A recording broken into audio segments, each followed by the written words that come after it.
Okay, microphone check. Everything should be running right now. Okay, here we go.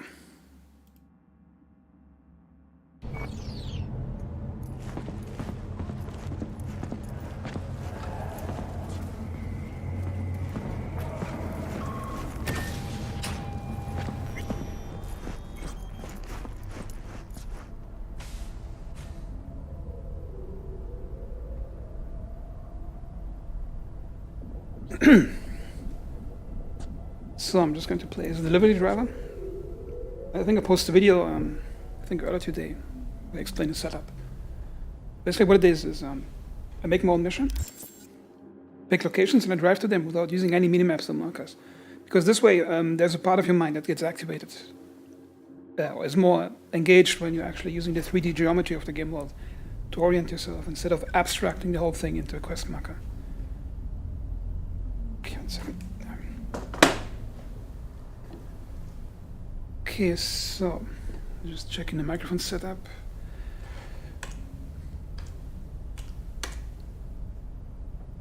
I also have a mod that synchronizes the in-game daytime to the real-life game time and makes it move as real-time slow. Well, I'm going to change it to a different daytime. I'm going to change it to, let's say it's 11 in the morning.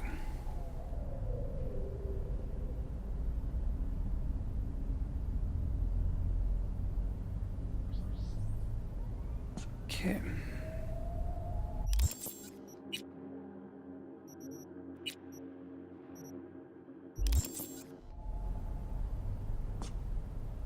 So, where should I drive first?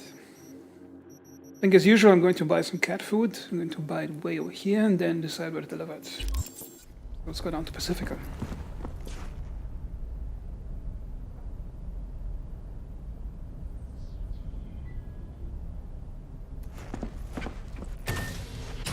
It's really cool here that you have a garage access right around the corner.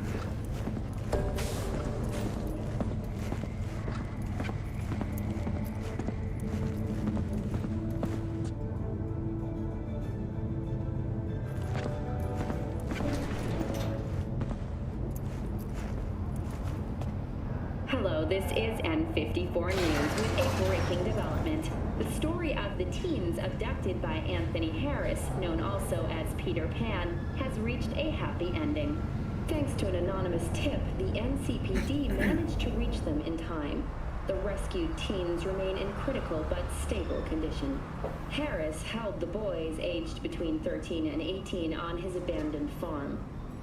This heinous case is just another example of Night City's continued moral collapse. Crime in Night City is now double. Okay, now let's dress up for the motorcycle. It's part of the role-playing thing, like actually dressing up in front of the motorbike. So I usually have, that's just a tactical vest. I'm just going to put on my biker jacket. This looks like a nice biker jacket, doesn't it? Where's the helmet?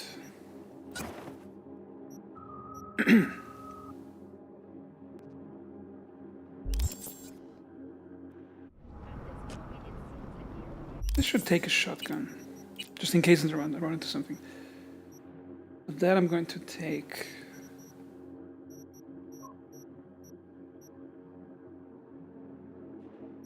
I'm going to take. I'll probably take.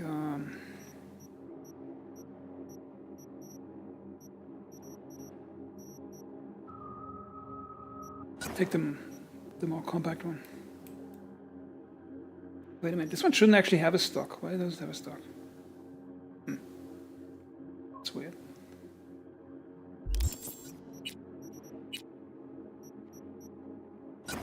Guess I'll use the shotgun over here.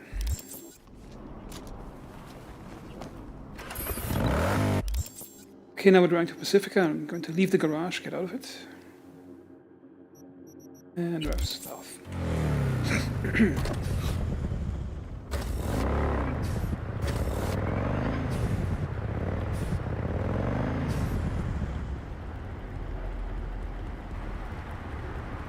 just rolling downwards.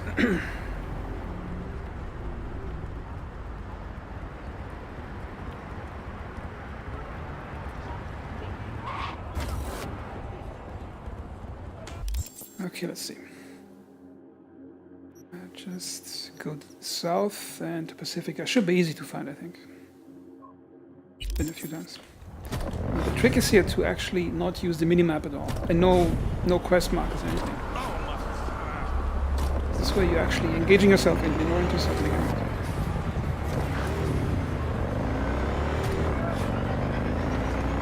And off we go.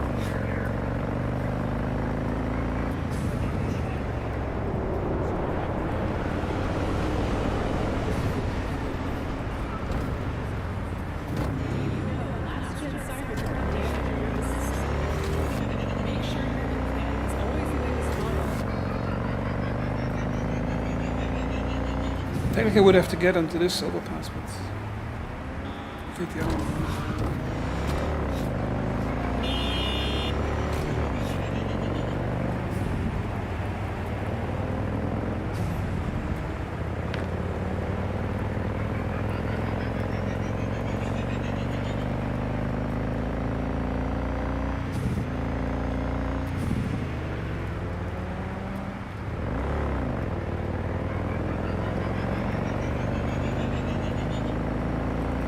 Some nice morning travel in the city. But the driving physics in this game are actually quite good if you set up the steering with mods correctly. Because I think most of the difficulties comes from the brutal oversteering that the game has well.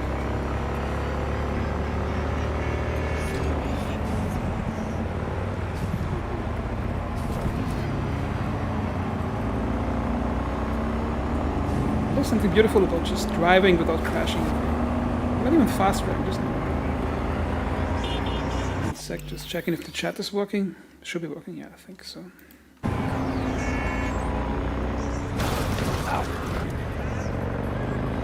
That's it.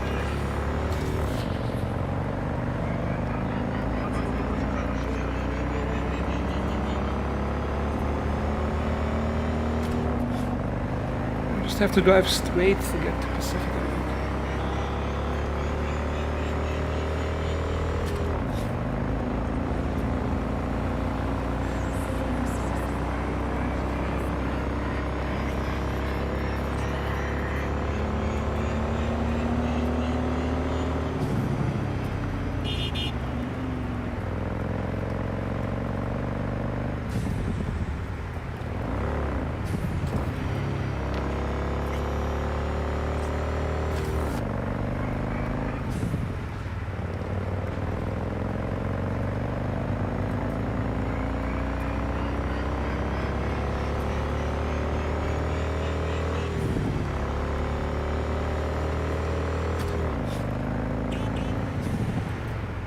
Yeah, I gotta keep on the right somewhere, because that's the trash mountains over there. I think it should be in Santo Domingo.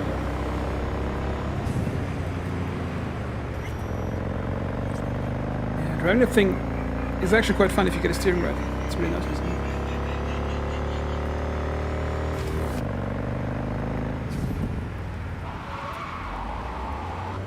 What the hell did I drive over? It's a stadium.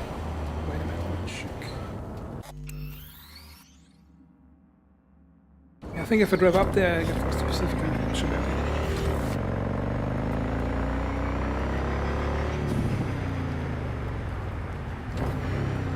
Yeah, that's some weird parking lot.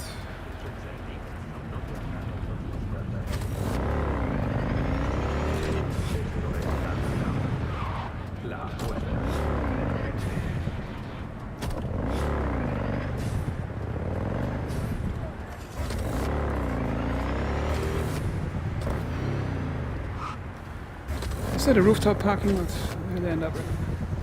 Oh, dang. Let me get off that thing.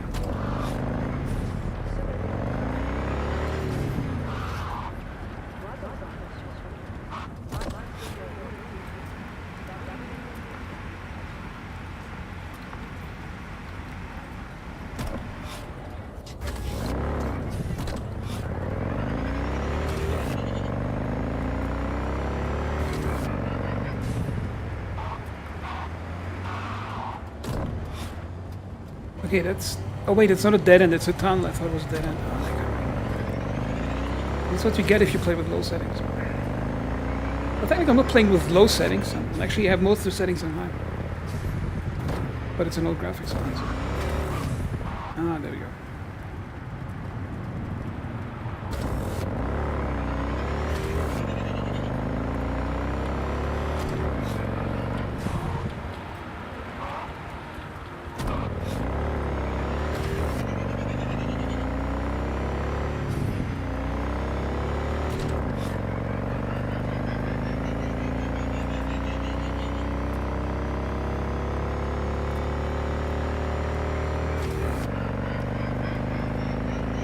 Should be in the right way. Wait, that's specific autonomy here.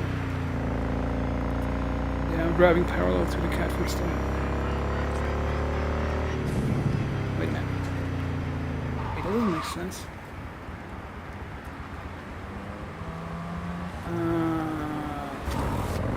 Yeah, I guess I'll take this one.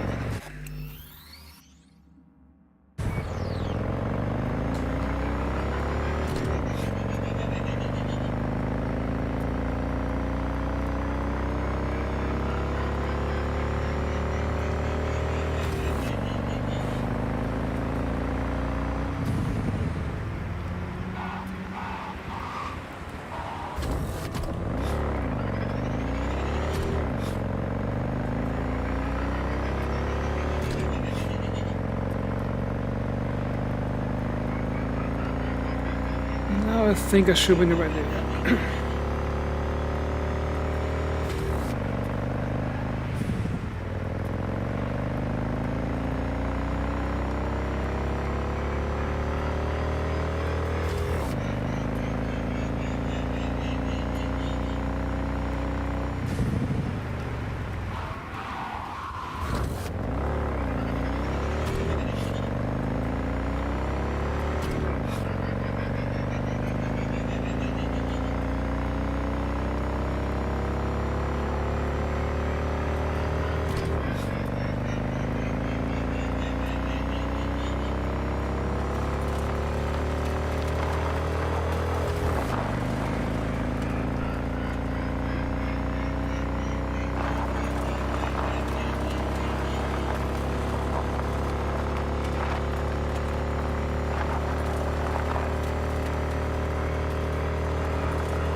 I think the gate should be somewhere over here.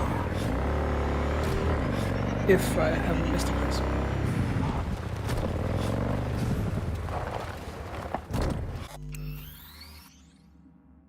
Okay, here we go.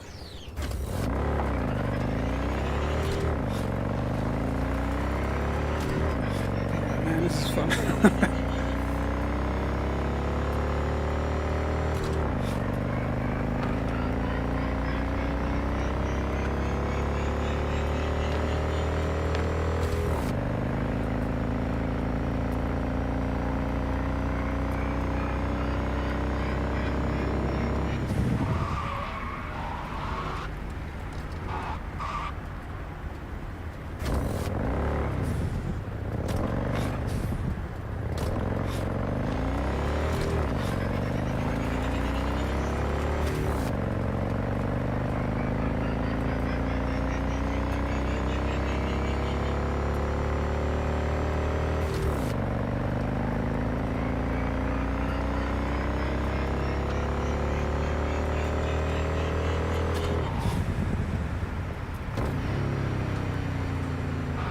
I think I found a place over here. So this is the place where I buy the cat food.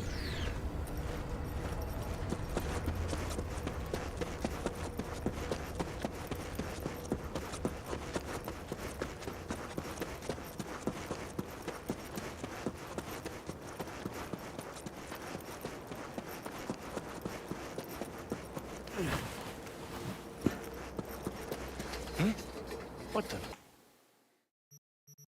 Okay, give me all your cat food.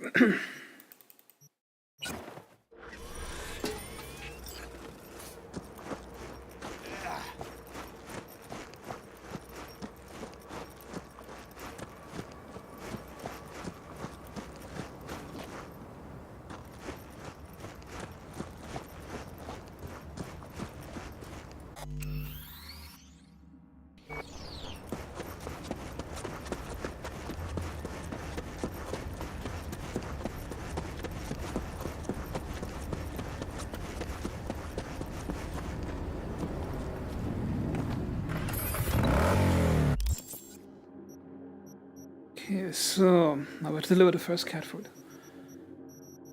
I'm going to drive all the way up the city to...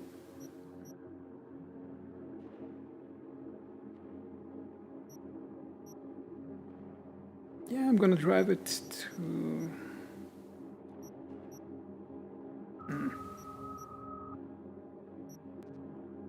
to the clothing shop up north in Watson.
Okay, now Pacifica. That's hard to miss that it's Pacifica.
Okay, I think I went the wrong way. I need to go back north.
Yeah, this is the channel I have to cross.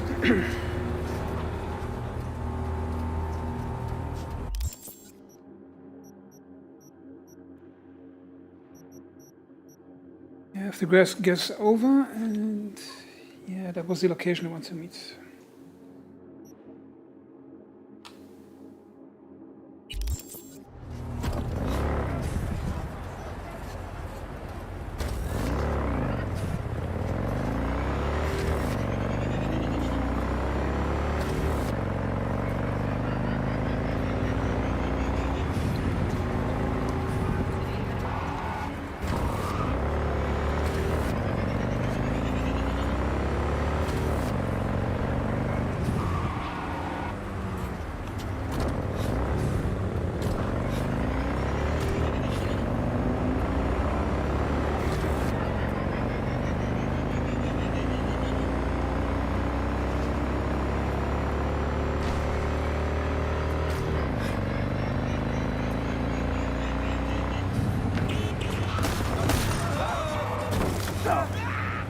Oh shit. Is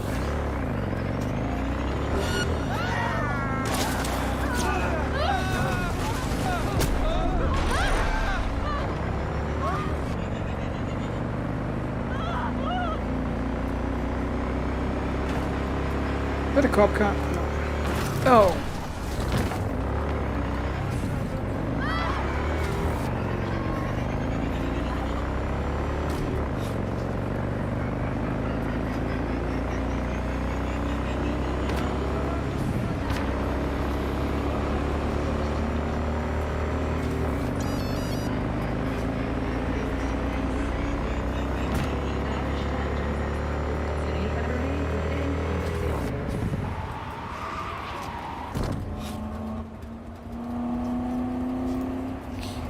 If I cross the river like this, then I should be able to get out.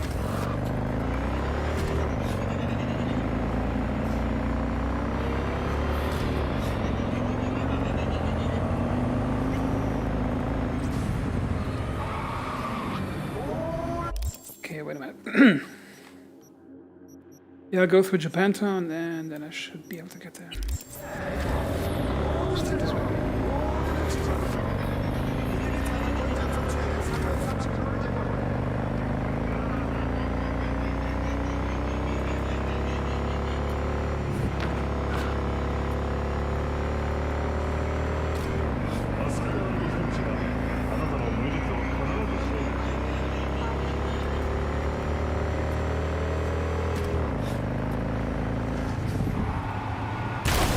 Oh. Well.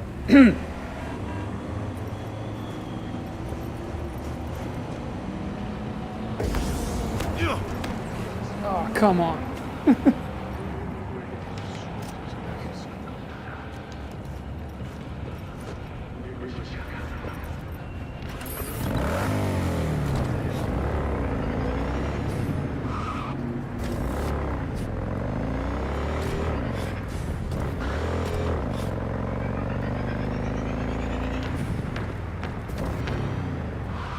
Okay, now I'm just gonna cross on the other side.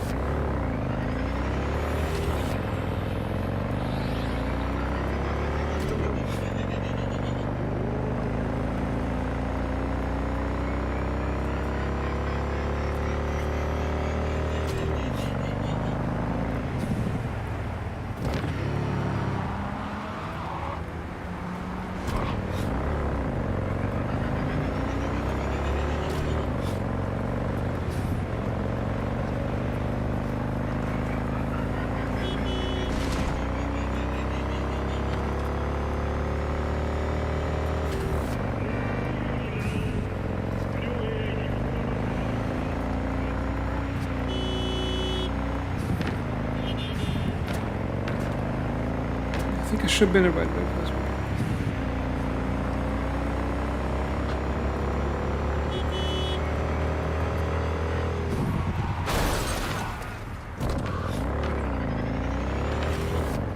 Oh, was that a shuttle taking off?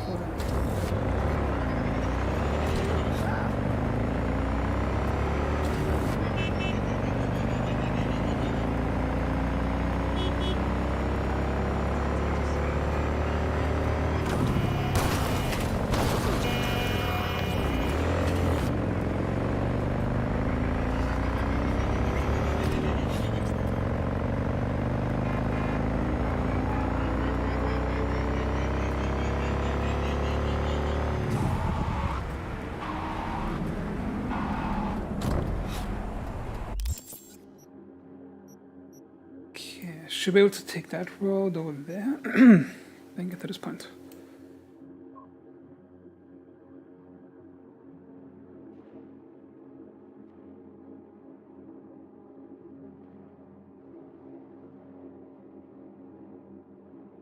We gotta see if the chat is still working. Test. Okay, it's still working.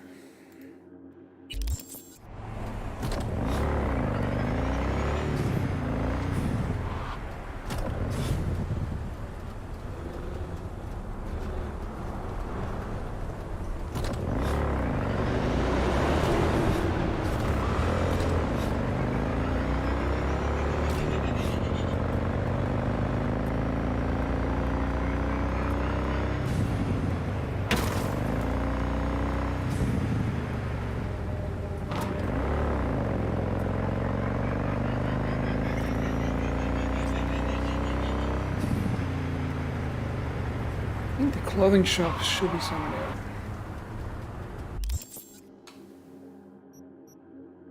there. Yeah, should I just take the right, the left? Yeah, sure.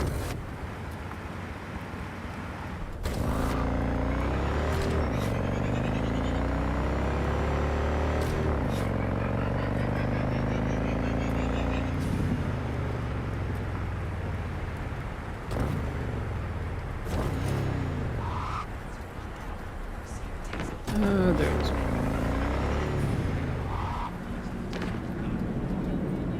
I do actually wonder if you can get into this mega building without having a quest. But first deliver the cat food. Oh, so this is a good time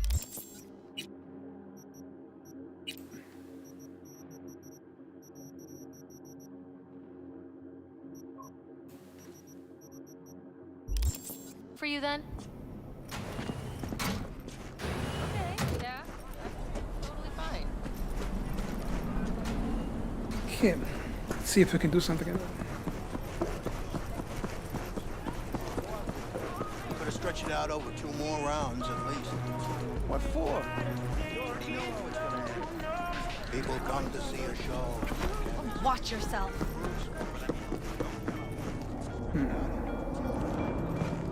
Actually get in here.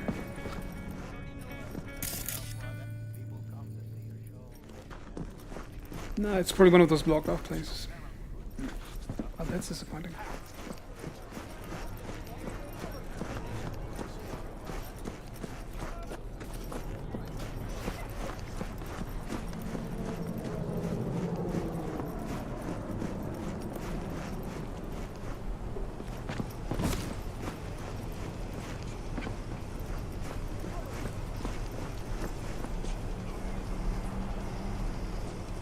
Cameras.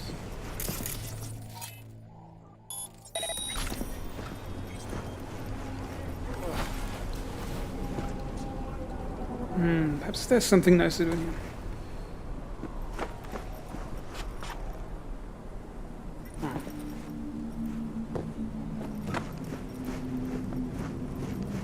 So what I like about this game, you can actually like just dynamically climb on stuff, even if it's not just for a quest or something.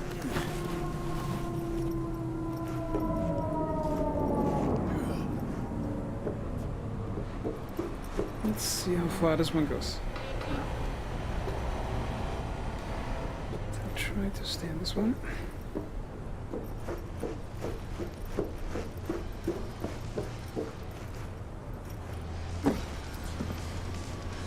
I mean, I could have gotten on this roof if I climb up there, but...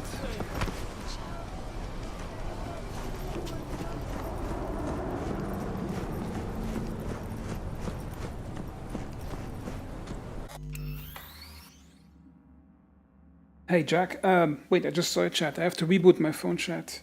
Because the problem is, I got the chat on my browser, which I have to tab out. And I use my phone to actually read the chat in real time while I'm playing. So the problem is, I have to open it sometimes 2 times so it actually shows updates when somebody else is chatting on it. I'm not sure when your message came in. 1 second. It was like a minute or 2 ago, or... 1 second, just opening that chat over here. So yeah, about the missions. They're actually not a mod, it's just me picking stuff. The only mods I'm using is...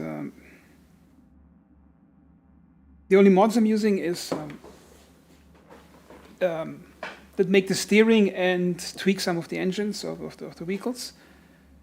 And I use a mod for real-time daytime, so the daytime passes in real time, and another one where the camera in first and third person driving doesn't auto reset after 2 seconds, because that's a huge annoying thing when you're driving and the camera always forces you in a certain angle.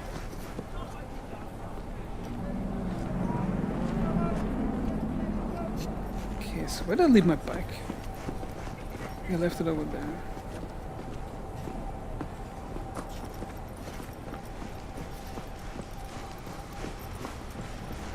Because the way I've thought up this delivery driver gameplay is that I want to spend time in the city, but there's like no procedural content like you have in Red Dead Redemption 2, where you can just deliver stuff from A to B. So I just had to make up my own stuff.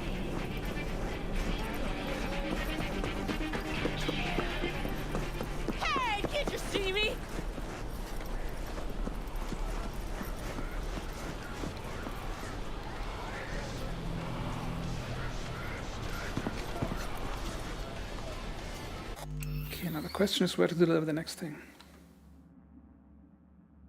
Oh god damn it, I have to reboot my chat thing again. Because your last 3 messages again didn't get updated. What the hell is wrong with that thing?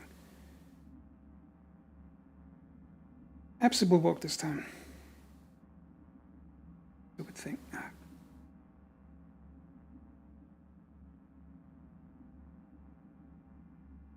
Okay, now it should be working. Okay, now I can see your stuff. You haven't played Cyberpunk at all. So for me, it was like that. I think I bought it like last year ago in April.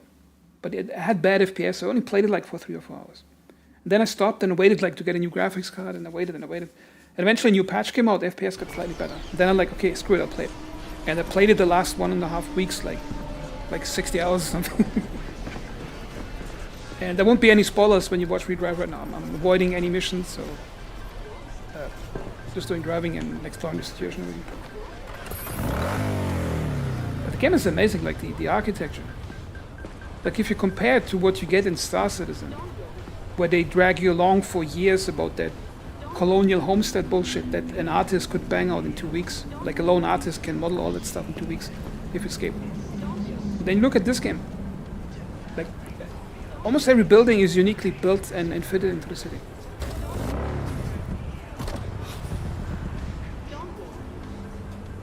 The thing is, I knew Cyberpunk existed. However, I didn't like get hyped over it. I didn't watch any trailers. I just thought when it comes out, I'll get it. And apparently, they promised some weird stuff that it's not in the game or something. But I still think it's for $60, you're getting some amazing content. If you compare it to Star Citizen, where you pay much more and you get basically nothing at this point. Oh yeah, I saw that post. I think Chris got snarky and was laughing at Cyberpunk. But here's the thing, Cyberpunk, one thing that Cyberpunk has is it has texture artists that don't suck at their job. Like, it actually has reflective metal. You will not find painted metal anywhere in Star Citizen right now, except in one location.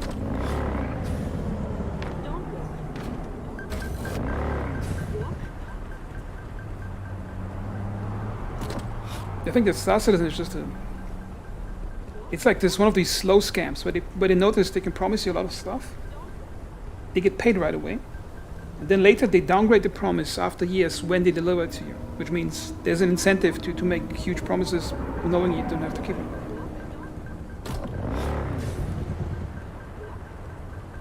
Okay, where should I deliver the next thing?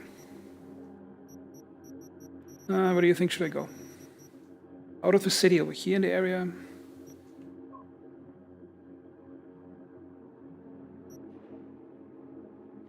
Santo Domingo, Pacifica.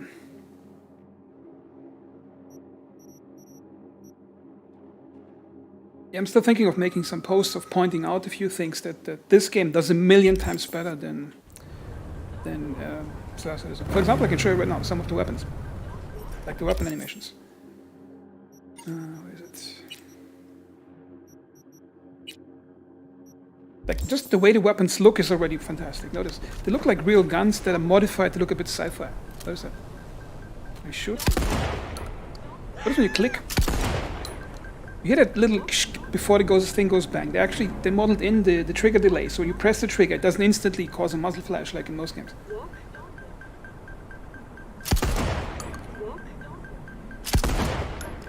Check out the reload animations.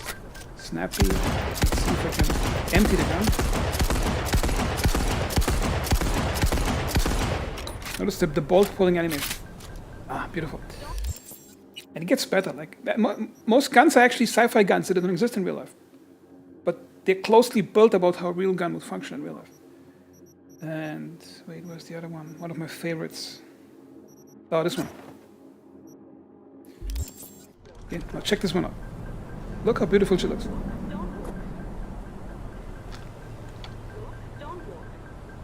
Now pay attention when I'm shooting. The weight springs back into your shoulder, rests in the shoulder, then slowly comes back forward. See that? How it jams itself back into your shoulder with the spring, and then it decompresses the spring again. And that animator knows what he's doing.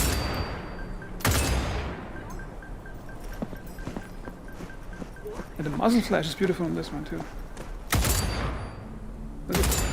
Oh, the flames come out to the side.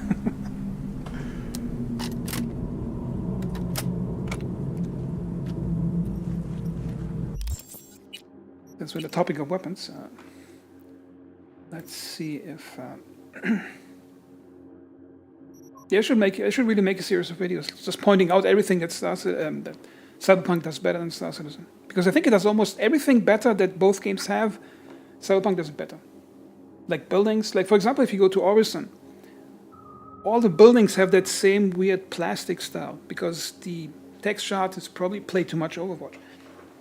It's basically creeping into it. And if you notice the shotguns, most of the shotguns in Star Citizen, they look like a piece from a coral reef, like this weird unwieldy things. Just lots.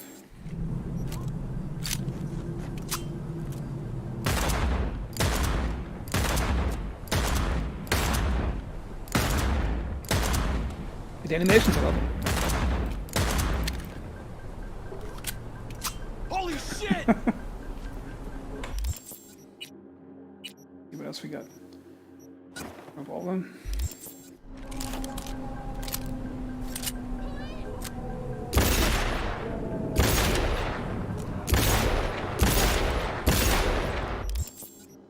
Not a fan of rows too much. Okay, what else we got in inventory? That is my favorite, my light machine gun. It's also a pink one. I had this one for most of the game.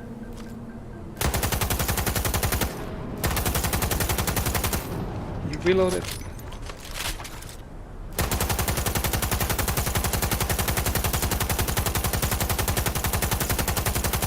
Wait, did the barrel actually... Oh, the barrel actually gets hot. I just noticed it the first time.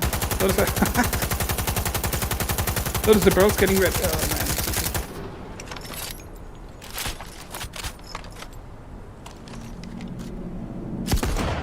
like the look of this one.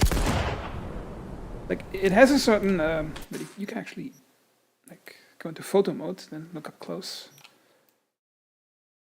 It looks like a sort of Mossberg with some different front grip and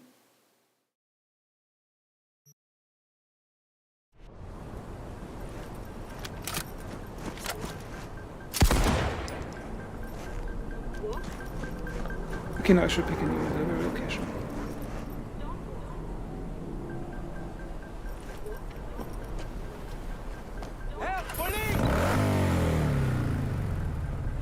Okay, what location should I pick? What do you think?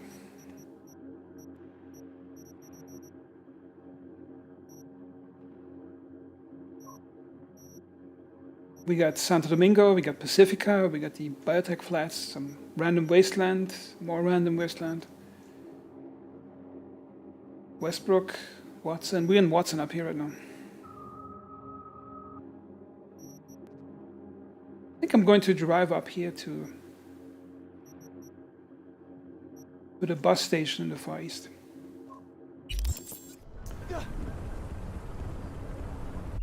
Okay, so currently pointing south.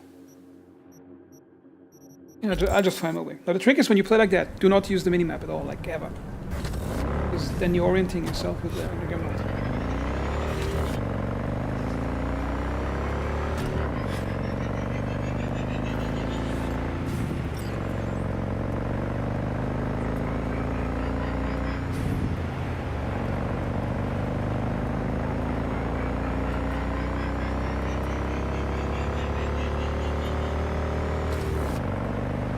And I made a video yesterday, uploaded today, where I explained how I fine-tuned this motorcycle. I actually lowered the engine power by 50%, so it remains more controllable in slow traffic. Because you can't really simulate a slow pedal press with the keyboard.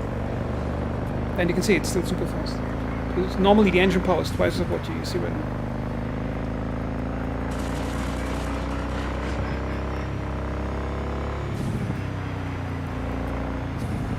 No, those are just, when it says public transport, those are just fast travel locations.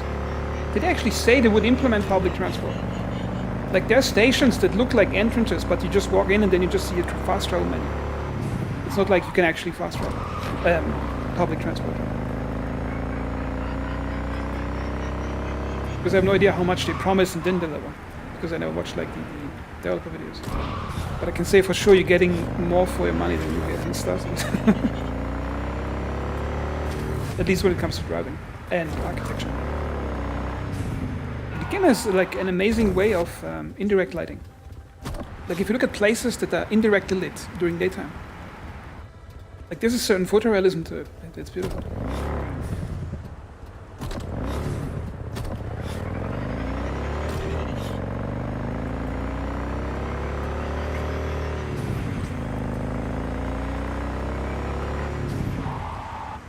Look at this beautiful varied architecture. Like just modeling that whole complex overpass system that you just see in the screenshot. And most players just drive through it to go to a mission. They never look at it in this way. I think that's a true mark of quality. If they put quality in places you wouldn't even notice, as most players would do.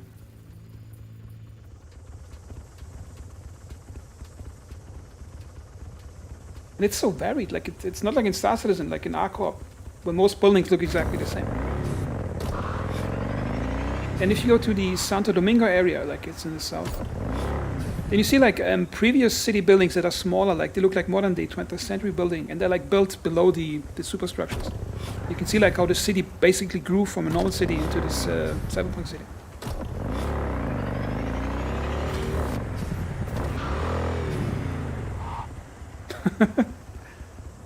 Yeah, I wish just going to climb on the rooftops like that. And imagine that. Like some type of Mirror's Edge gameplay where you just can climb on every roof you want.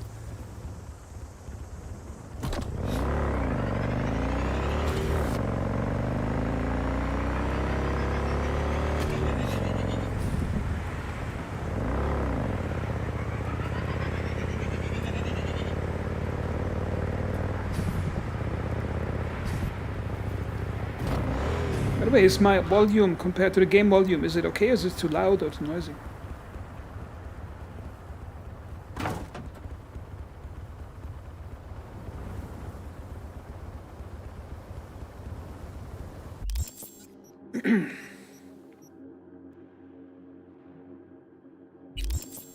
Because I got it like at 9 or 10 decibels below my microphone volume. Okay. Man, imagine this beauty. Like, imagine Arco would look that nice. Or Lorville at least. Look at the reflection of the metal, like on the car. Like the way the reflections of this game work is amazing. Like this, if you look at this, like the door, there's a very subtle reflectivity from the ground and from the sky. Like the graphics programmers, they really did a great job on this. Like the reflection is so subtle that it's barely noticeable.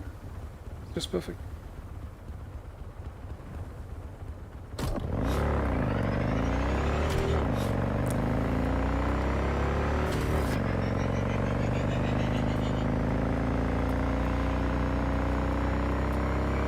I mentioned in the video I posted the other day, like there's like a certain roguelike element to it. If you just safely drive through the city, the longer you drive without actually hitting anything, it's like this slow burn fun that keeps stacking, and you get this slow sense of ecstasy. You're just driving through it. And then you get angry when you actually fail and you bump into stuff.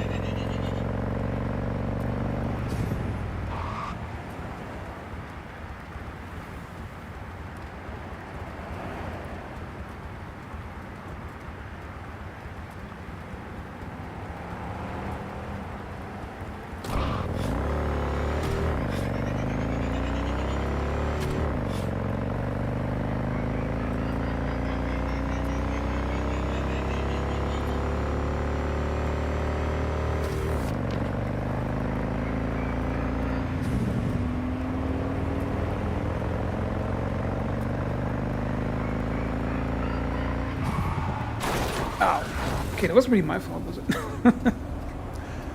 Okay. Oh, that's a nice home up there.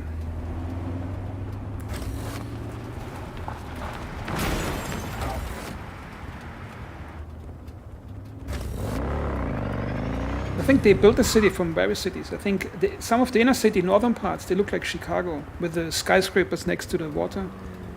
Then some areas look like Los Angeles. This looks, I think, like some Los Angeles hilly areas, I think. I've never been to the US, but I've seen movies. So, reminds me of it.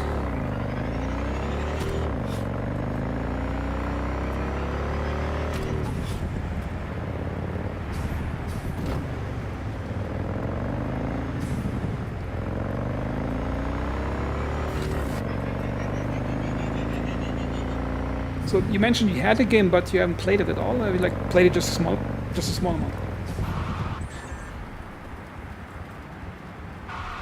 This place looks important.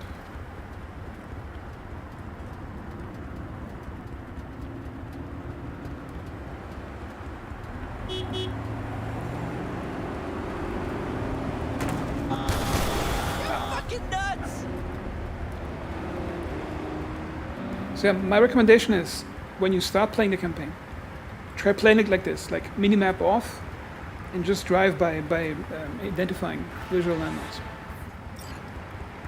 And you probably spend 4 times longer getting to places, but I think you're also having 4 times more fun because of, well, you're driving. I'm actually just rolling without pressing the gas. Ooh. Oh! Wait, that guy wasn't here in a moment ago. What the hell?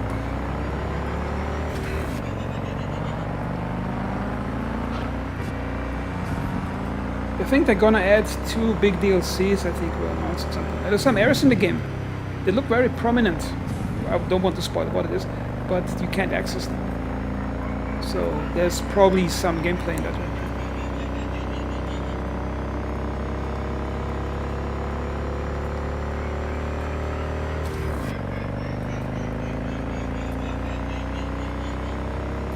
I also downloaded like a vehicle tweak mod where you can tweak the steering, twitchiness of the steering, and I had to set it lower. I had to set it about 100 times lower than it normally was for motorcycles, so you have like fine control of it. See that area over here that's not in direct sunlight? Notice how real it looks from the bounce atmospheric lighting. Man, it's beautiful. Santo Domingo Arroyo. Okay. Oh yeah, I played Hitman. Like, I'm a big fan. I played Hitman since the very first game in 2000 when it came out. Like, I played all of Hitman 3 and 1 and 2 and all. It's similar to Cyberpunk in some ways, that you have like these super beautiful locations you can just explore. Is that the right way to get to?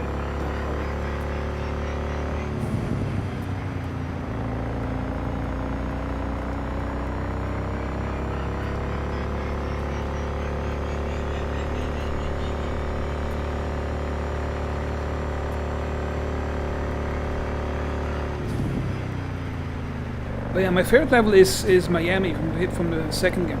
Like Miami is my absolute favorite in this game. Like all the different diverse locations it has. It has like the Kronstadt offices, then it has the parks, then the driver lounges, then the disco where you have nice music playing, then the tents and all that. Yeah, I just love that. And even the tutorial, notice how amazing the tutorial missions are in Hitman. Like when they make this mock-up ship out of plywood and all that. Oh wait, I'm on the dam. Oh, I've never been on this dam.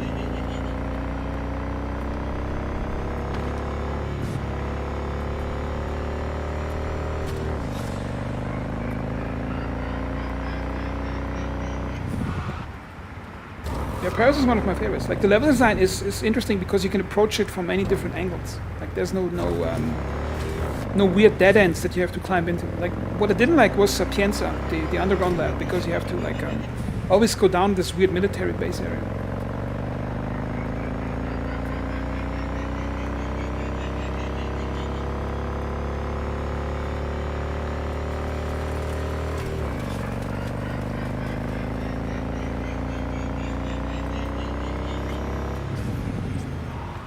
Okay, where the hell am I right now? Where the heck did I go? Oh, I've never been to this area, so I guess I have to find my way up here, but there's probably a mountain I can't cross. What I really like in Hitman is the voice acting. Like the voice acting is fantastic in this game. Like when the guards notice there's something wrong with you, like, hey you, fishy fella, come over here.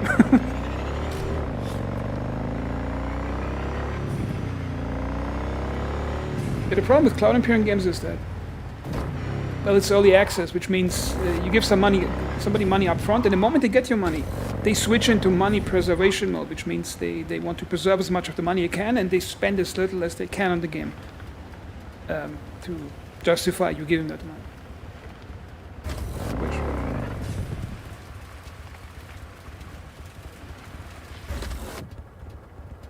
Hey, Paulo. Wait, I didn't notice that.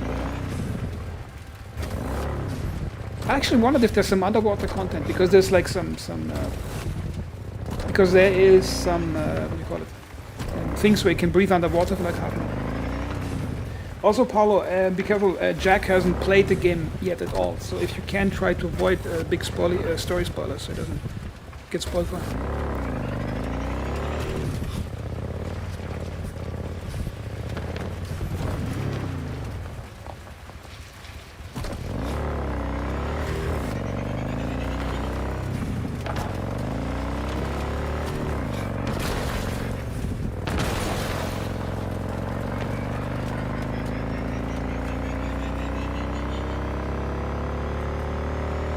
I've never been in this area of the game at all. Like I played the entire single-player campaign. Well, the game is entirely single-player. And I've never been to this place at all.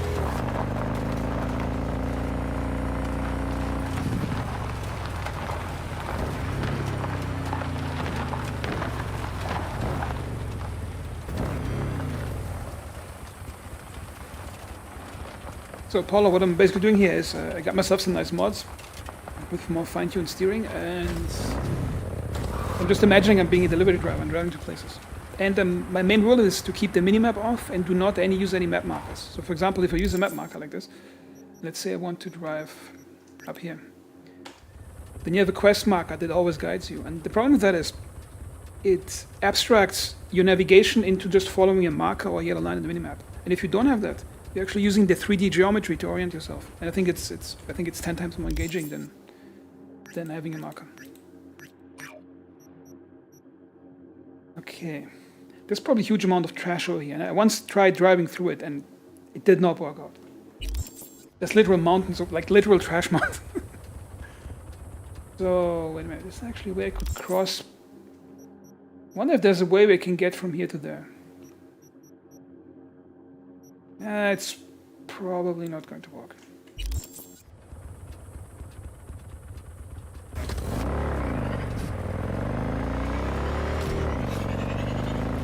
So what I did basically, I halved the engine power of this motorcycle with the Cyber Tweaks mod to 50%. So it's 50% slower than it actually would be in terms of acceleration. So you can actually steer it, control it rather. And then I lowered the steering to like 1% of the normal steering, like 1% just. Then you can like gently drive it. Oh my god. And off we go. I see a problem. Nothing out here for you just yet. Aha. Which means DLC content might be somewhere up here at some point. Okay, so then we have to go back to the city. Through Santo Domingo, and I want to go to this station over here.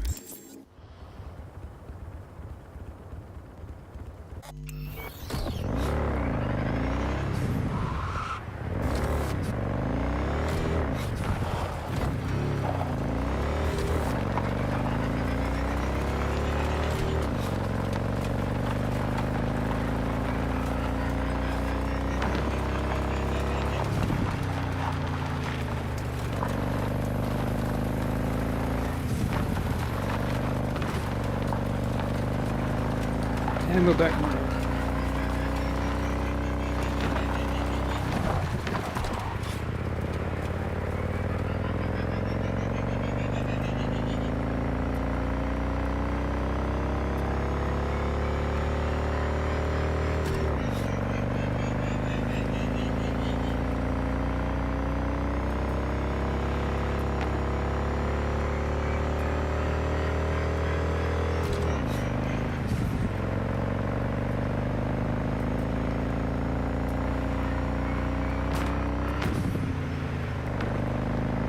I think I should be in the right path now.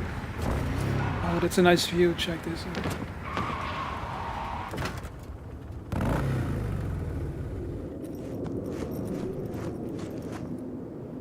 Okay, so the Biotechnica flats, they should be somewhere over here. But I think that they're not showing because of the draw distance. So I usually get the cat food and then I drive back.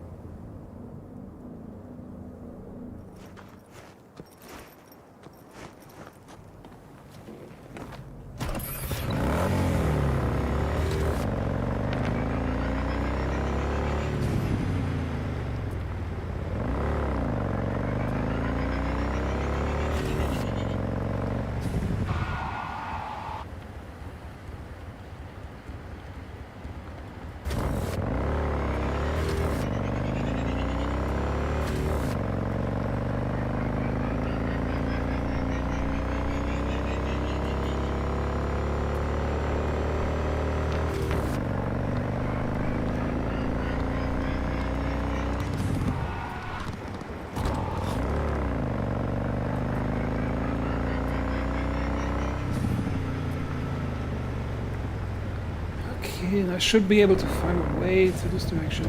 See the trash mountains over here? It's actually trash.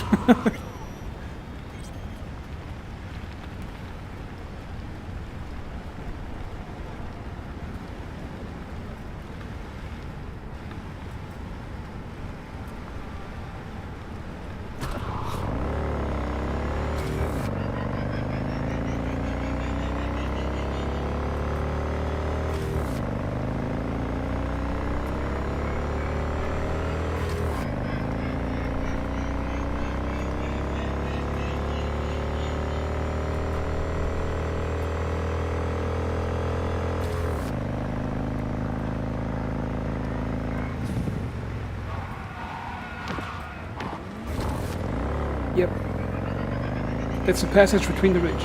That's the way out to the east.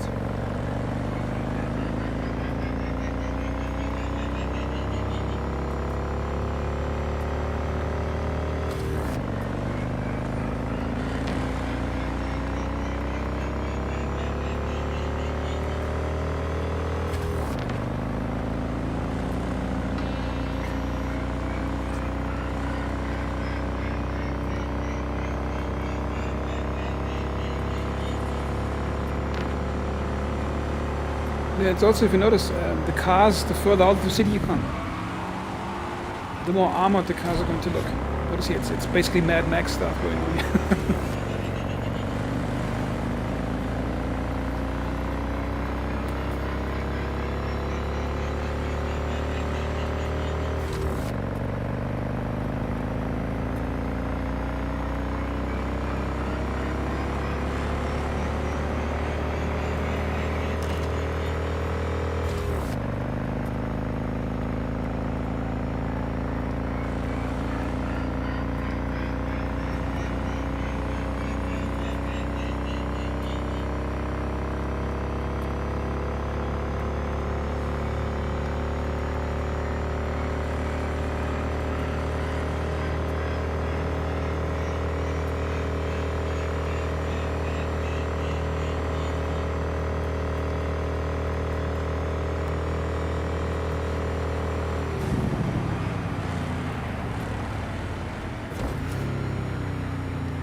So, where's that station?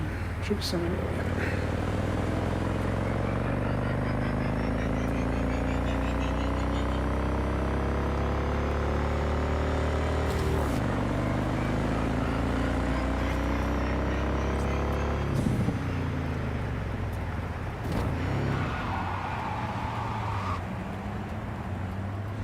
here. Let's see. Probably DLC territory.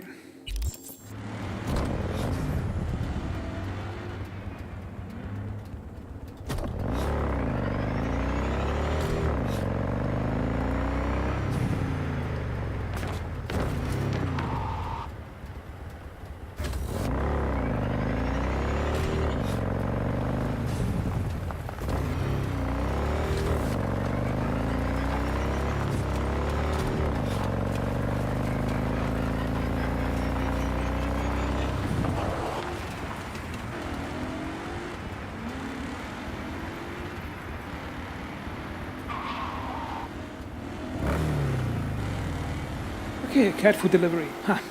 The cat food delivered last time is actually still here. Because it's single player, the game probably tracks all the items you put there.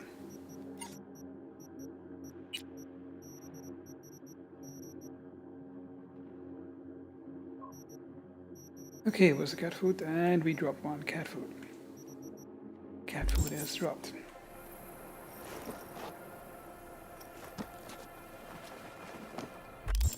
I want to get to clothing shops, see if I can find some clothes I haven't found it in other places. I don't think I've been to this clothing shop yet.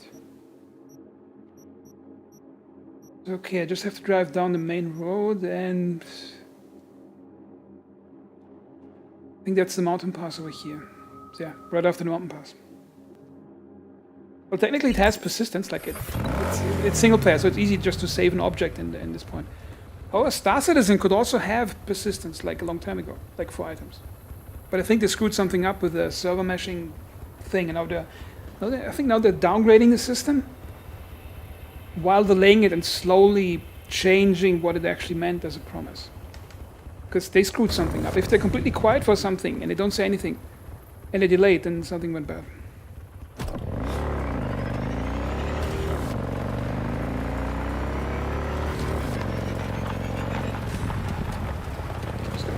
Back to the main room.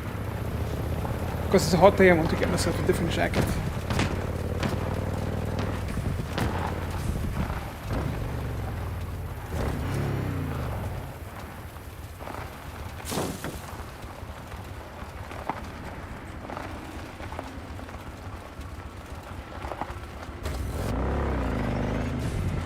I also think there will be certain influences from Cyberpunk coming into Star Citizen.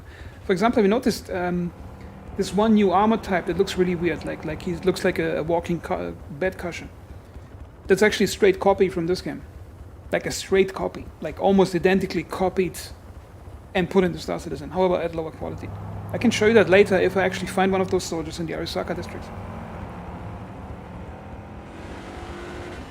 But the thing is, they promise not just object persistence, they promise like any persistence of any small object for a very long time. Because in DayZ you have object persistence, but it's usually limited to a few days or 45 days if it's an oil barrel.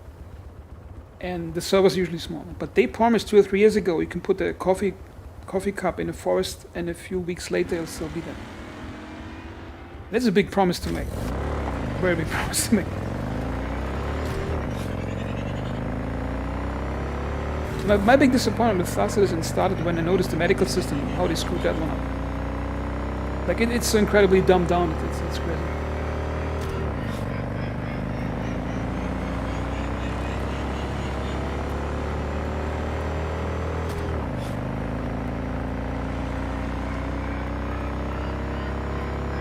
I mean, probably they made the promise knowing they can sustain it. But they got the money for the promise early on, which means people bought ships at that point when they made the promise, and that's a scammy part here. Like they also said they would add pets you can have in your ships, and I'm thinking when I read that promise, are they really going to have little cats navigating through your ship and not getting stuck in geometry? And are they really capable of animating a cat? Like Red Dead Redemption has it. It has 263 animals, among them cats and dogs and pigs, squirrels, bats, owls, different types of other birds, wolves, bears, anything you can imagine basically on the American continent. And Star Citizen has no animal yet. And they said in the chairman's letter that they changed some promises from the early stretch goals. And one of them is probably the cat promise, because it's very difficult to animate a cat. However, they got paid for the promise. So that's the script. Look at this beautiful flower. Look at this beautiful flower. Look at how the lighting reflects over it.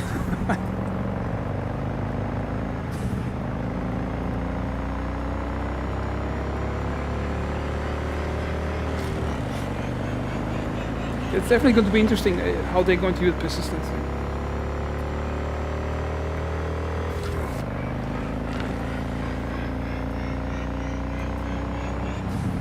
I think the clothing shop should be somewhere in the area.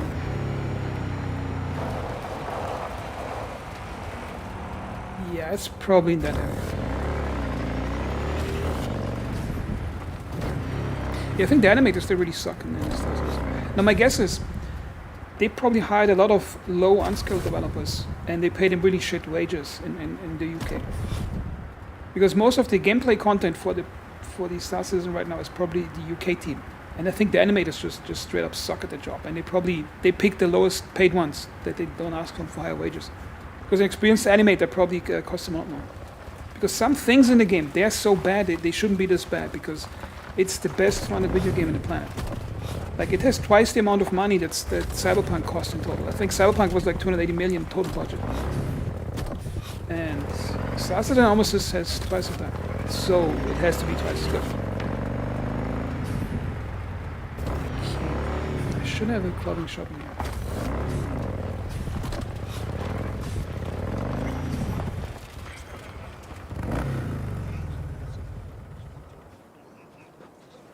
Look, what a nice place it is. It's actually nice to have just a trailer park house with a nice view from the hill and the city like that.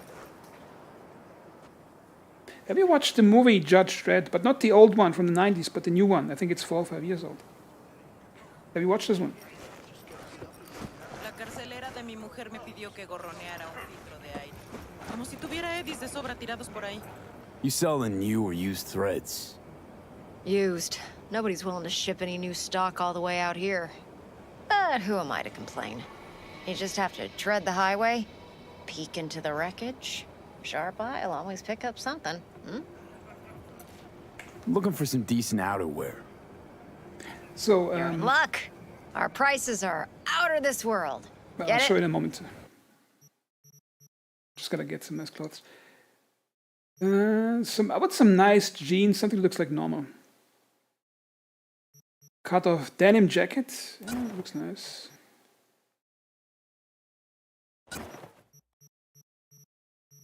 Blowing most of the money here on weird clothes. Crop top, no. I want to look like a male stripper. And yes, there are male strippers in this game, in case you were wondering. Biker jacket. Oh, cotton shirt. Yeah, cotton shirt. I like that. That's not all the stuff I have. That's just the stuff I have on my character in my inventory. I have my stash much more so. Yeah, top. I watched the first movie. I haven't watched the second yet. So basically about Judge Dredd, that's, the reason I asked was there are buildings in this game. They're called mega buildings. So I think in Judge Dredd, you see that building with a 6 on it? They're basically copies from the new Judge Dredd movie. They look exactly the same. And the interior is like this hollowed out, almost like a small city in itself. And it looks beautiful. I can show later if I get to one. But first I gotta dress up.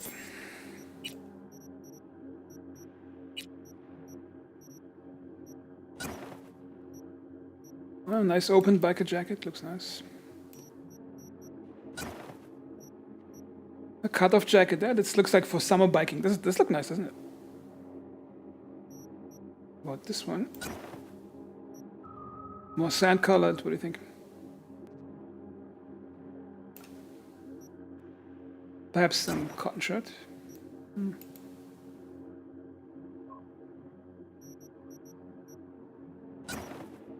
Sleeveless.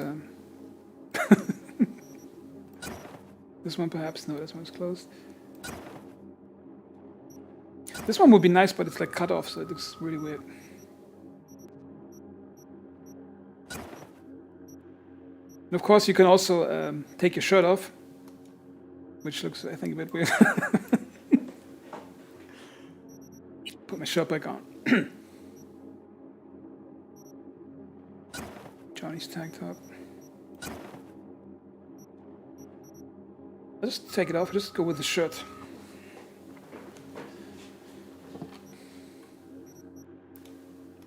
Lots of different face wear, like Korean cyberpunk with stuff.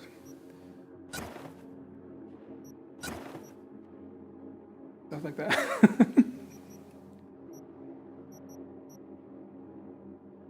Come on, tie it off. Okay, so let's put the helmet back on.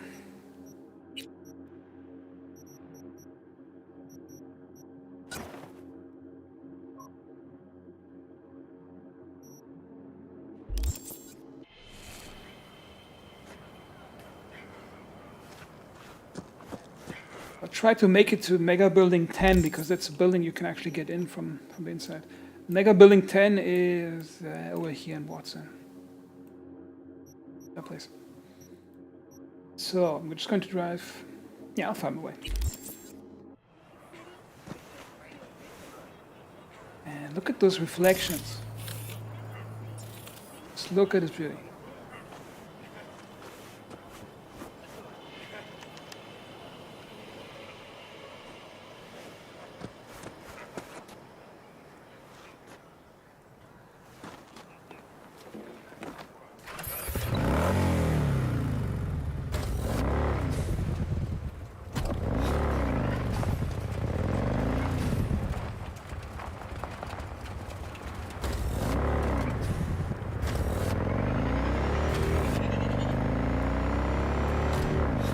I think it's a rail track. As you mentioned, like public transport, something. It's probably some maglev. Not sure if that's safe to drive in this one.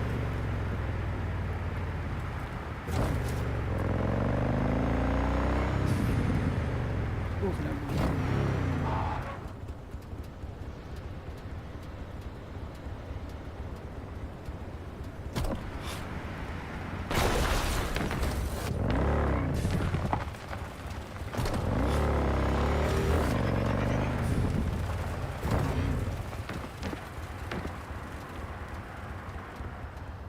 I think this looks like Los Angeles, because there's also some river goes through the city at some point, like a small river, and it's like paved, like a concrete channel. And I think Los Angeles has one of those.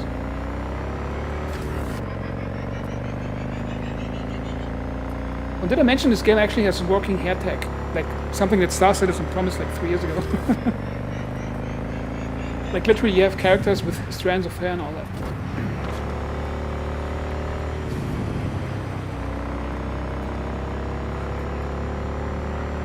Oh.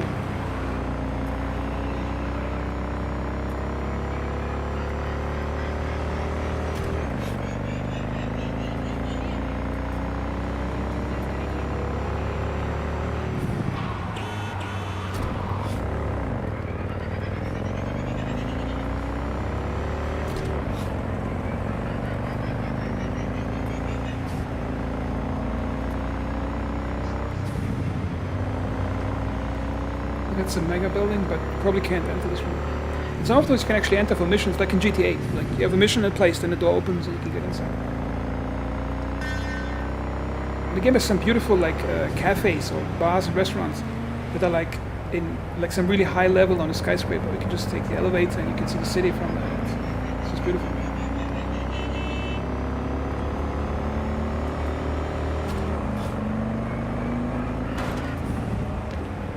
That looks like public transport.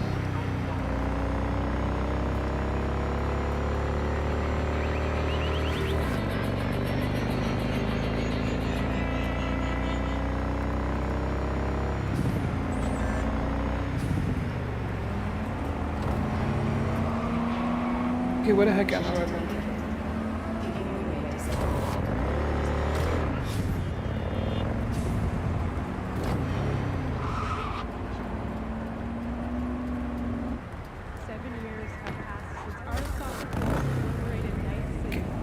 Just look at this beauty. Like imagine Arcorp and Star Citizen would look this beautiful.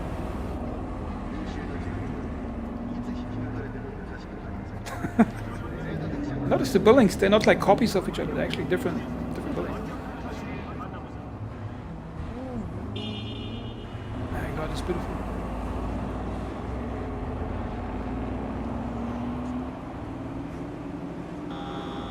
Okay, so let's see if I can find a mega building. Oh, I'm actually in the city center, basically.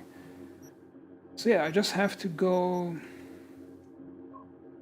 Let's go directly north. That direction.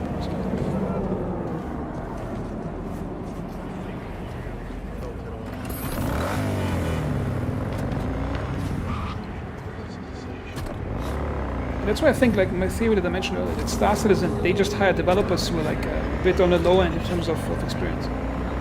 Because some areas in the game, they shouldn't look as bad as they look like.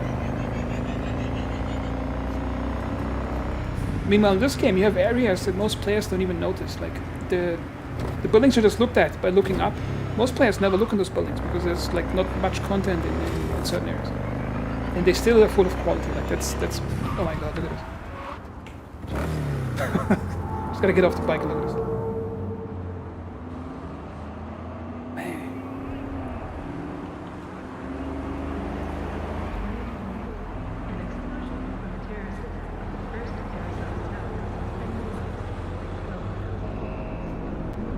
I mean, look at that.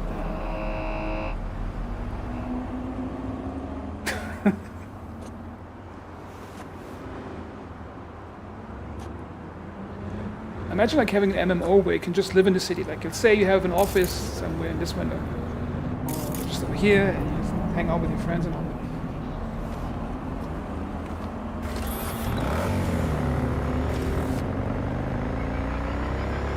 But the one disadvantage I'm having right now, because I fine-tuned my steering controls to the motorcycle.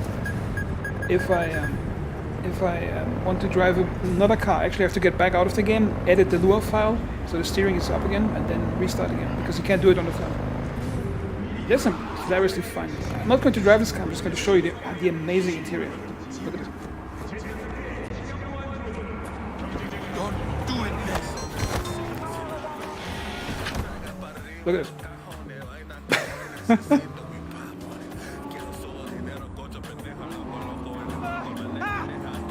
Oh, it's actually quite drivable, this one. That's really twitchy steering, so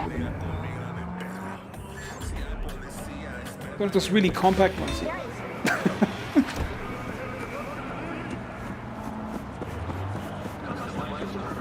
Let's check out this one. die! Not now!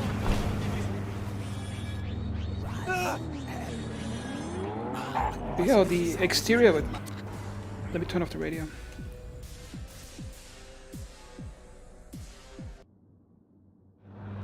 Here, the exterior is now muffled when you hear the engine go. You hear that? Basically, notice it almost has no steering right now because I reduced the steering for the bicycle. Oh, hey, beautiful.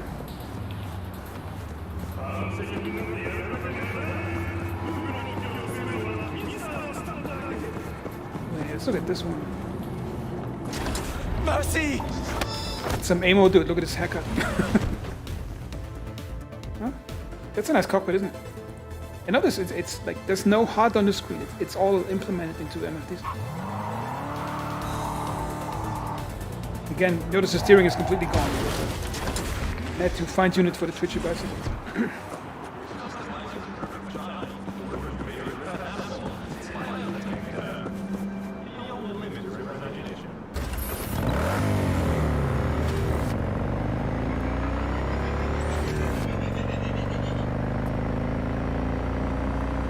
Not sure if I'm driving the right one right now.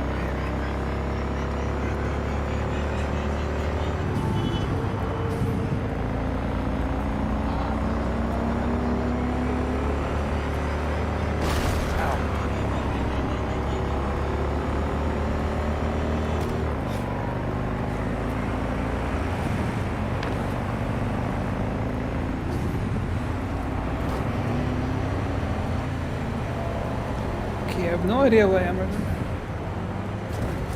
Oh, beautiful.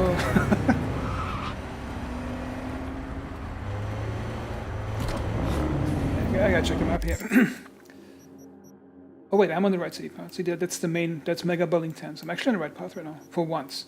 But it's tricky to get to that point because there's an underpass that goes directly below it. And then you miss it basically.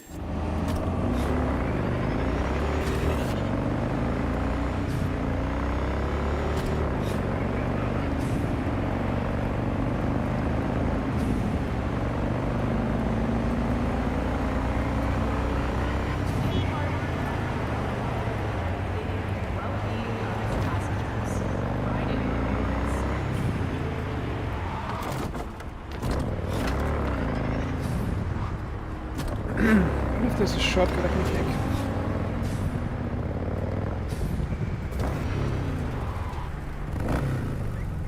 Huh. Oh, beautiful. See, like those are those older buildings that have probably been built like 50 years before that. Then you see the mega buildings that are like behind it much bigger. Okay, let's see. Okay, here's a joke from Witcher 3 if you, in case you get it.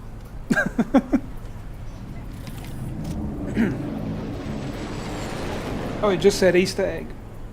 I think there are a lot of Easter eggs for different movies. However, I haven't found much. However, this one is from The Witcher 3. You know, you play The Witcher 3, have you?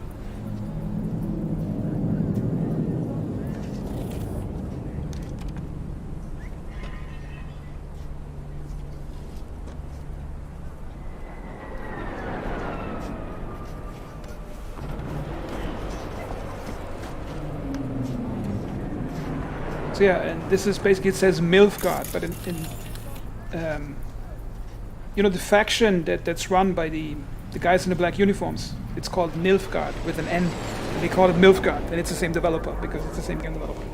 So yeah, that's an inside joke here.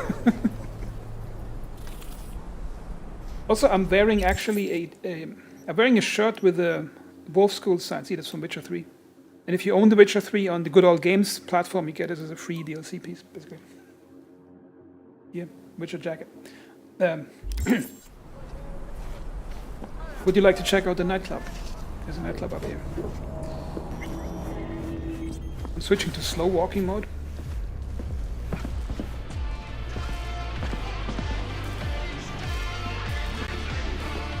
Welcome back.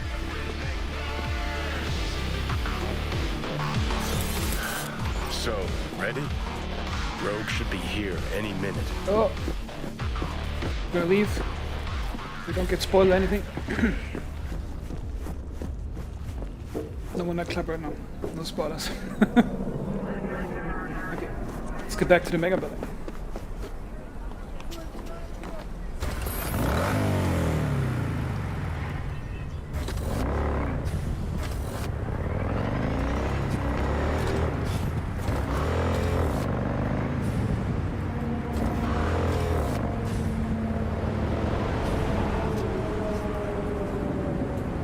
See that blue building? That's the mega building. Okay. So I think I can go through that.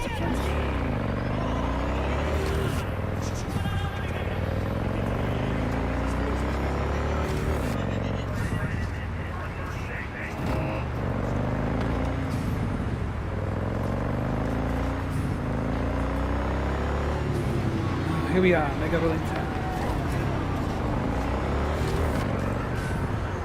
The thing is, I don't actually have to park it in the garage area. I just do it for roleplay purposes. Basically, there's you can just call a vehicle. You just press V, and then your selected vehicle just appears in front of you, like it drives around the corner and appears automatically. But for roleplay purposes, I always like to park it here in the garage.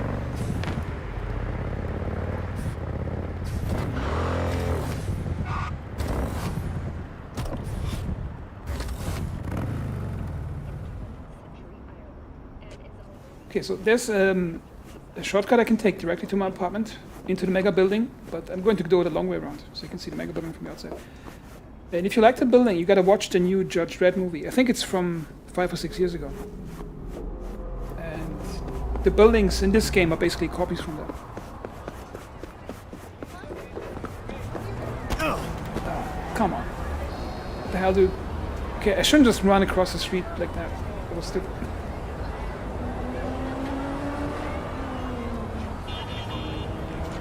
So the thing is, Assassin's Creed, I played up to Unity, the one in the French Revolution. After that, I didn't play so much. Because it felt a bit, like, the gameplay felt a bit too repetitive at some point. I haven't played after that.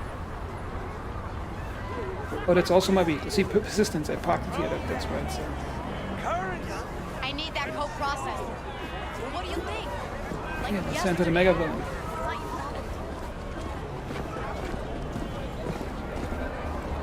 That's the problem with Ubisoft. They sometimes innovate some really great games, and then they just keep repeating it until the franchise runs out of steam, instead of really innovating.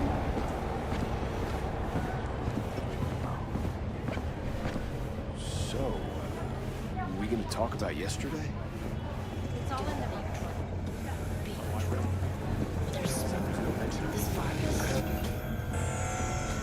Notice in Star, before I enter the elevator, in Star Citizen, notice how annoying the elevators are in space stations, because they're basically magical portals. Now check this elevator out. This one gets never bored. Kaboom! Soy still machistador! An explosion of taste! Is there a nice view from that side?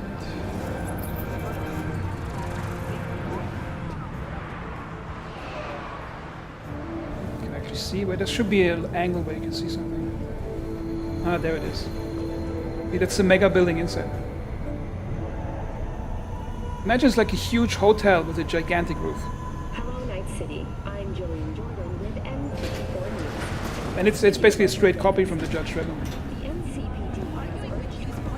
Look at it.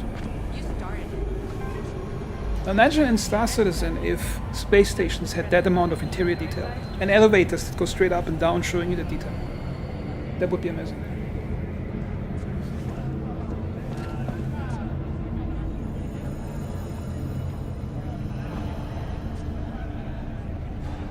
Yeah, fat dude. Hello, fat dude. Like the way people dress in this game is crazy sometimes. Got the smoke?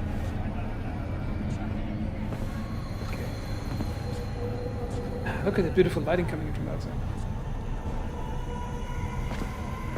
Here's a weapon shop. It's like early in the game, an area where you can get in really early in the game. Basically, it has its own weapon shop, the mega building. Try out our freshly developed new tastes and let your tongue be amazed. All foods. Yummy.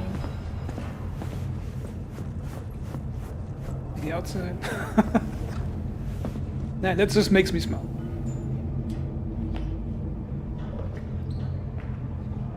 Like, I think that's what this game really nails is the feeling of this gigantic futuristic city. And I really think they delivered on that.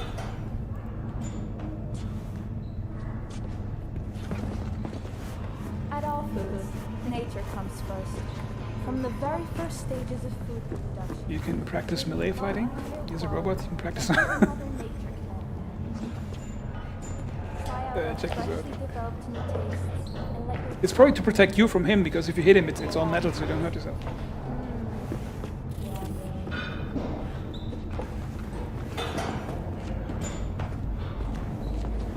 I noticed you got NPCs that don't just stand on chairs; they actually do stuff.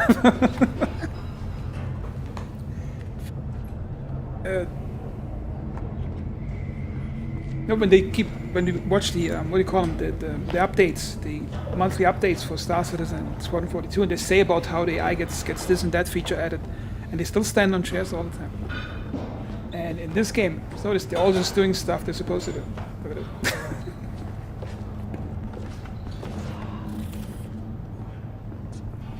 Bruce finished him off too quick. Could have stretched it out over 2 more rounds at least. Oh, can I buy food here? What's up? Nah, tell me.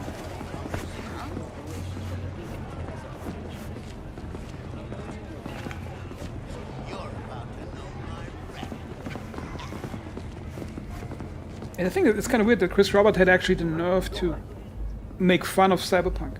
Like, yeah, look at this. Like, there's so much beauty and perfection in this room that Star Citizen doesn't have. Like the way the reflections look.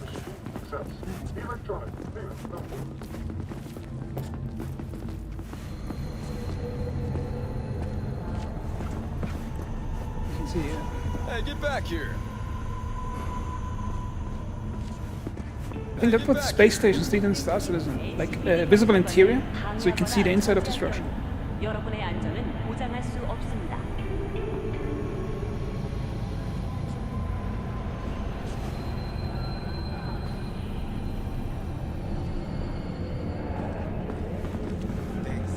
Enjoying the weather? Soya silver. Average temperatures this month in 98 have Explosion of taste. human safety level. Okay, and this is the apartment. This is the basic apartment you get in the beginning of the game, but you can buy other ones too. Yeah, I think Cyberpunk had I think the problem that it had really bad performance when it came out or something, and it was really buggy or something. Well, that might be the case, but you probably won't find a room as beautiful as this one in Star Citizen. I mean, look at this. I want to have a place like that to live, with a view like that.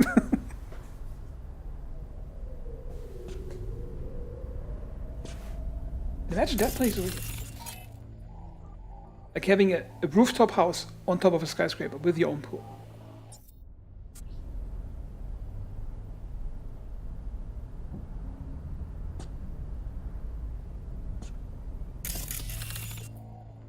And look at this. I mean, there's a situation in this game where you can actually get on some really tall rooftops, but it's usually mission-based.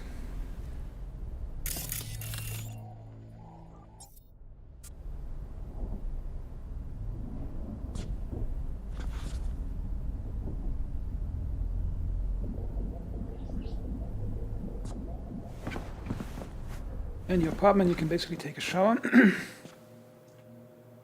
Again, that's something I think Star Citizen was promising.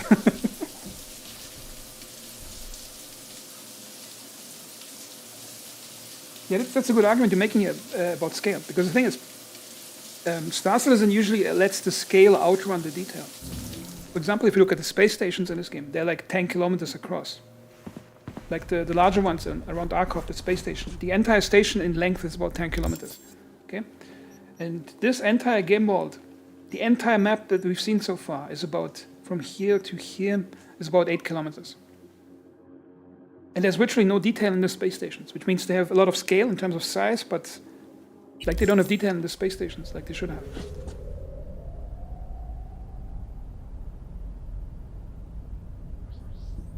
It's actually a really good term, content surface. I guess you mean like detail, that's close-up detail that you can see.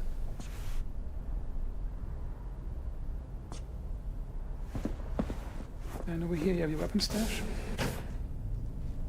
And I think you can actually put guns in there, but I haven't figured out how that actually works.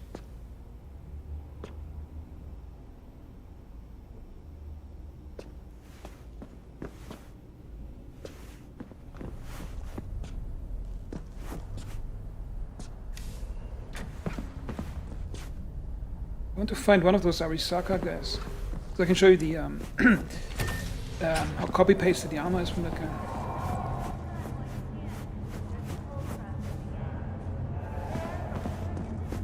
Yeah, I think another word would be like a detailed content, like or I would call it handcrafted content.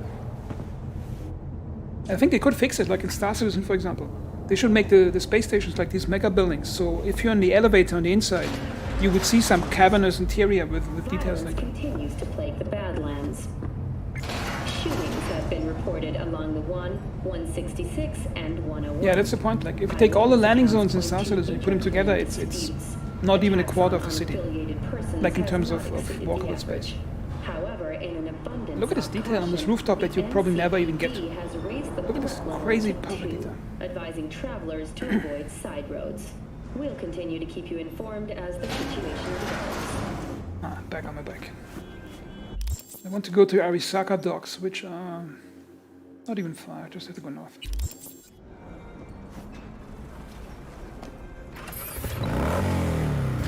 And the thing is, Star Citizen, they have the money to be better than Cyberpunk. They actually have more money available to do it. And I think the reason they're not doing it because, well, my guess is the company owners, which is Chris Roberts and his family, and I think his friend, he's like a lawyer, his business partner, they founded a company. And my guess is they take 50-60% of the whole revenue just for themselves. That's just my guess. I have no numbers to back it up, it's just me guessing. And as is with all early access products, if you give somebody money in advance, you get less quality than you would get if you would pay them after the work's done. And I think this game is sort of the evidence for that. Okay, let's see. And up. 5 million. But I think they're getting salaries on top of that. And my guess is Chris Roberts is getting like a huge salary, and he's probably not doing any work. He's just sitting in meetings and telling people what to do.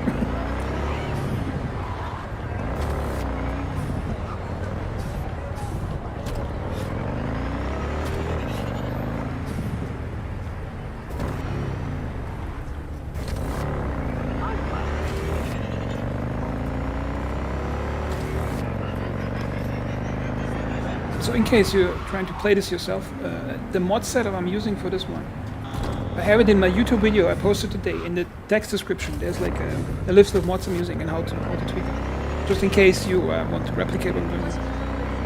Because by default, those bikes are super twitchy with default inputs.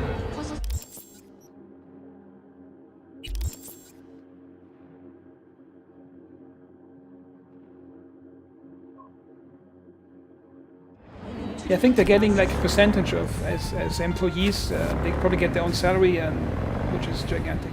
Because I don't think Chris Roberts is going to sit on a 15-year project not getting paid until it's done. Because then it would be done, because Chris Roberts wants to get paid.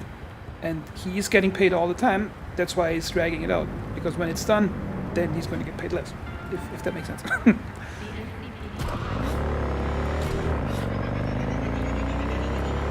But I think eventually the expectation bubble that's been bubbling, eventually it's going to pop, and a lot of people are going to get angry with it again.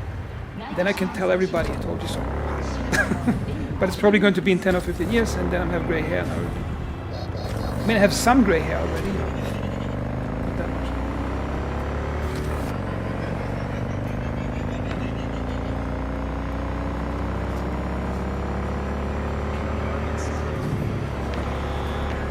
Also, I think there's no way Chris Roberts gets just a few millions. Like if the company is 500 million pulling in $500 million, my guess is he already has 10-20% of that. Yeah, I think the developers actually have pressure to deliver for Chris Roberts. But Chris Roberts doesn't have any pressure to deliver for players. Like, for example, have you seen the Cutlass Steel that came out last year? It's a literal copy of the Cutlass Black with just 2 guns put in. Like what the hell? That's the thing. Cyberpunk basically tried too much, promised too much, and it delivered something that's not living up entirely. However, at least they tried. And I think the end product is, I would say, if you look around, it's, I wouldn't say it's too bad for what it is. And you only pay $60, and I bought it for like $30 on a sale. Oh look, Arisaka.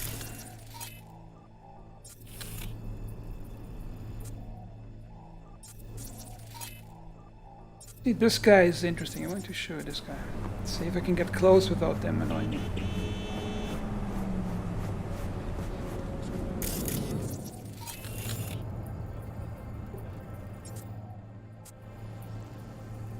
Now this guy is wearing that armor suit that's copied into Star Citizen that was added like half a year ago. See if I can get closer.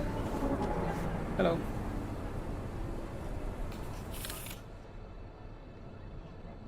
Look at the knee pads, notice? And the neck area looks a bit different, but the helmet is quite similar to what you get in Star Citizen. I'm not sure, I think it's called the Mozarov armor in Star Citizen. And if you compare those two, it's basically a straight up copy from it.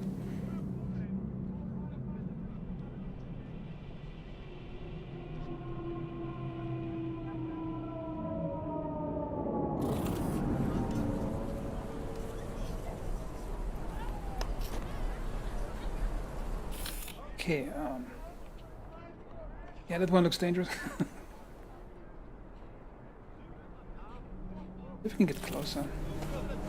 Hello, I'm just checking out the place. No trouble, guys, okay?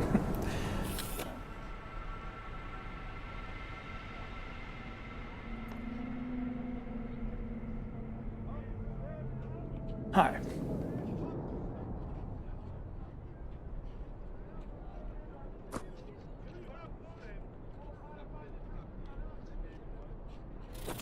Look at this robot, of course.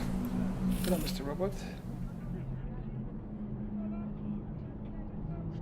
I mean, that's a really cool design. What do you think? I really like it. This almost like a helicopter drone. Okay.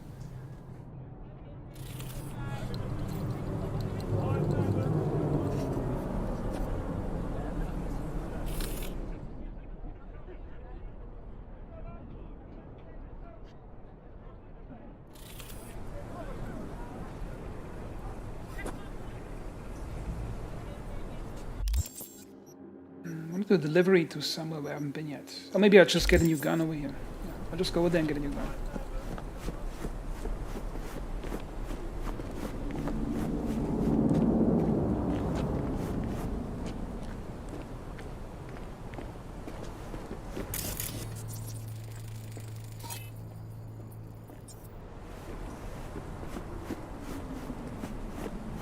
Yeah, now that you say it, yeah, it has a certain Robocop.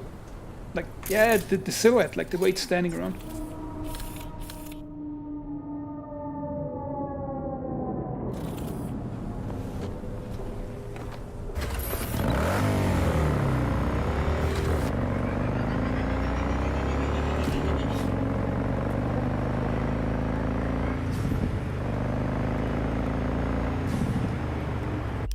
Okay, where is that shop? Oh, it's over here. I can walk on foot.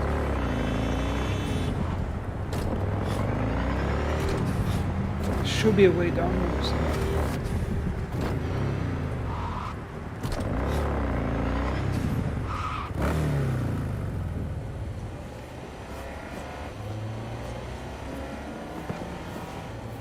Why is she dressed like that in an industrial area?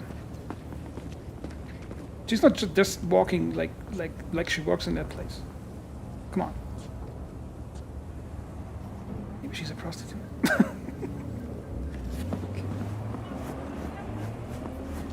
Okay, yeah. They're not dressed for industrial area work. That's just...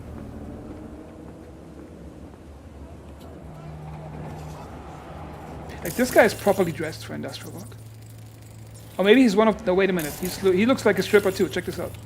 He has this construction helmet. Oh, look, those chaps. I think cowboys wear those when they handle cattle. And also strippers wear those when they strip. So he's probably one of those YMCA village people types. What is that? The way he walks, like he has a huge Like he has a huge, you know what? Look at it.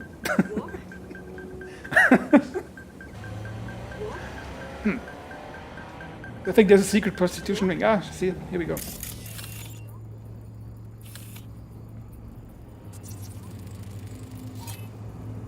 Habiba Hamdoun. Okay, she's probably Arab.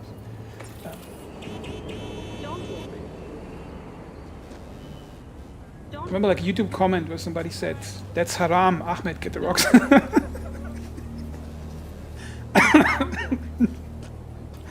Okay, let's examine the population here. He looks like he's selling drugs.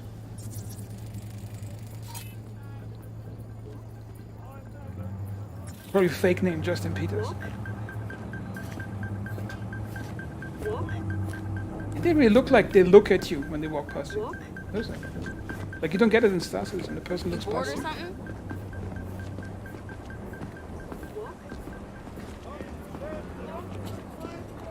Like you don't need to wear chaps if you're in an industrial area. There's no cows to handle in this game. At least I think there's no cows.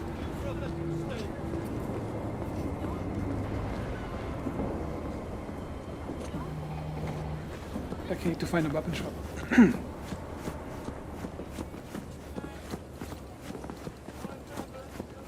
Yeah, I think the textures of most NPCs are not that good. They look a bit washed out. But if you look at the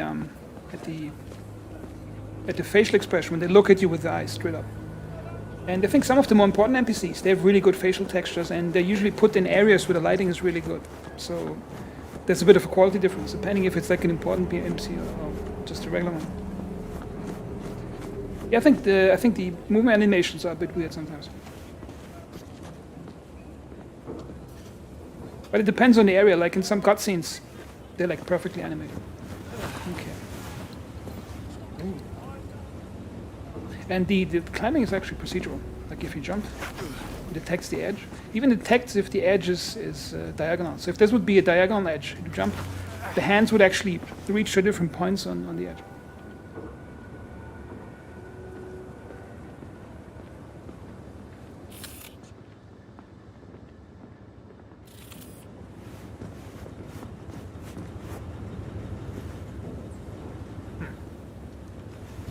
Weapon shop is somewhere in this area, so this one. There's a gang I can fight. So usually those indicators show that those are NPCs that have combat capabilities. They could be hostile, like openly hostile when they detect you, or they could be hostile when you get too close, or they could just be like police NPCs, and depending which factions you are friendly with.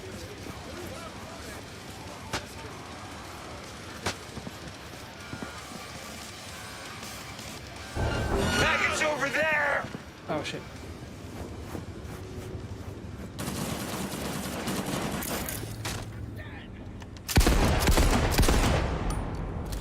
What now,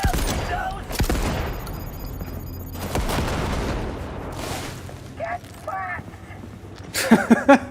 Yeah. Okay.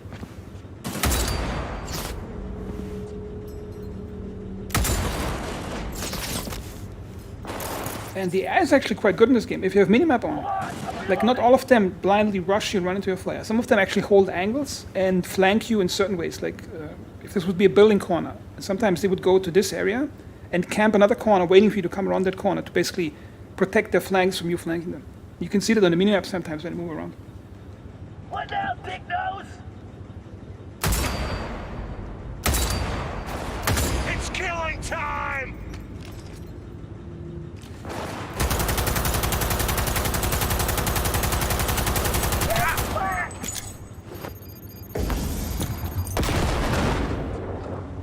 I also have special hacking abilities, so I can end this fight pretty quickly because I leveled up that really fast. Like you have system reset that basically turns them unconscious really quick. And it attacks two people. I'll kill with a fuck stick!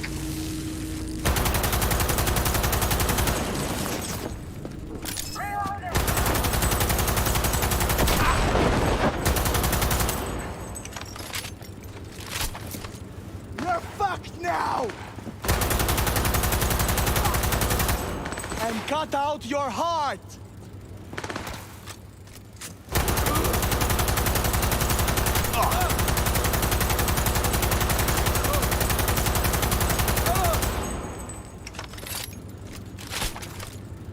Okay.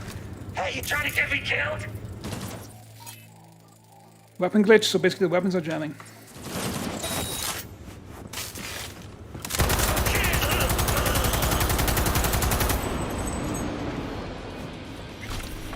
And then you can loot them. The cool thing is you can also pick up the body and put it in the car trunk and just grab it somewhere and dump it.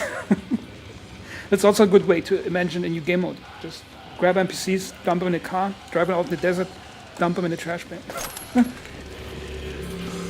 think there's some fun to be had, I think. Like this. Oh, this one is just a prop car. So.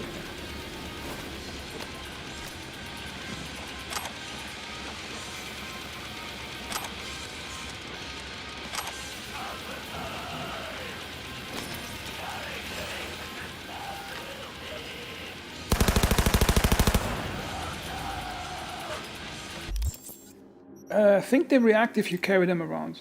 I haven't experimented much with what the cops are doing. Basically, if you do some random crime, killing civilians, then they attack you really quickly and they do huge amounts of damage.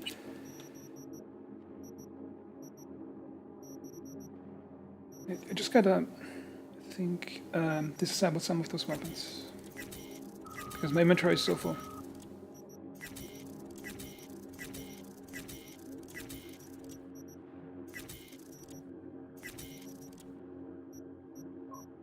Also have a talking gun that you can find them again.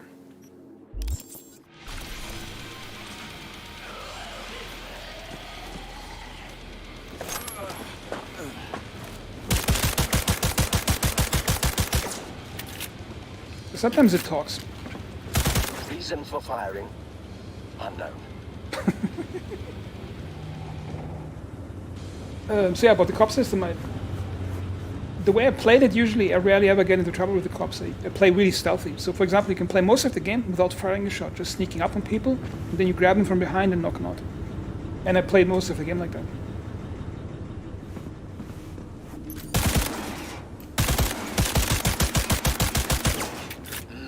Yeah, don't stop. I think this gun has its own quest attached to it, but I haven't figured it out yet.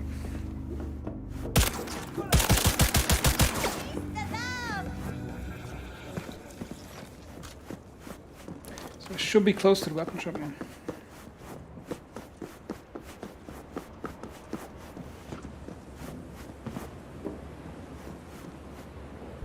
Okay, so where's the weapon shop? Ah, it's over here.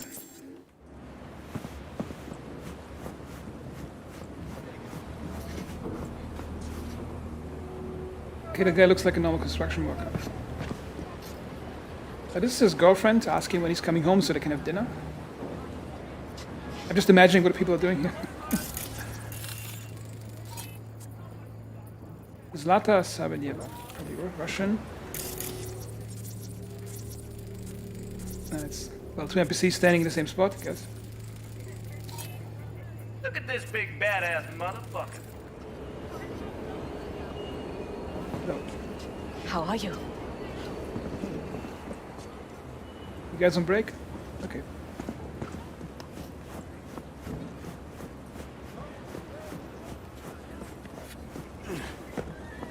But this is one of the things I like in this game, is that you have this procedural climbing going on, so you can go like this. And you can reach some weird places in this game that do, if you really want to.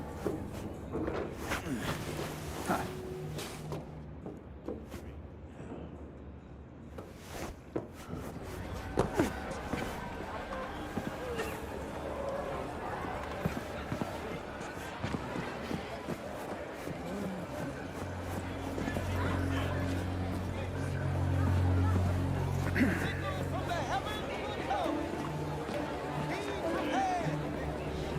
Does this place even have a clothing shop? That probably doesn't. Hey, watch it. What's inside of here?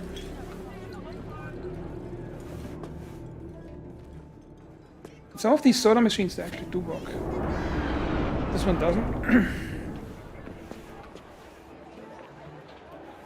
A signal from the heavens will come. Be prepared.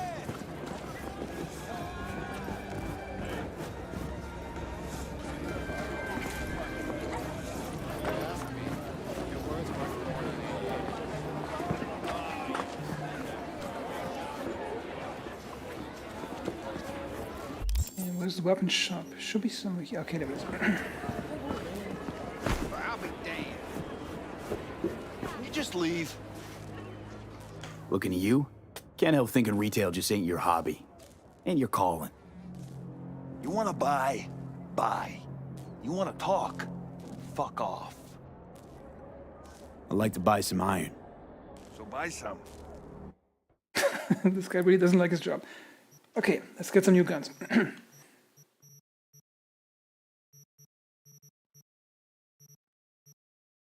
Oh, just some weird revolvers. I can find those on the street and you have to buy those. I'll probably sell some.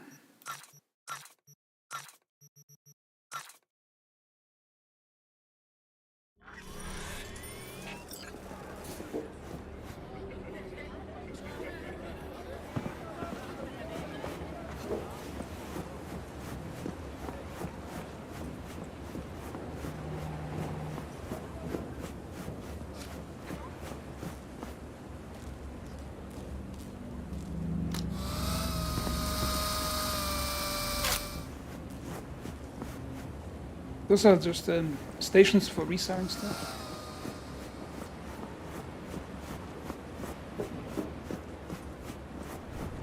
I think in some ways this game reminds me of Deus Ex, if you play those games. It's basically an open world Deus Ex in terms of how the gameplay works in terms of combat. Like you can hack computers, cameras, and knock out people, sneak past them.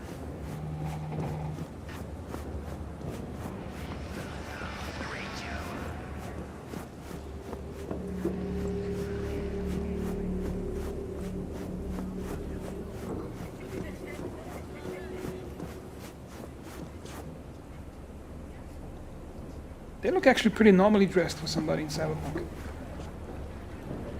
Okay, well, that's a bit deep cut out, I think. But hey, it's not my taste. Your place or mine? Okay. Dude, your girlfriend is here, come on.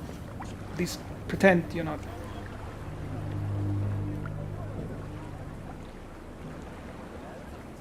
What?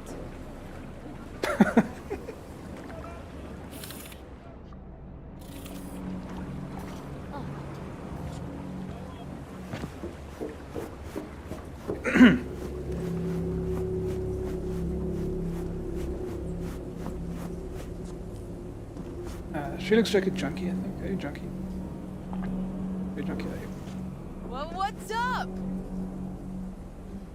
Yeah, she's lost. I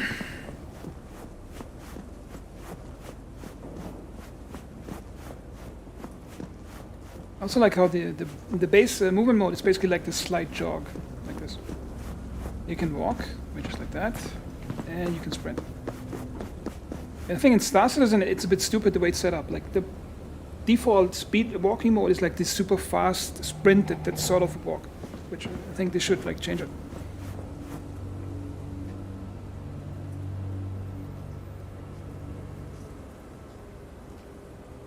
My telephone just got weird for a moment. Check in. Okay, stop.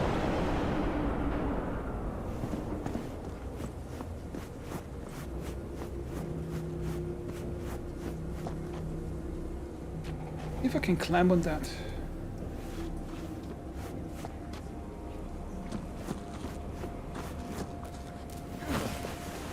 As I mentioned earlier, is that my phone is bugging out here. Notice as I'm grabbing, automatically grabbing to ledges, notice they're like diagonal, they're not horizontal. Notice the hands are actually on different angles when they grab to it. Which means it's procedural.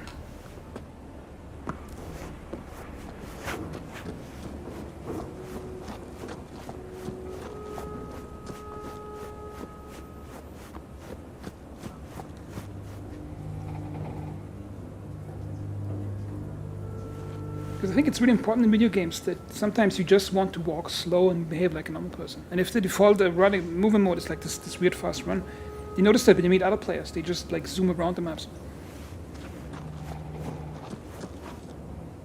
Hey Rusty. What do you mean, how fixed is it? You mean Cyberpunk or?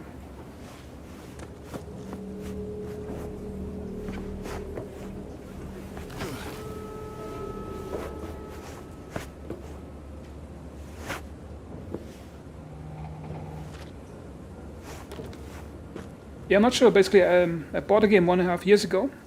I haven't played it because the FPS was bad. And then last week I played it, FPS was a bit better, and I'm just exploring the game more.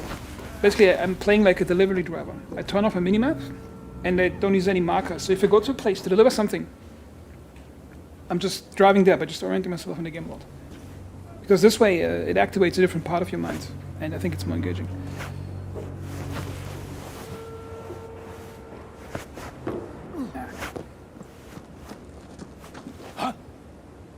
Wait a minute. Hello, who might you be?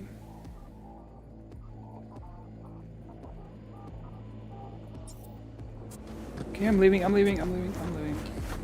The yellow just means he wants to get away, and if it's red means they're attacking. Well, it depends. I wouldn't call it super buggy.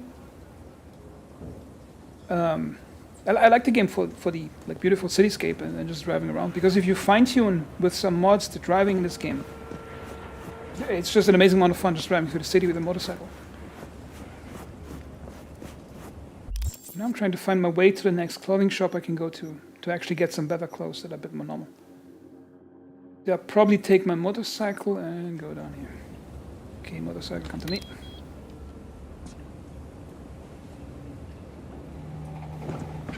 Yeah, Elspace, yeah, I tried a demo already. I think I tried it last week. That's I already wrote feedback for the developer how to tweak some things. What I like about Illspace is the Newtonian flying.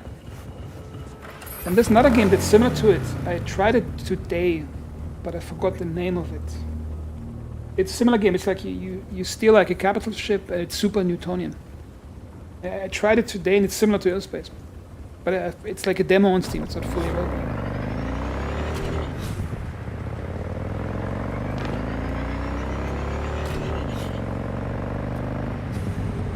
I think I wrote like 2 years ago about that in Star Citizen in the forums, that the game needs to have slow Newtonian combat flights. So you really have like those heavy ships that slowly steer, and you can feel the mass of it. Because then you have kind of fun by just flying the damn thing, and not just like doing missions or something. Because the most of the fun in video games you get from the physicality of things. Oh, this car looks nice, doesn't it?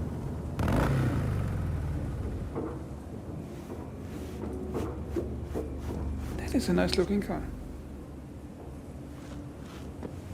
Or you can actually buy it. Like, it's one of those you can buy them in the game. Like, certain NPCs offer you certain cars, you can buy them. And they tell you where it is, you can walk up to it and press buy. However, I blew most of my money on random things, so I can't buy it right now. When I completed the main game, I had $450,000. Now I have 12,000.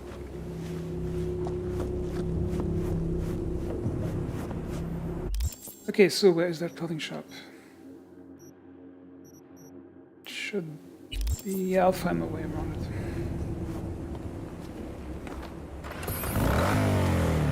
Yeah, I think they're basically too fast. Like ships, basically, their top speed, most ships is like 1,000 meters per second. The problem with that is, if you want to have meaningful positional combat, you cannot have that if ships can accelerate to that speed so fast. Because if you have a weapon range of like 2 or 3 kilometers, and 2 ships move with maximum speed at each other, they will close at 2 kilometers per second, because 1,000 plus 1,000. And then players have about 1 or 2 seconds to react before they zoom past them. And that's why it's problematic. And wait a minute, I'm just tabbing out to check what the name was of that game. 1 second now. Just tabbed out of the game, checking YouTube for a moment. It's called Capital Command on Steam. It's basically super Newtonian flight, and you have to like steer your battleship into certain directions and get within firing range, and then your guns have a certain arc at which they can shoot. And I was really impressed by that one. Okay, now just drive south and I'll be at the clothing shop.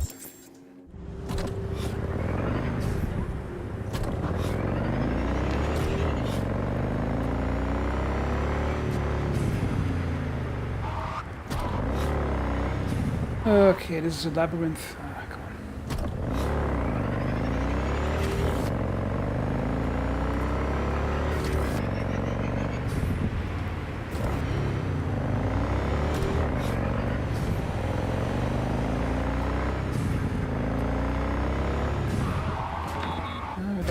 docks? This one. Like the docks are really bad area to drive because it's a huge mess of dead ends. Ah, tunnel.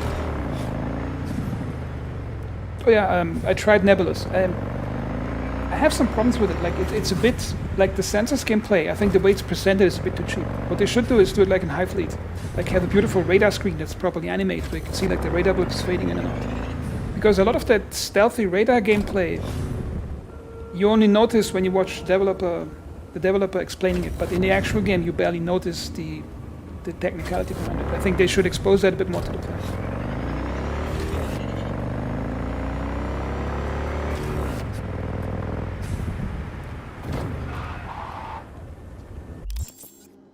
Okay, want to go to this clothing shop first. Okay, I take one right and then the second left. One right, second left.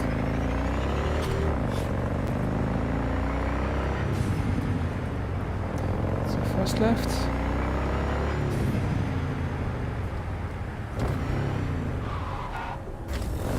That's a garage. It has to be this one.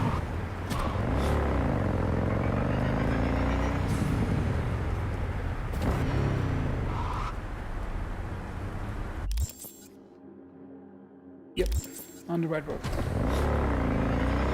Because I'm currently scouring the clothing shops for just basic everyday clothing I can wear. Because sometimes you don't want to look like a huge cyber warrior, you just want to like a normal t-shirt, a normal jacket. Something like that. Okay. Yep, they're right there.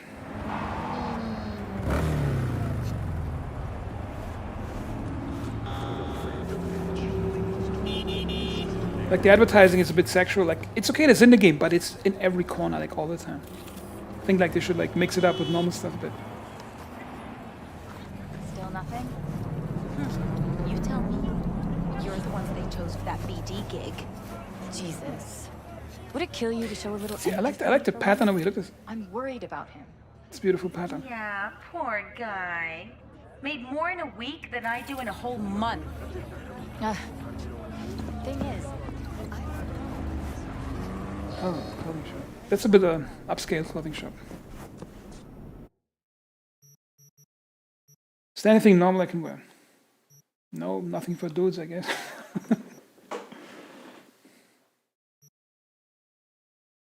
Ultralight windbreaker. It's probably one of those action movie Russian Adidas jackets. My guess. Let me see.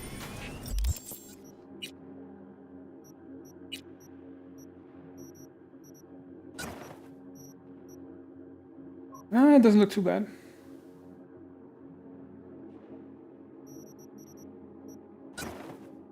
Well, I'll keep my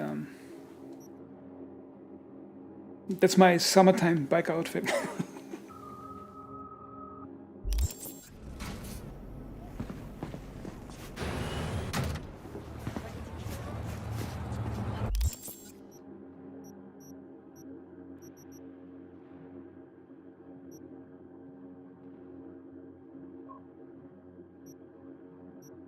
There's a clothing shop in Pacifica. Yeah, I'll probably go to Pacifica, buy some clothes.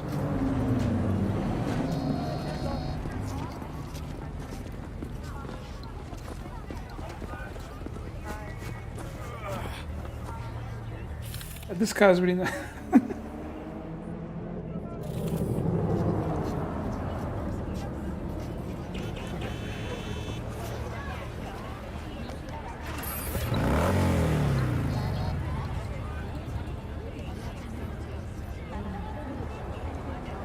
You guys talking about Ready or Not?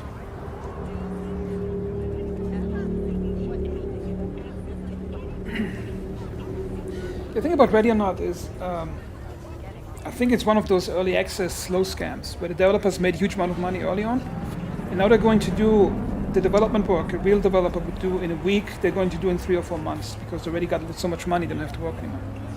I made a video about it. They probably made about 50-60 million revenue with the game, just the sales before taxes.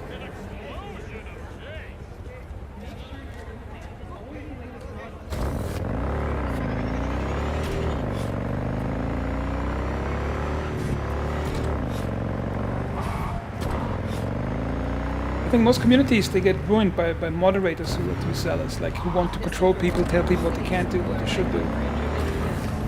Basically, most moderators are basically power tripping nerds.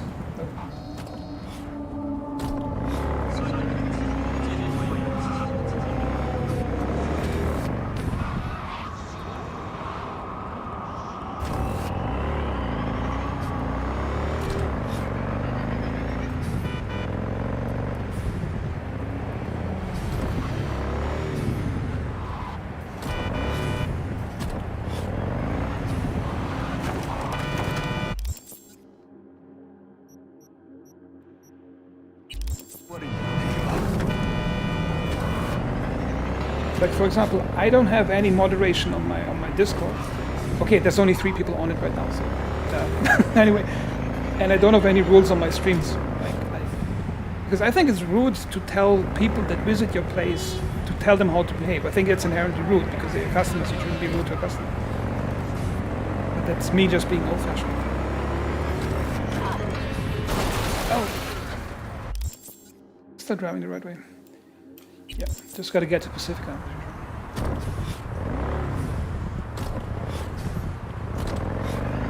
But isn't there a footbridge I can use that technically would also fit the motorcycle? Oh, it will work out.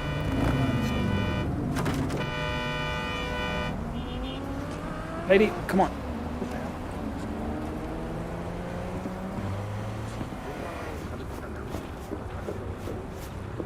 Wait, shouldn't there be like a footbridge I can use with the motorcycle? Yeah, that should be a footbridge, is it? No, that's not a footbridge. Oh, that's a railway. So, yeah, that's the public transport that you mentioned earlier.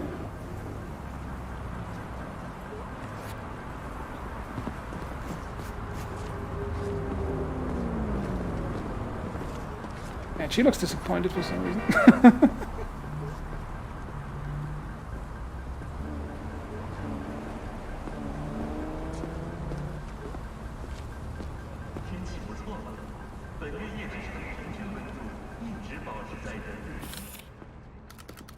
Look at this hair tag. There's actually bobbing around as they're moving. How cool is that?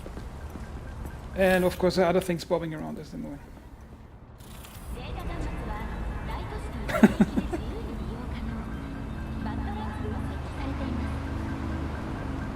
Now, like the NPCs are sort of buggy, but sometimes they just move in a realistic way, like the way she's holding the phone and their hair is moving. I mean, it's still above any other NPC. Wait, did it just start running because it got red or something? Did you notice that? It just started running because shit, that's cool.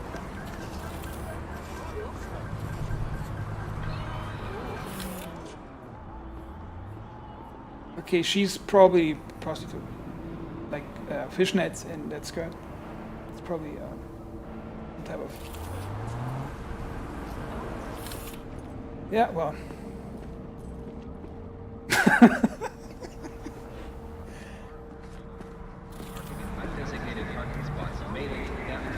See, there's a lot of weird clothing in Cyberpunk, as you can see here. But at least you still have the option to also dress normal. And there's a lot of normal dresses too. But in Star Citizen, everybody looks weird. Like, if you go to Orison, the way the people dress are...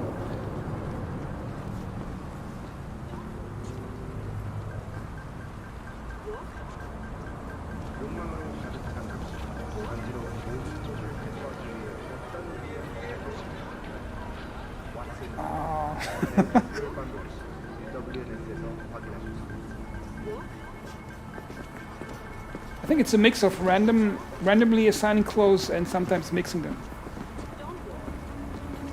This guy's jacked as shit. Like he can drop kick you across the river probably if he grabs you. Oh wait, there's even kids in this game. Now, can you commit violence against them? No, I probably won't do that on my stream. It's gonna look weird.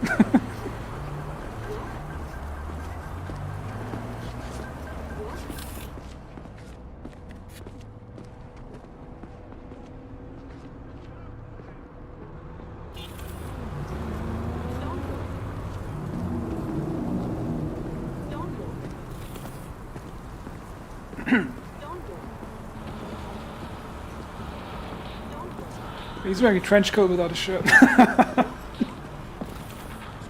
The pretending to look normal, like he's just walking down the street.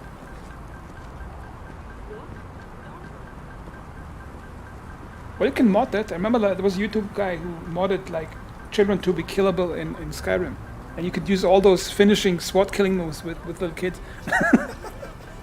And it was really funny to watch.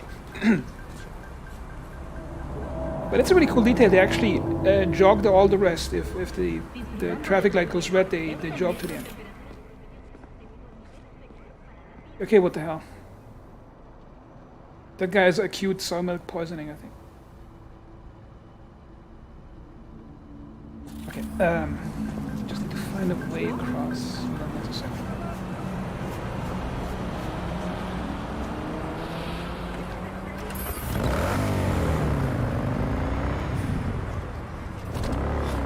I'm really proud how I was able to fine-tune the steering of this motorcycle with months. I could really precisely move it. And I had to like lower the steering to 100 times less than it is normal. Just for this motorcycle.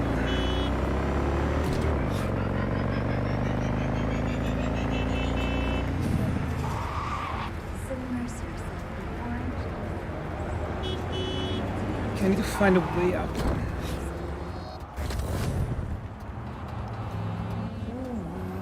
Wait, that looks like an overpass entrance, is it? Over there. We can just take this overpass.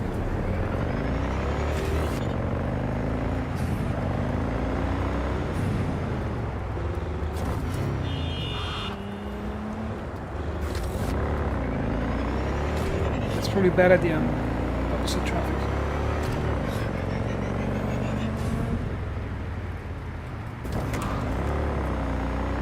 I think like in video games, children should be like killable, like as NPCs, and you as a player should have the choice to do it. And there should be obviously negative consequences. Like you shouldn't get like experience points for that because you should kill kids. But I think the reason video game developers are not doing that is because they don't want that weird controversy farming going on. If some video game magazine says, oh, you can kill a kid in this game, and then in real life some idiot kills a kid, and then they say, oh look, he played that game, and then you get that stupid thing going on.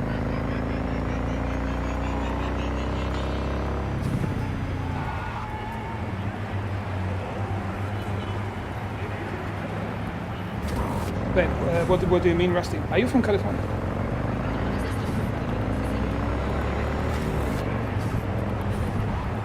I don't get the joke. What do you mean?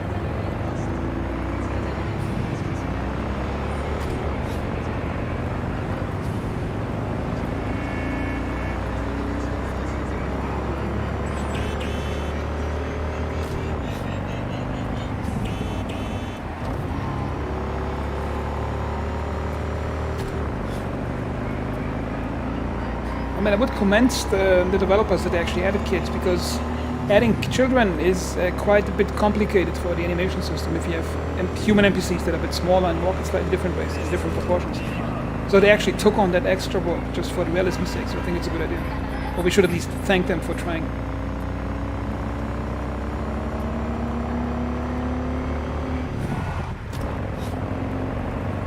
It is this slow ecstasy that builds up when you just drive safely for a long time in this game and you don't crash.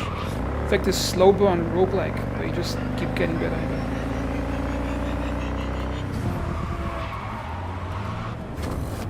Okay.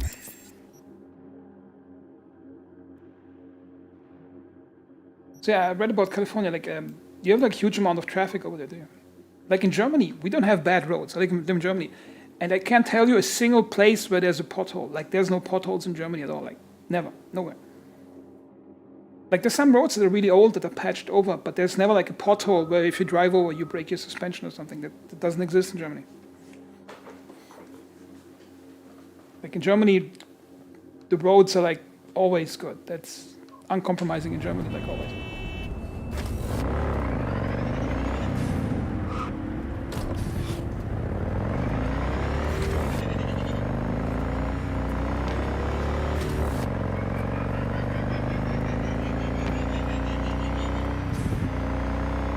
I also think German drivers are quite disciplined in the sense of, not sure what it is, maybe it's Germans being precise or something.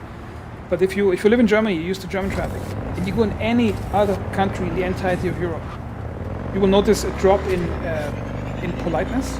and in an increase in fender benders, like cars bumping into each other and yelling at each other. Like Germans are like super quiet when they drive their cars and really precise. Yeah, I noticed that California got really messed up, I think, politically. Like, didn't they like make a law where where department stores have to have specific gender-neutral toy areas for kids? Like, is that actually true?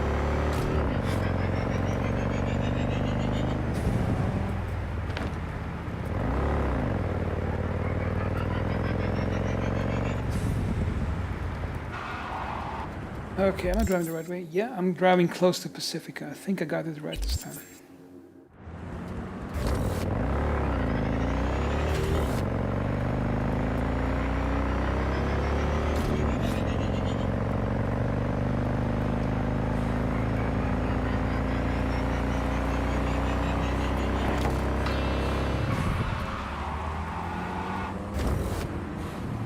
Wait a minute.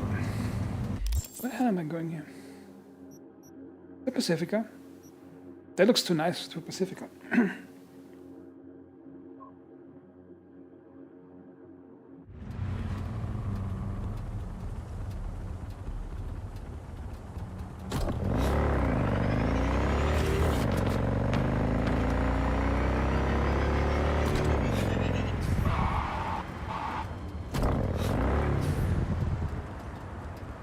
Yeah, that is Pacifica. I'm mistaken.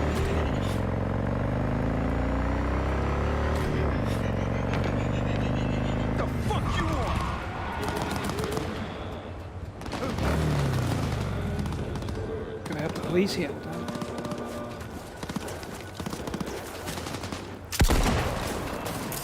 Out of ammo! Good optics make me blind. God damn it! Can't see shit! Fuckers taking out our best!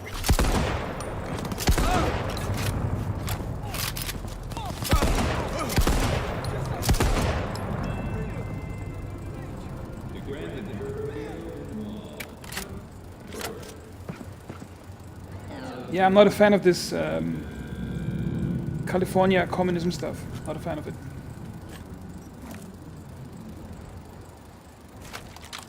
Oh, nice gun. Check this out.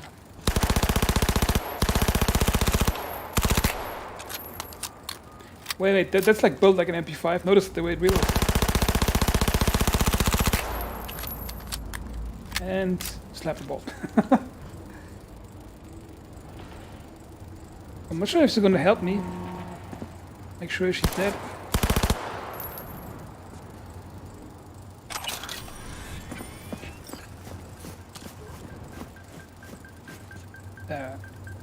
Well, boys, got a feisty one here. Do a little time to soften right up. Wait a minute, what's that? I love those little cyber cars. Look at this.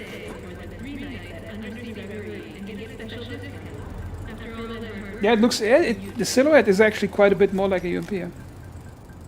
Yeah, it's almost exactly an UMP. Like if you look at the silhouette of the thing. But wait, is the UMP also a? Does the UMP actually have a slap eject handle like the MP5? Oh, Jack. There's actually an ambulance system, but it's not for the player. But there's cutscenes that show it. Basically, it's called Trauma Team. If you have a Trauma Team membership card or something, it's like insurance. And depending on your level, platinum, gold, or whatever, you call them, and they come with like those little flying car thingies, and they come out with guns, and they intimidate everybody around you to save you and drag you back in. It's like this super violent type of ambulance thing, where you also pay for the extraction with guns and all that. So you will see that when you play the main campaign. There's some ambulance going on. Huh. Commencing patrol. Ah, I've seen this place before. Not those guys there. Beat cop. Yeah, I love the suits. Look at this. Something. Okay, I'm going. This cop won't fuck you up. He would like to have that car.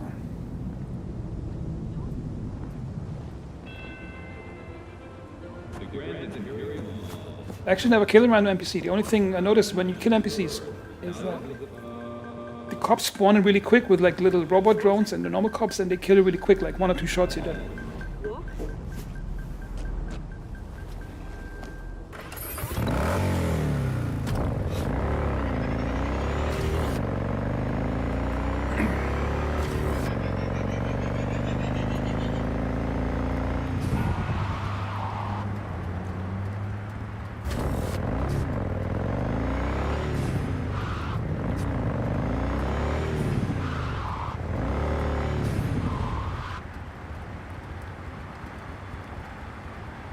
I think this area, if you still hear Rusty, I think the specific area, it sort of reminds me of Miami, like in terms of the architecture. What do you think?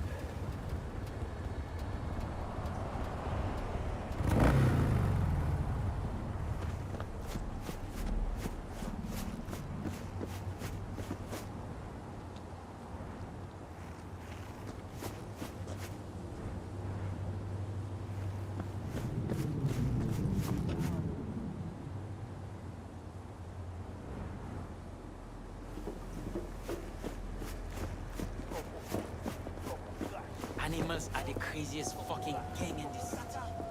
Any job, they'll take it. Hey, at least they're getting job. Pacifica Avi.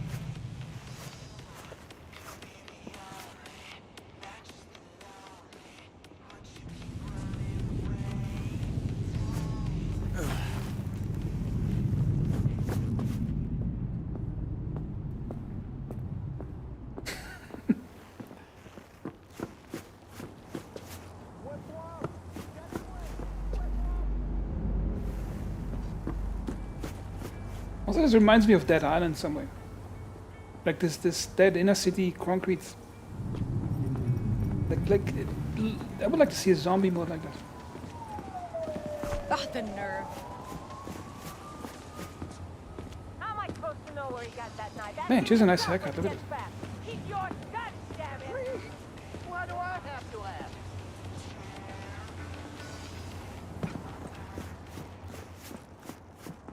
Get the gear in time? Macho, what kind of question is that?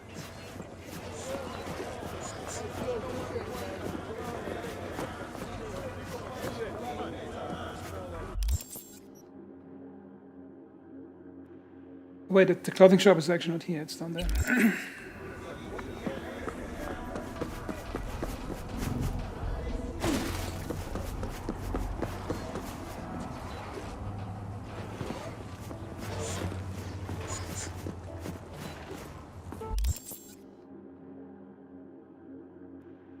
Yeah, just down the main road.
Has the sea ever been so clean?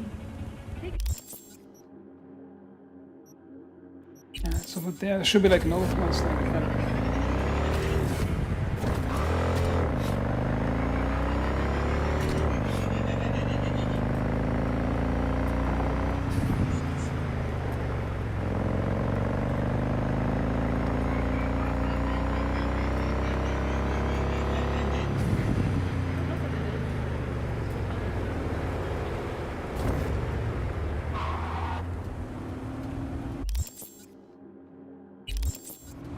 Should be the shop.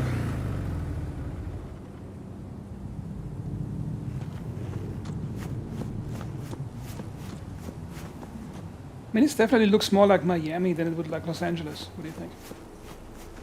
Like the southern part of the city.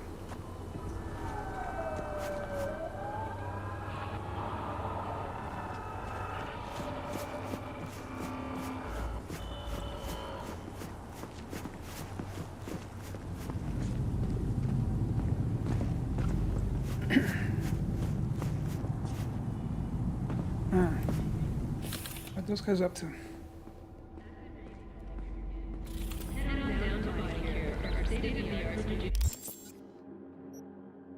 There's a clothing shop. Oh, it's down there. That reminds me of Dead Island. I think Dying Light, rather. It would make for a nice zombie game. Imagine like you're just walking around here and then you see a zombie in the distance and it sprints at you.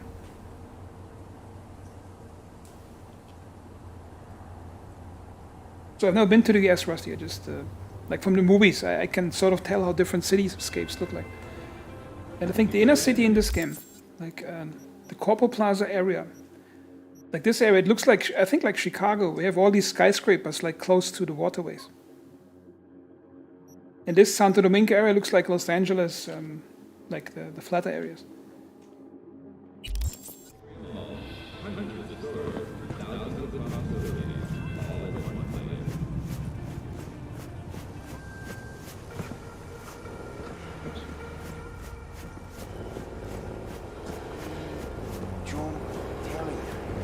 Experiment. I'm an experiment. Pacifica's their little sandbox. Quit talking out of your ass. Okay, those cops? Yeah, they're cops. No, they're not cops. Let me tell you something. Anything can be bought for the right price.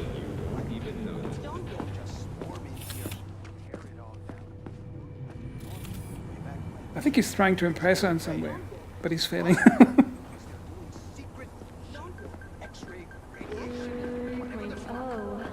Like this had a certain zombie vibe to me. Like it has that built-up concrete city, but it's almost empty and like nobody's there. It has some unnerving quality to it. Like you just wait for zombies coming to rush out somewhere. And imagine a cyberpunk cityscape, procedural zombie gameplay, where you can just live in the city and zombies everywhere. Man, that would be amazing.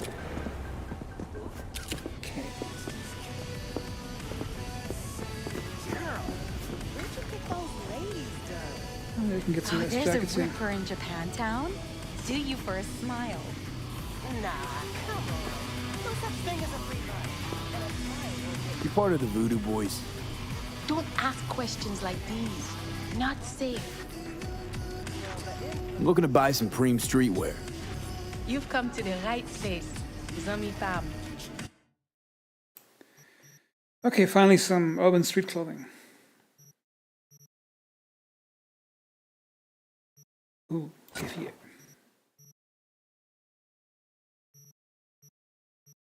See if I can find something that doesn't look gay. Tight shorts, hot pants. No, come on, no, not gonna do that. Maybe we should do a playthrough with a female character. Check out all the skirts and all that. Beanie, okay. Bitch, B13 cap. Like, why is it called bitch?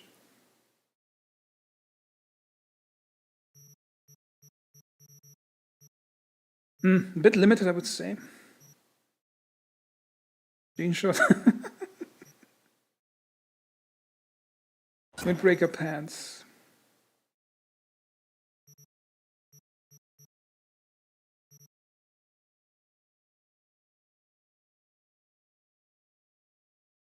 Starfield, yeah, I'm optimistic, I think. Oh, I think when you watch the trailer that they released, the first 5 or 6 minutes sort of sucked because you just walk through some weird space station or moon station and you shoot random guys. And the lighting was really bad in those areas. Like it's all desaturated gray. And then they showed that cityscape, which had palms and nice buildings. However, the lighting was like super, like there was some green filter on top of it. However, then the rest of the trailer looked really nice, like the character building, the user interface when you're modding weapons, and obviously the shipbuilding editor. My guess is, not sure have you played the first two Fallout games, Fallout 1 and 2?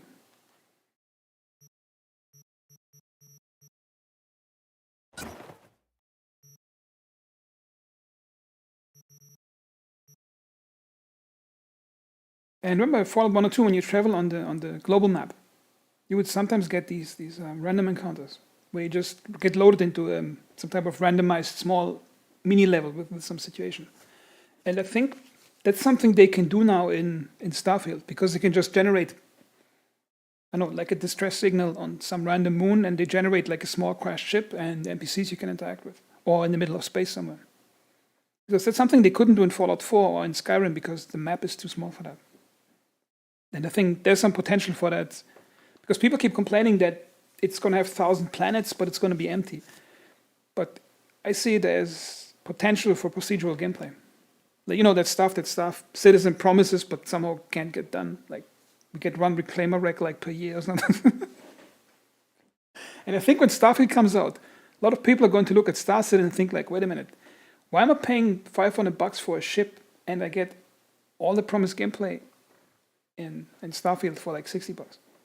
Okay, it's single player, but then again, like, it's going to light a fire under Star Citizen to accelerate the development.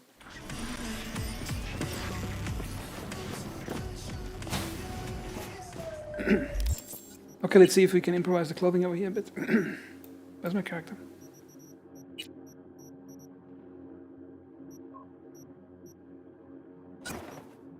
Nah, not good. It looks okay.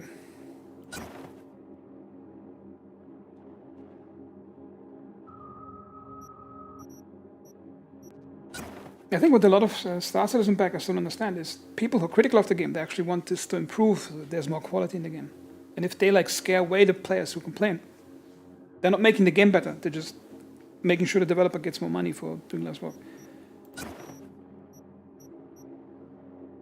Which one should I wear? Not this one. Nice Miltech. Armor-piercing rack. That's a nice hoodie jacket.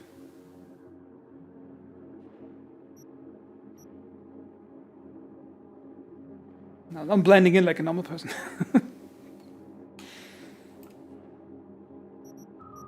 We have some nice helmet I can wear.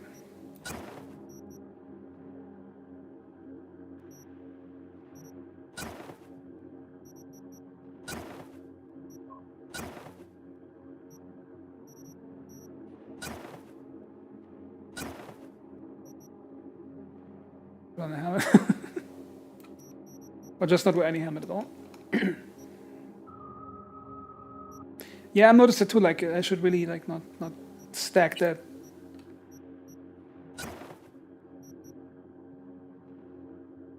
I mean, I tried to blend into that whole Chicano, like, what do you think about that? That color, the cut is just bad. Maybe plate shirt, that looks... I wonder if the game actually has headbands you could use. I need a headband. Maybe I have better pants somewhere. And it's basically the same cut.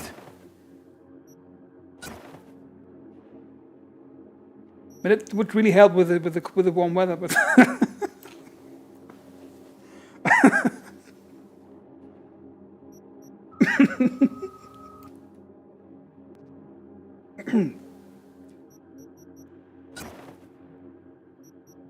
Huh? This actually look like nice cargo pants. I like the cut. What do you guys think? This slightly baggy cut and all that. With the roll-up sleeves. I like that look, really.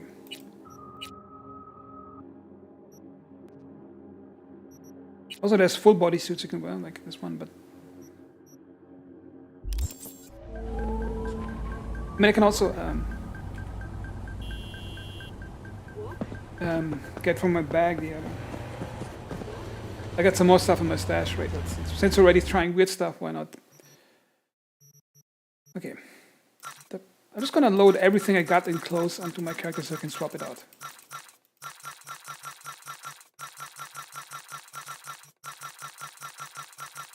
Just random stuff I looted from people, basically. Okay. I'm already overloaded with inventory.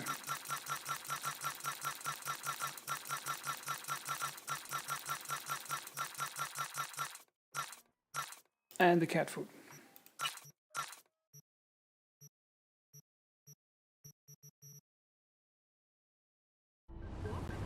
Okay.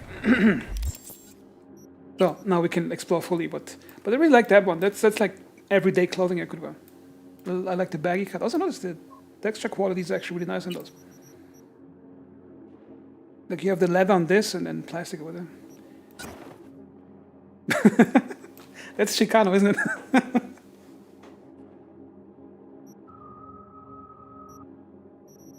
Then we got hot pants, which I think, well, no, I'm not going to go in that direction.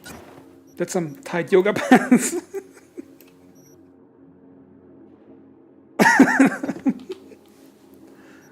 Okay.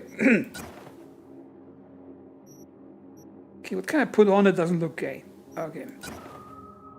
Yeah, well, fair. I think that's one of those Japanese silhouettes. Let's go with that one for some outfit. Let's see what type of shirt would be. Tactical vest. Not a soccer tactical vest, looks nice. Trench coat. Snake leather.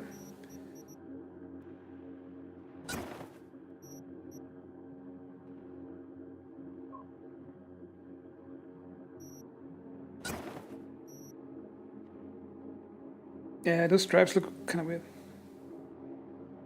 Oh, Border Patrol, Southern California. That's a really cool detail. Patrol agent, Border Patrol. Okay, that's pure green, it doesn't work.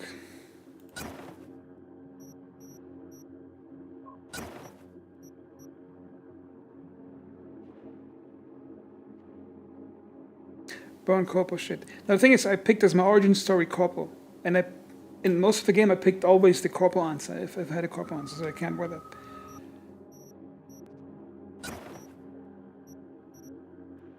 There's blood over here. Interesting pattern, interesting color.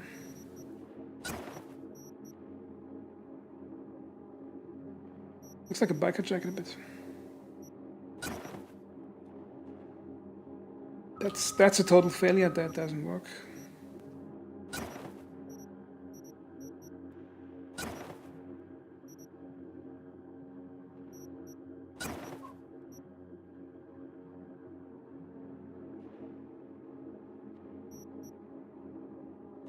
That's the biker jacket I had earlier. That's nice for cold weather driving, I think. Not sure what that is supposed to be. That's some really weird thing.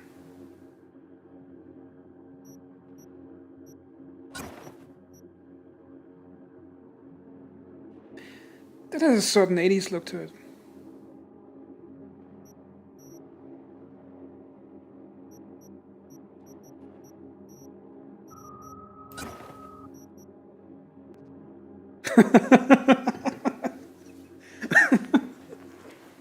Aluminum foil warrior. Like, if you were like that, people will leave you alone because you know something isn't right with you, so you look more dangerous. Like the combination with the shorts, I like that.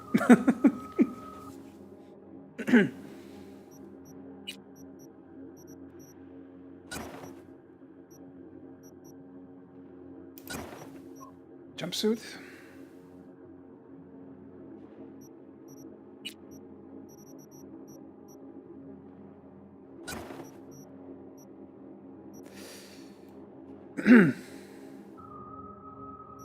It's just weird.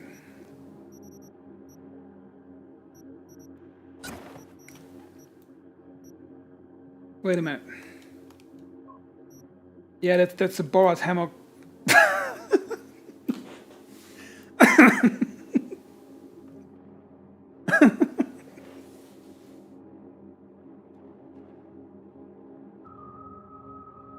Yeah, that's just too weird. Also have to be really well shaven for this to work. But it doesn't work, I think, so, yeah.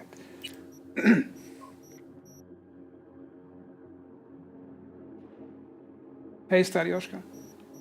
Well, I don't have rules, but the thing is, you gotta be careful. If you say something that YouTube might auto-detect as something bad, then you might get into problems. But I don't care about rules. I don't care. Like, I'm not going to ban you for saying weird stuff. I don't care.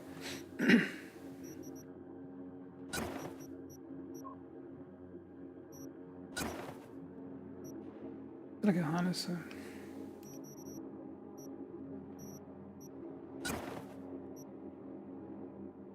Has a certain elegance, but I would like to wear like a really nice suit and tie. It's just like something normal.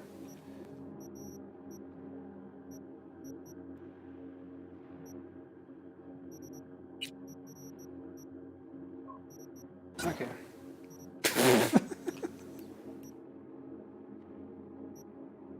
Yeah. Well.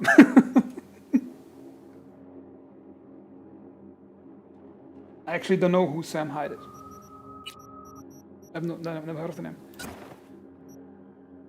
Okay, this looks pretty normal.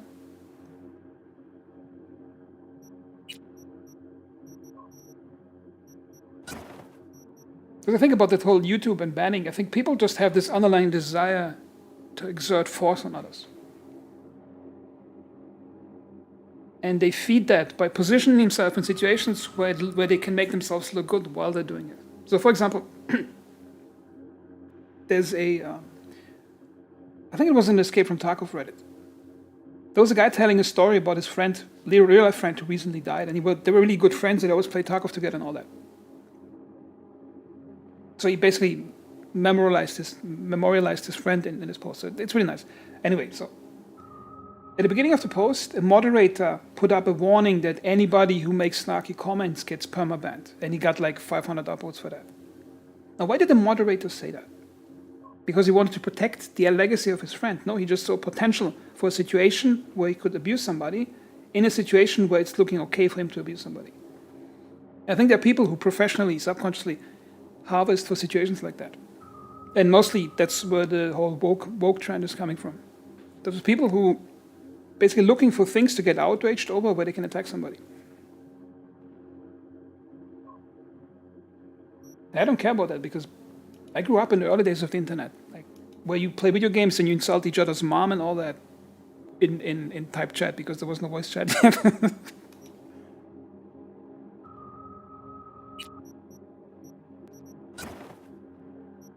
Yeah, kid, that's just straight up gay. Come on. You can't even say, okay, I wasn't heavy combat and it just happened to get torn off over here. No, he did it on purpose. That just. This one.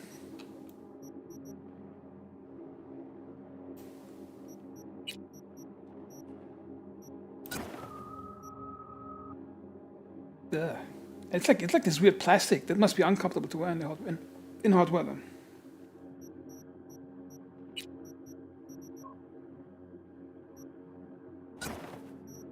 Oh, that looks nice. Just a regular camo shirt. That's good.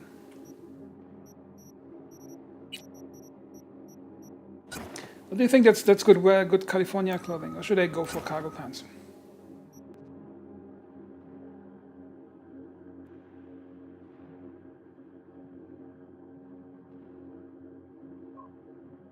No, you can't. Like, you can buy different colors and find them. Like many things have different variations, but you cannot like use a color pick on them. I really like those cargo pants. Like the material definition is beautiful. You go for this one, but that's just. Yeah, that's just, come on.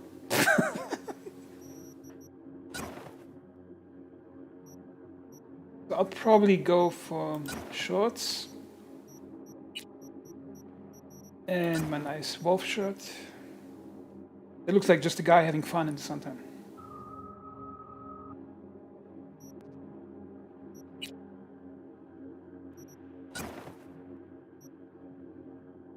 Does it fit into some type of Chicano gang? What do you guys think? Would it blend in? By the way, there's a cool detail. If you're wearing rubber shoes, you make different footstep sounds than if you're wearing like dress shoes. Very cool detail.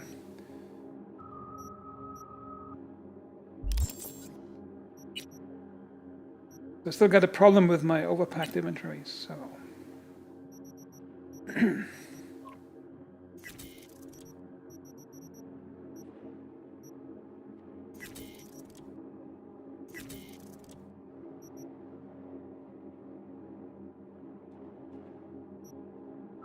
Wait a minute. Backpack.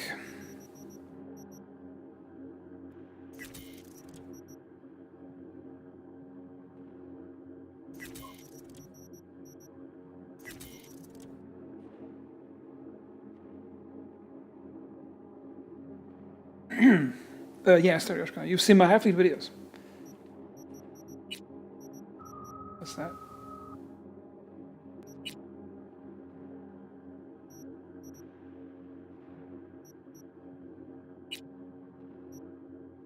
Attachments. I'll try those scopes out here.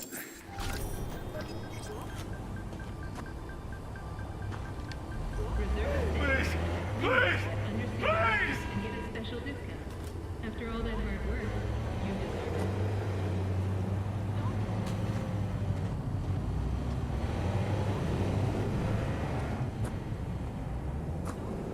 There's a photo mode you can activate with the N key, but for some reason right now it doesn't work.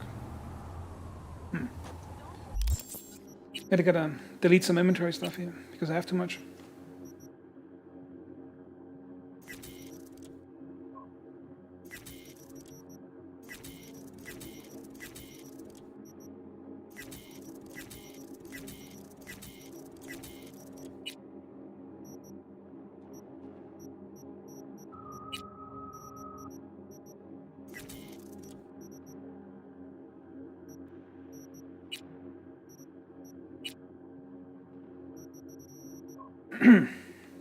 I gotta move some of the clothing items over here.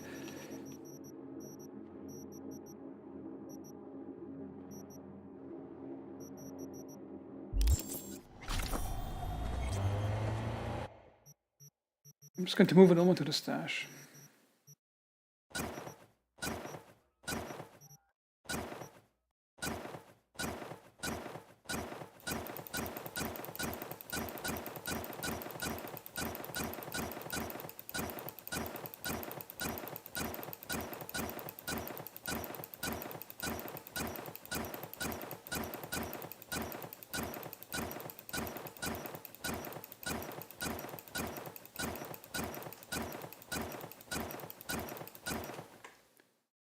Okay, I wish I have some inventory back.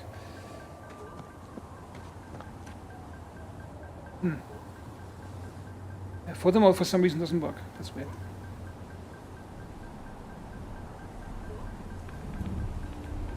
Acid rain smelling your skin.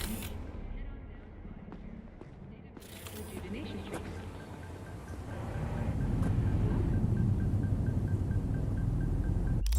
Well, technically, where should I deliver my next cat food item?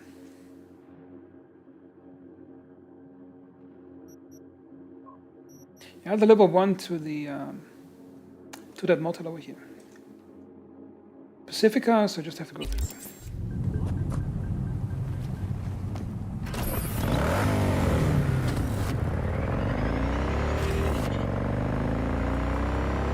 So as I mentioned earlier, the thing with the Vogue stuff, it's simply people looking for situations where they can abuse somebody.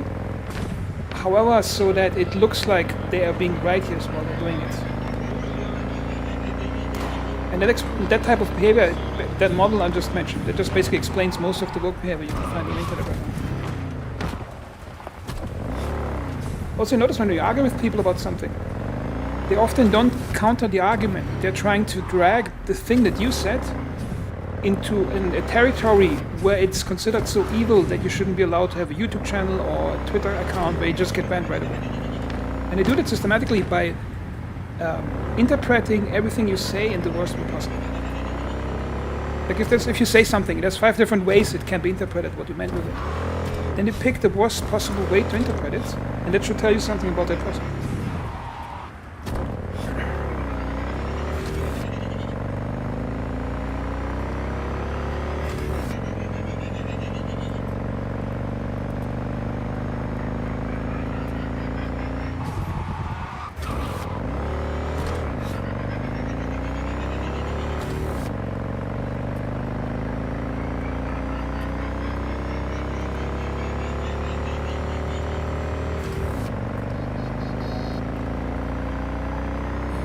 Jump off in this direction.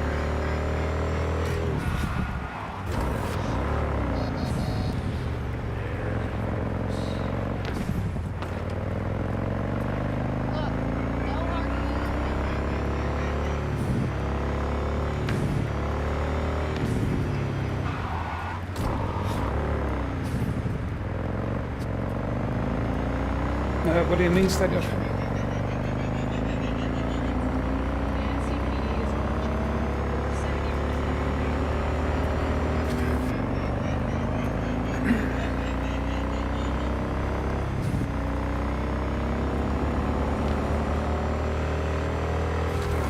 Oh man, this is fun. Woo! Ow, ow, ow. Wait, am I going the right way to Pacifica? No wait, that wasn't Pacifica, I need to go to Rancho. Yeah, that's right.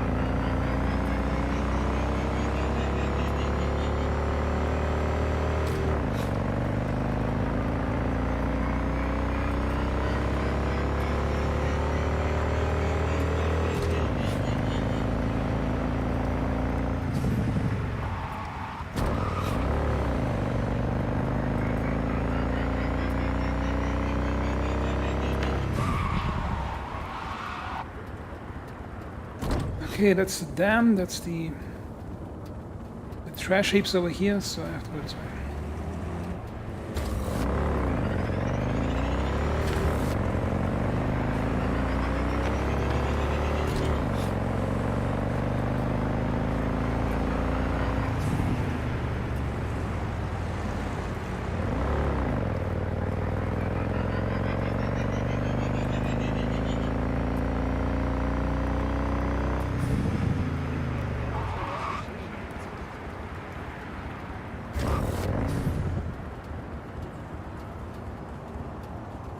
I think it should be...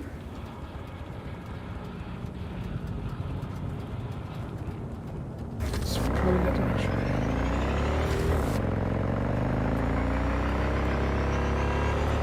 Oh yeah, I got it right.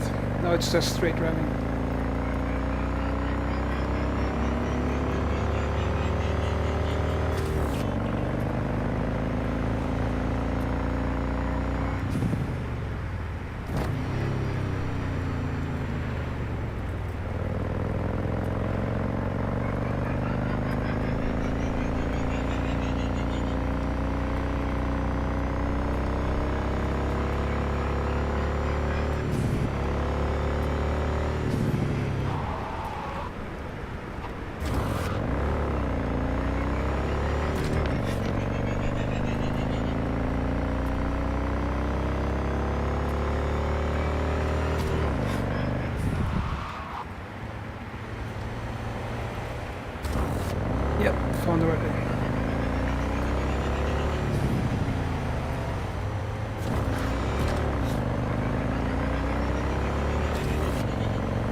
This guy friendly or not?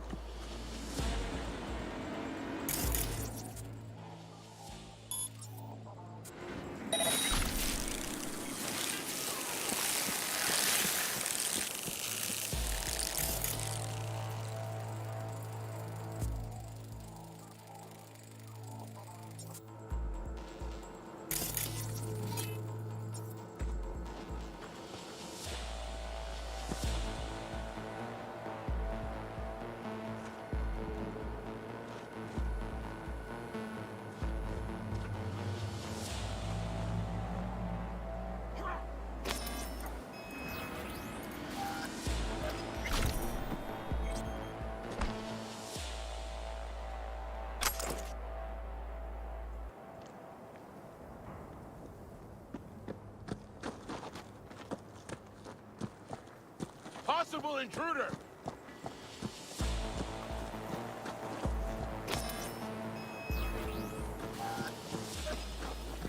Come out with your hands in the air! Holy shit. Huh. He actually procedurally grabs the different parts of the rock. How cool is that? Wait a minute. Surrender immediately!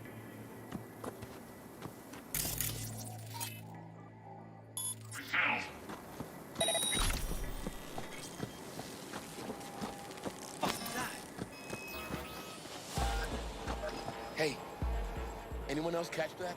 Locating suspect. You are instructed to reveal yourself. Locating suspect. You are instructed to reveal yourself. What the hell? Locating suspect. Hey, anyone else catch that?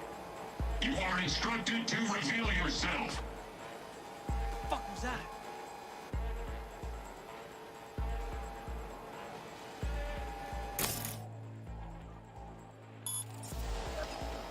Locating suspect.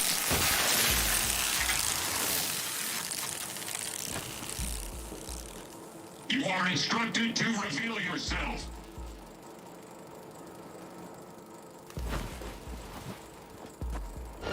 Locating suspect. I've got this.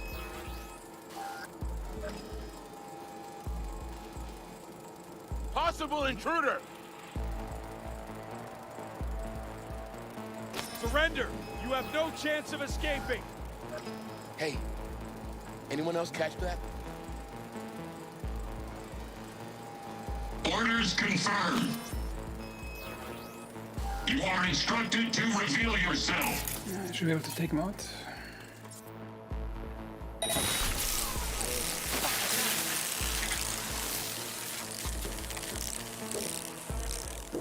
I've got this. Drop any weapons and new come gun. out!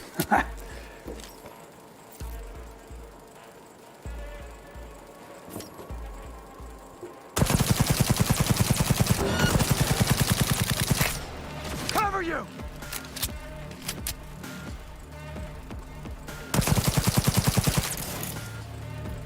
Go, go, go!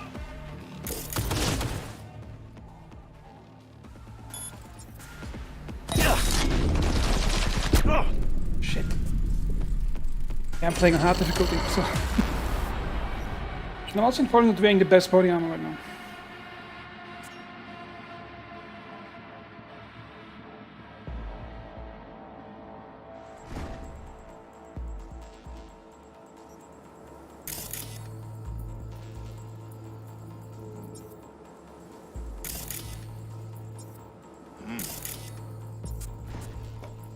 he's a terrorist! Stay vigilant!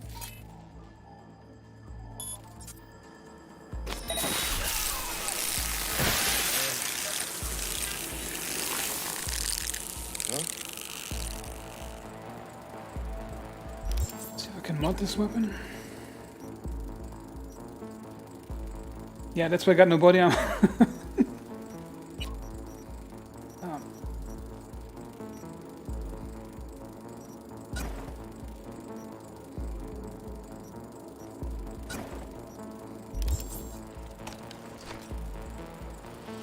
Come out. Hey, Paulo, what I'd like to use is a system reset because when I played the campaign, like this is my first campaign playthrough, save basically. I played mostly stealthy, not killing anybody. So 95% of the game, I just snuck up on people, grabbed them from behind, and snuck through levels. Only in certain boss fights I actually had to use guns. That's why I'm like system reset and blinding enemies, weapon jam all the time. Huh? I'll say I'm not dressed for combat over here. Come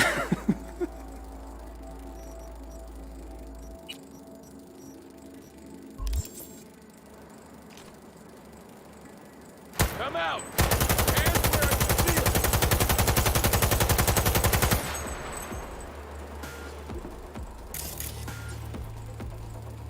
Why can't I scan this guy? What's going on? A bit buggy or something.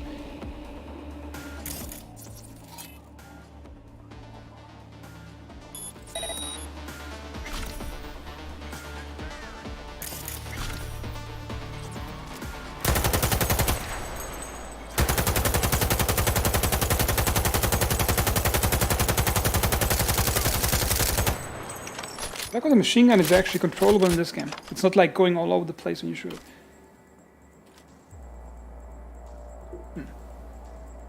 Did I get all of them? Let's do a ping.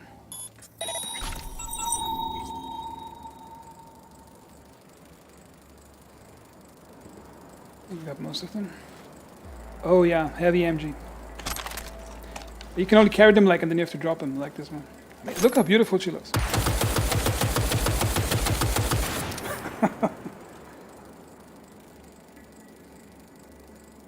Also, I don't really have good FPS. I probably get barely 30 FPS right now. So, combat is a bit laggy for me, so sneaking up is a bit easier. Come out. Hands where I can see 'em. That's actually Ricochet going that direction. There's like a special plugin you can use, like where you can see the Ricochet which direction it's going to go.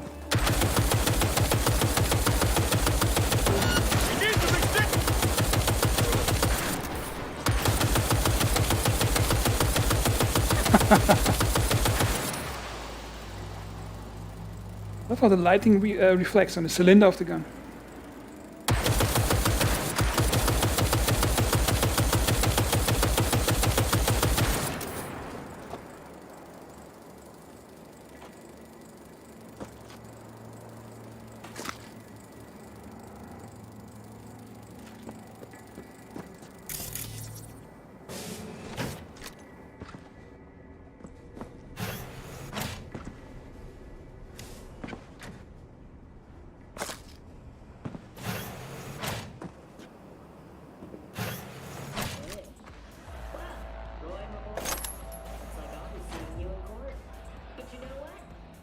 I'll take it.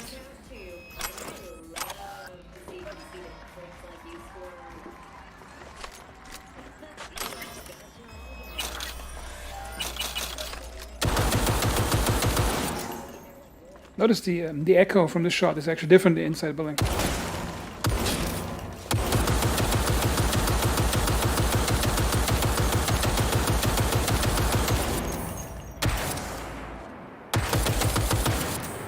The way sunlight reflects, look at this.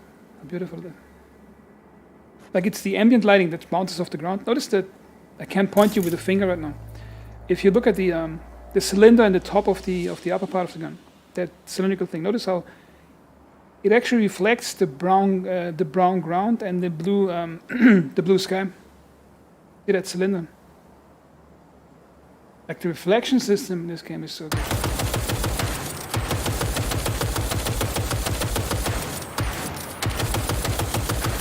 Notice the muzzle brake, how it rocks back into the gun.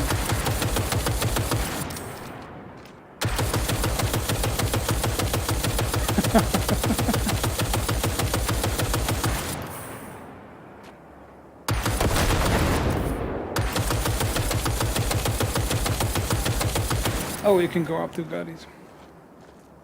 Oh. Oh my god. No idea that you can actually shoot chunks out of the head. End of the... Oh my god. I had no idea that is possible. Oh my god. Oh shit, I had no idea that's possible in this game. Wait, you can actually shoot chunks through the... Oh my god. That's grisly as hell.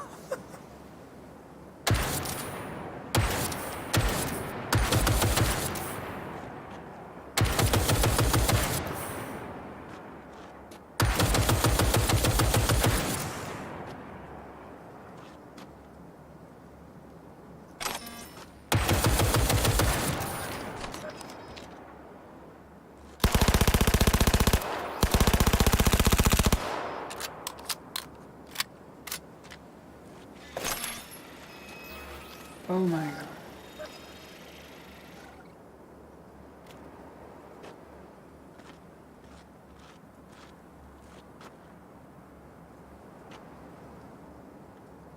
Oh, those guys are just asleep, they're actually not dead. Oh, I haven't seen this pistol yet. Laser pistol. That's disappointing.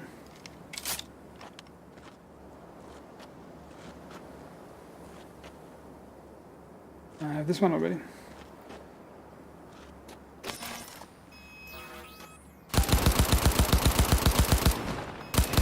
I love how it's like a mix between an AK and the G36.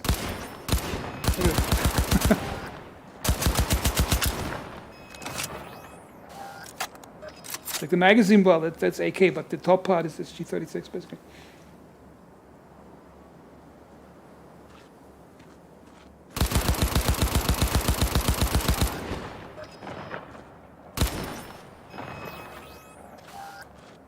It's the Echo.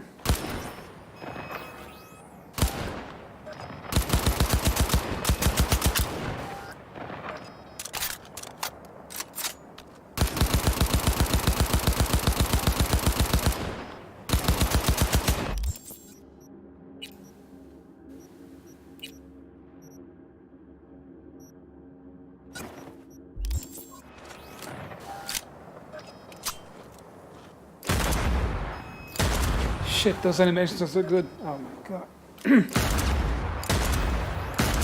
You can really feel his hand is actually holding against it, holding against the recoil.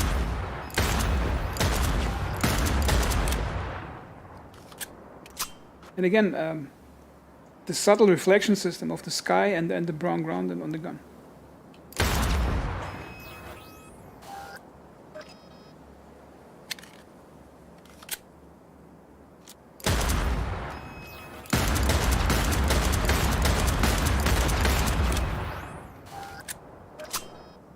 It does actually have different animations. It actually does have different reload animations. How cool is it? Oh shit. I've noticed like there's like 3 different ones when he's like sticking it in the aggro. Man, that's amazing. Wait, what? Rip off?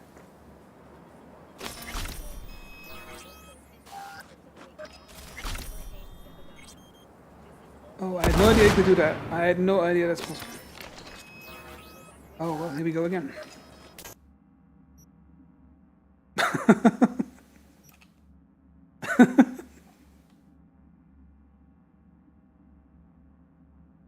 And it's beautiful.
don't know what happened to the NPC inside. Now my steering is optimized for that small vehicle, so...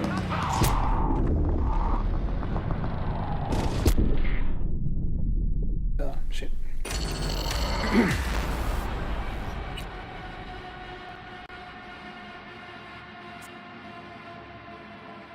So when you play with the controller, they actually have different steering. Do you have like an analog stick you can use for steering?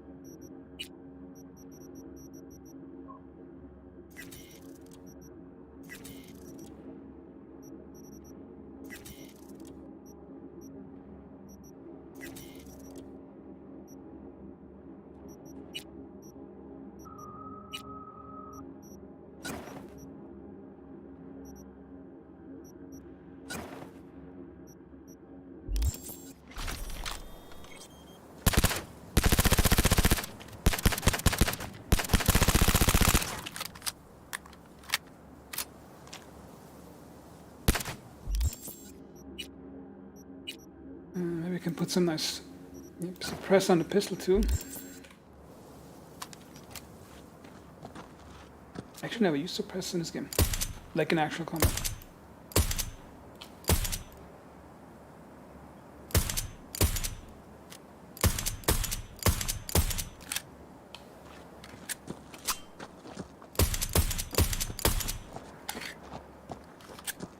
Because I relied so much on the special abilities.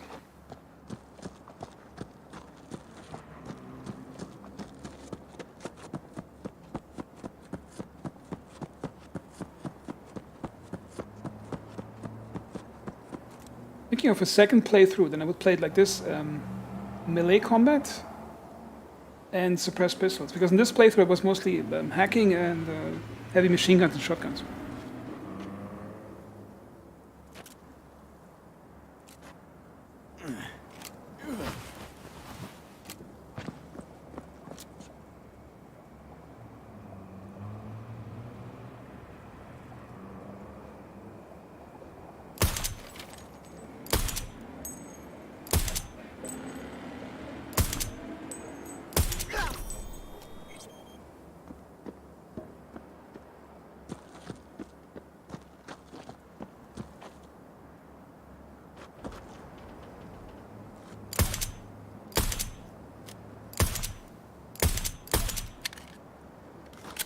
Also, I think that the gore system actually that it actually depends on the amount of instant damage you do, whether it actually activates the gore system or not.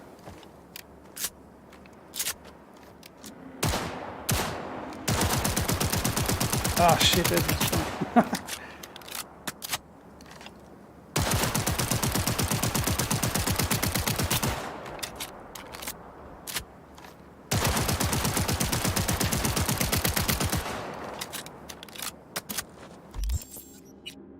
If I use a shotgun,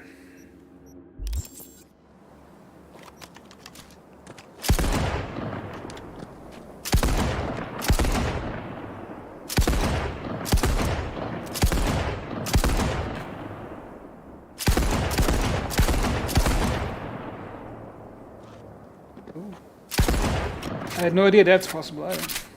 I should really make a playthrough using more guns like this. I think I'm missing out on something. Can I switch a double barrel? I usually spend most of the game having a double barrel and just upgrading it all the time.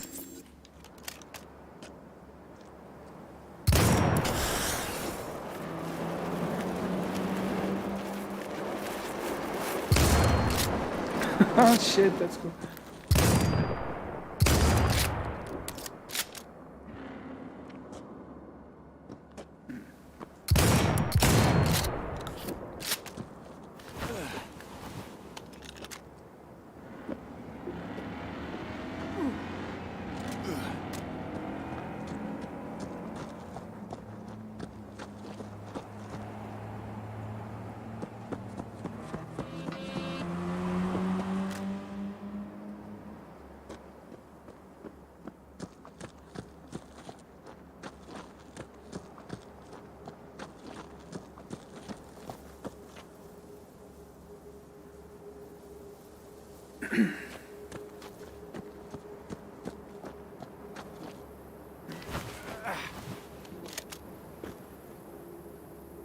It's probably just decoration content.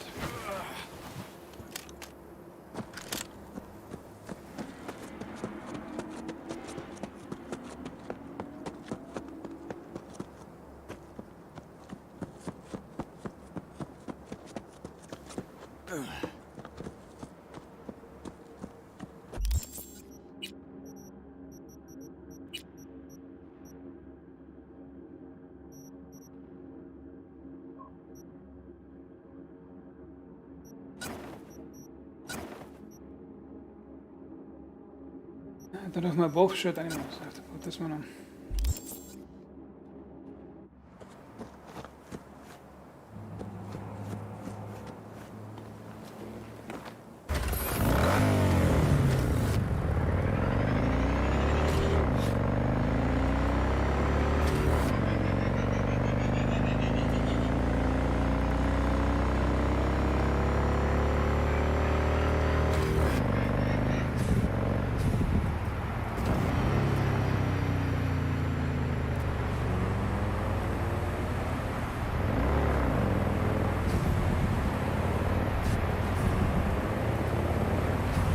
Wait a minute, there's nobody inside, what the hell?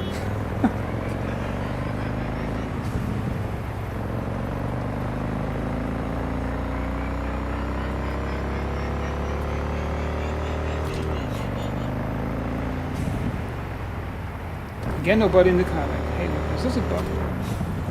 Yep, nobody in the car.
I wonder what this route is going to take me.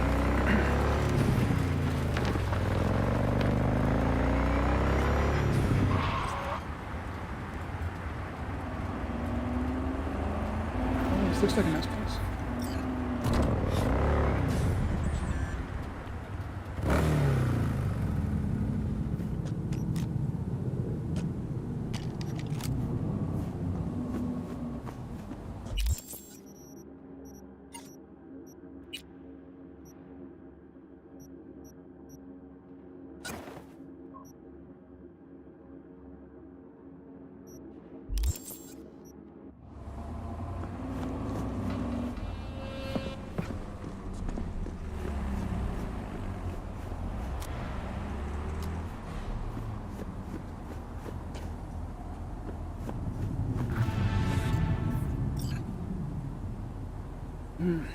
Neutralize the perps, but where?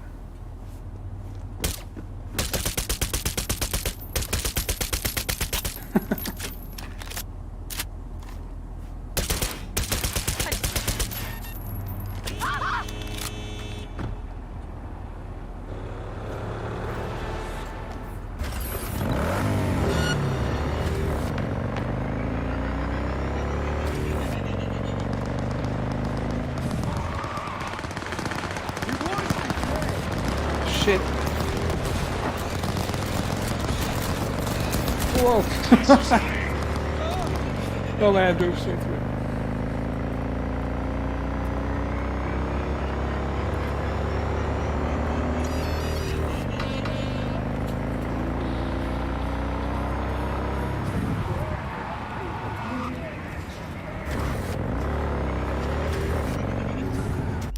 Is there a clothing shop in the area? Oh, yes, there is.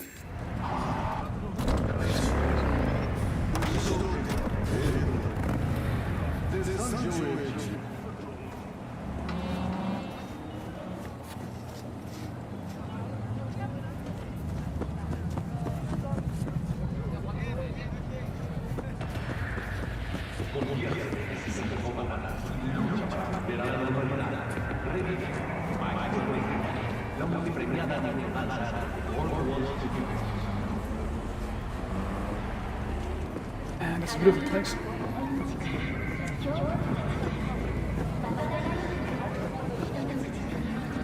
I dreamed a dream of an endless sea, Arasaka at the helm.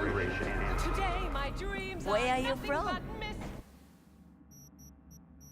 Okay, something elegant perhaps. Oh, I don't have the money for it.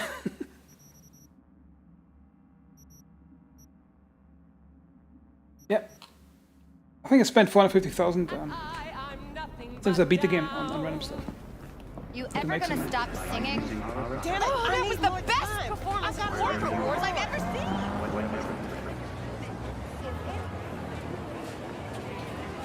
Yeah, that's a nice suit.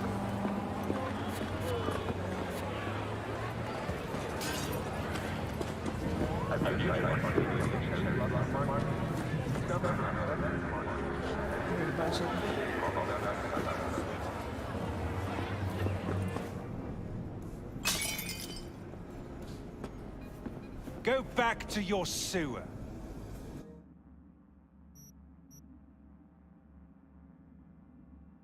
Ah, that's too expensive, 750.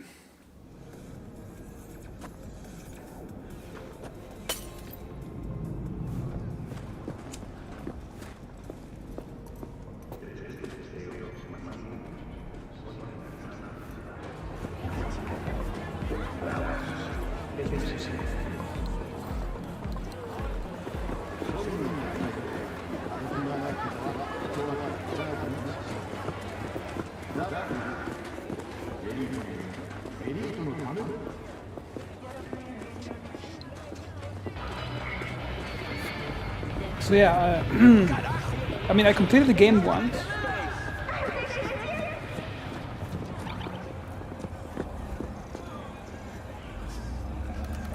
What do you think is going to be in the DLC? Because I noticed that there's certain areas in the game that are very prominent, but they have no in-game.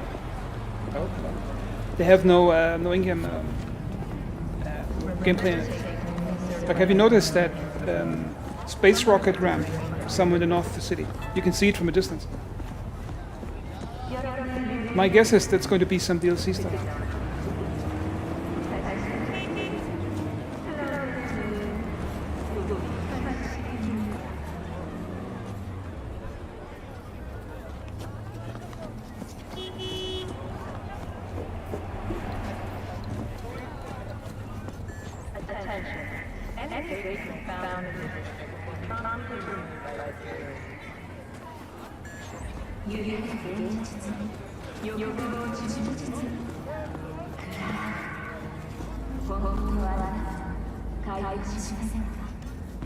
Hello? Fuck. Can we talk? Okay, we can. Get lost. Make it quick. I mean, it's supposed to be 2 DLCs, and if they put everything of that in Pacifica, it's probably going to be disappointing, because it's a pretty small part of the city.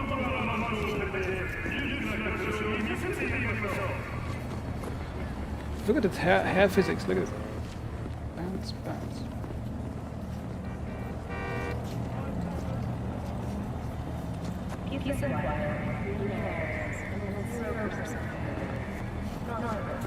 Also, Paulo, I was a really bad judge of character in this game.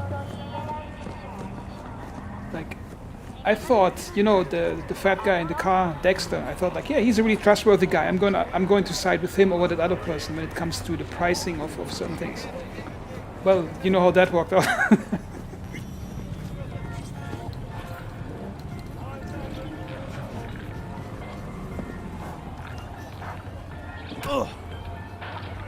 And what I would like to see is some DLC content, some procedural content where you can just go into like random apartment buildings to the top floor and just, you know, just hang out, drink a coffee or something. And also made it my mission to piss off Judy as much as I can.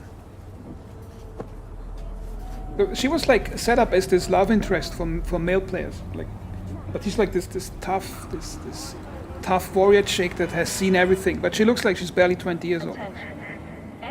So she doesn't feel like a real character. And obviously, the detective cop, the first scene he appears, I'm like, okay, that's the guy that's the love interest for the girls, because he has like that super chiseled jaw and that fur jacket. Like, okay. Like the first scene I see him at ABC walking into that room, I'm like, okay, that's love interest for the girls. And obviously it was the case.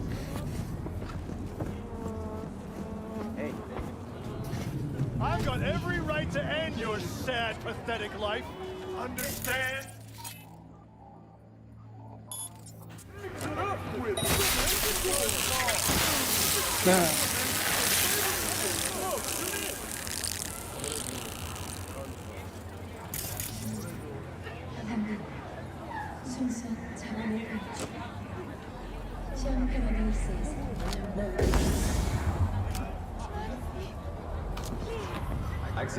He attacked me!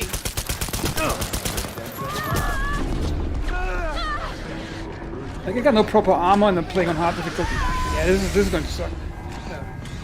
Like, I'm not built for combat.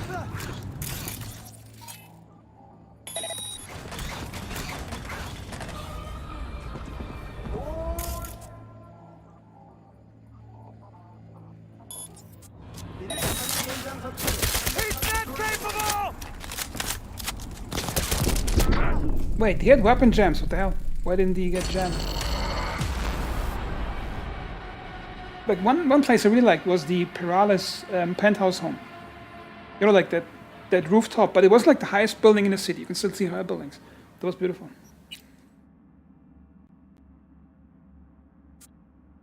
I mean, that's why I'm making this delivery driver gameplay for myself. Like having some procedural content where you can just play the game. Like, that's what I like about Red Dead Redemption Online.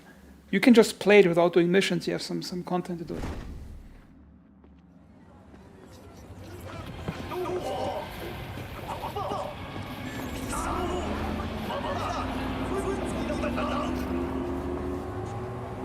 I'm gonna go up there just because it looks like. It would be really nice to have this like as an MMO game where you just like you can rent an apartment in some house and just like, you know, meet other players, have a chat or something. Because I think there's a lot of gameplay you can have in MMOs that's not like saving the world or doing quests, just some mundane everyday things that are well animated.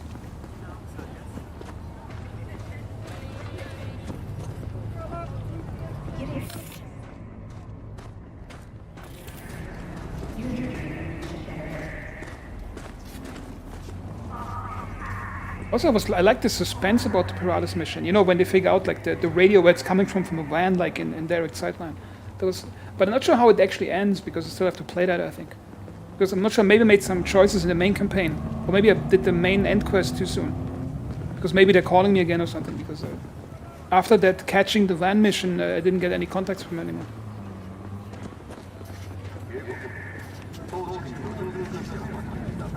Yeah, I agree, Jack Reacher. Like the pure animation quality of Red Dead Redemption is just insane. I think they're using Euphoria. That's like some type of middleware, but basically they can blend the ragdoll system with animation systems, and they used it the first time in GTA 4, like in 2009. And it makes the world feel much more real. By ending, you mean Red Dead Redemption or Cyberpunk? Because just be careful with spoilers, because Jack hasn't played Cyberpunk yet, so I don't want to like spoil it for him. Look at this place.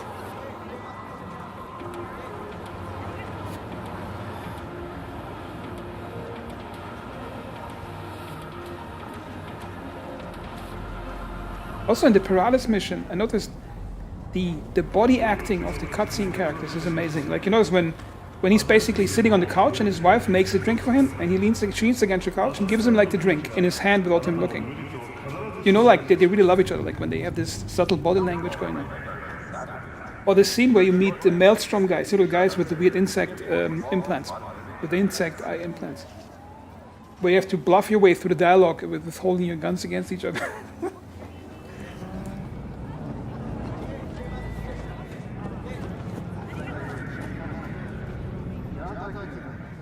Man, look, his mohawk is even wobbling in the wind.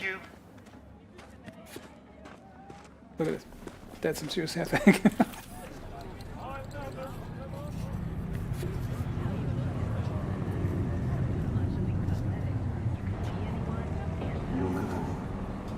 Yeah, there's like a small detail when you talk to Takemura with the recon mission. He calls you on the phone, he gives you a recon photo, and it's accidentally a selfie because you pressed the wrong button. You see like his face from below the chin. And he's like, oh, it's the wrong photo, sorry.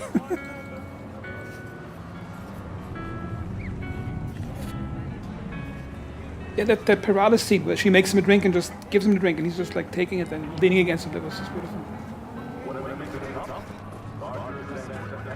Wait a minute.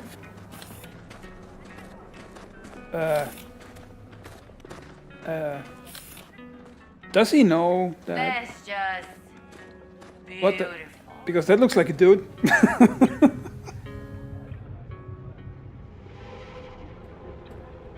Oh,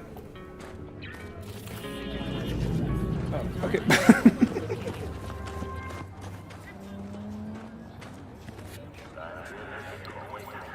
Oh, that's a nice dress up. I like the gray colors. Fuck you!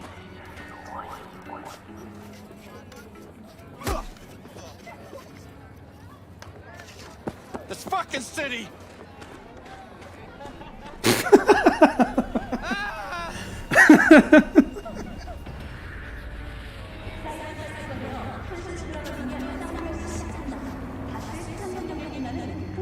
Yeah, the Paralysis mission is one of those missions that intrigues you, like, oh, what's going on, that's secret, and then, oh my god, what's happening?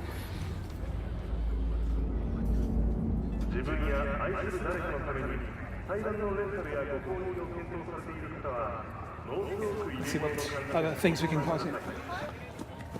Considering renting or purchasing a music for yourself or a loved one? Get in touch with the administration at North Oak, Colorado. Yeah? What's up in the big world?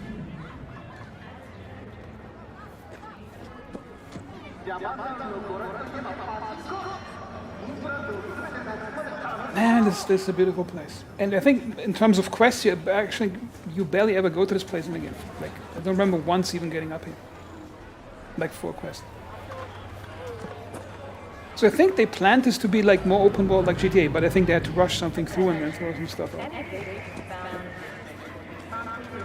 Because they're putting crazy amount of details in places you would never go. Like GTA, for example, if you look GTA 5. It has great detail in the city, in the street area, but it doesn't have many of those places where you like go upstairs, like this, for example. You don't get it in GTA 5.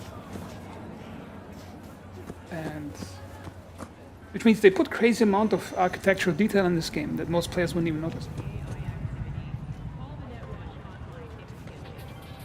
Need a push in the right direction? Data are free to use in all cities. Now available in the bathroom.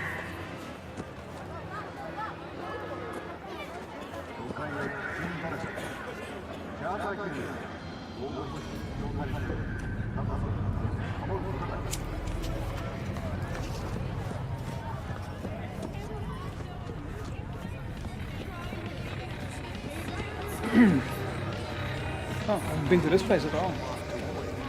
Gonna stretch it out over 2 more rounds. You already know how it's gonna end. I wonder if you can actually get to that, you know that bar where you talk to a certain NPC near the end of the game? You know that bar that's in a skyscraper somewhere? I wonder if you actually can get into that bar before that, or if it's just a set piece for that mission.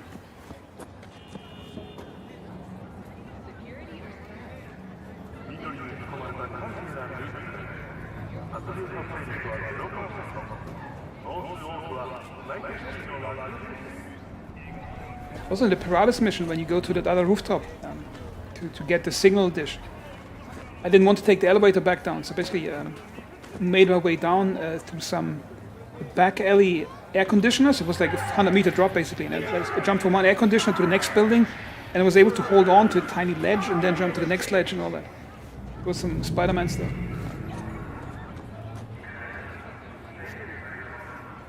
Like, what amazes me is the amount of the density of the architectural beauty you get in this game. Like just this area over here.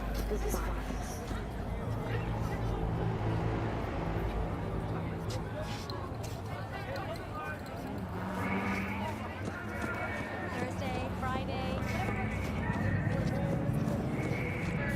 I think there's a game. It's called. I'm not sure what it's called. Is Cloudpunk. I haven't played it. I just saw it on Steam. It's like where you fly like a little flying taxi and you're a delivery driver or something. And the developer of that game is now making a sequel where you can like make your own nightclub in a Cyberpunk city. So they probably got inspired by playing Cyberpunk to do that.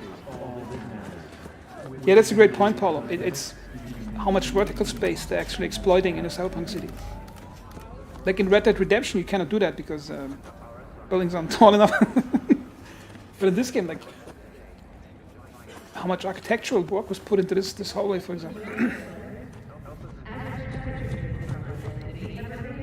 Oh, that's rapid transit. I don't want to use that.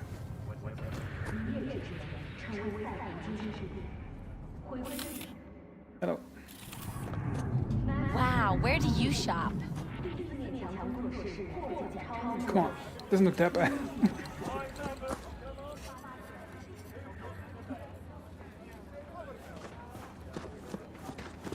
Oh wait, that's a normal guy wearing a normal tie and suit. See, that stuff I want to find in the game so I can buy it.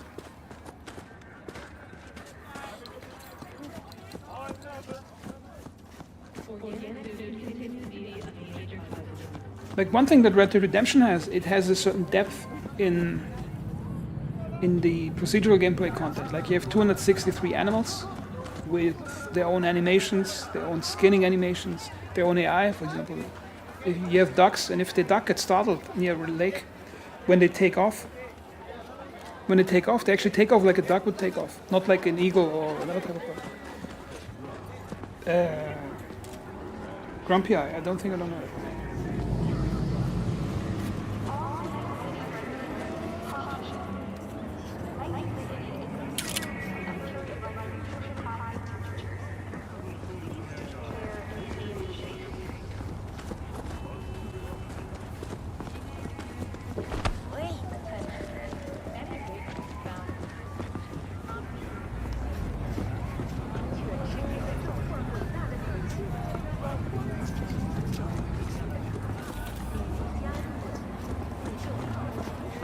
Imagine having like a penthouse up there.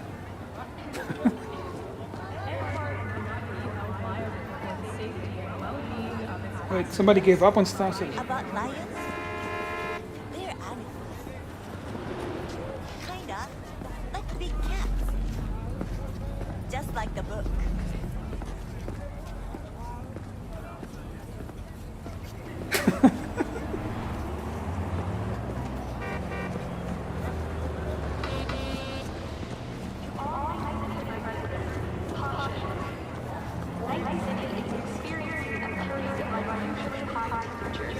So, did they announce a new delay or something for the 318 patch, or did something happen?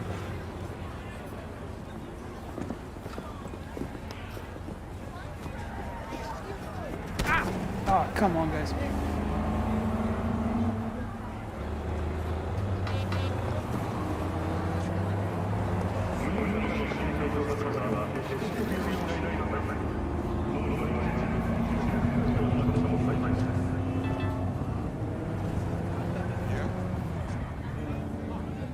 But people have video premieres about them quitting Star Citizen. God damn. So, like, 318 patch is supposed to have salvage and other stuff. I think that it's going to be some really long test phase to like late third quarter. I'm not sure what they said. But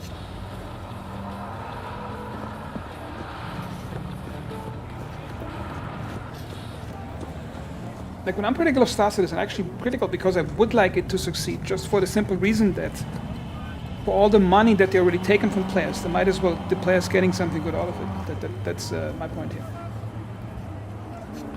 Oh, this guy's well dressed.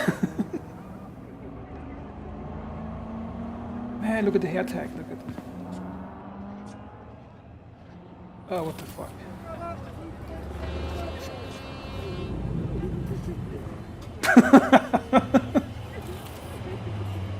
If he has like a bob cut like that as a dude and unshaven like that, okay, the other guy's running it.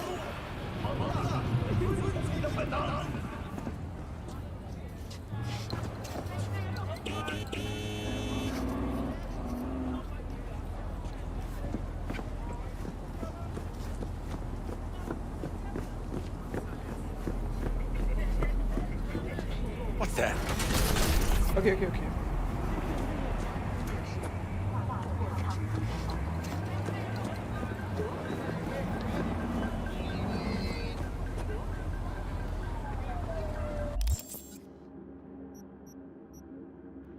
Oh, that goes up the hill to the expensive areas.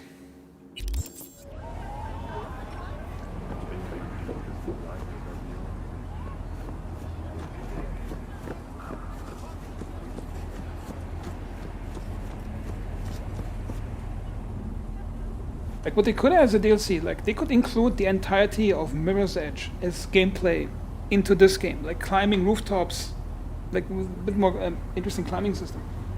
You know, like Mirror's Edge has, because Mirror's Edge is basically Cyberpunk just on the rooftops, if you think about it. But you would have content just by climbing and stuff.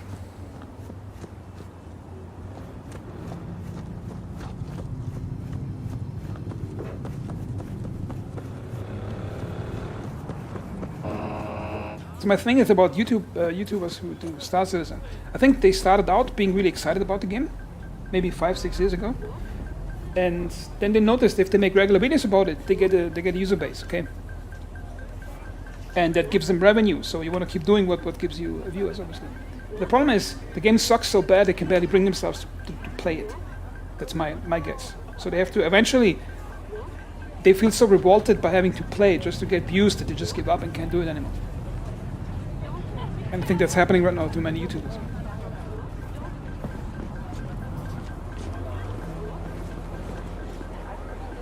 And she looks like she's taking drugs.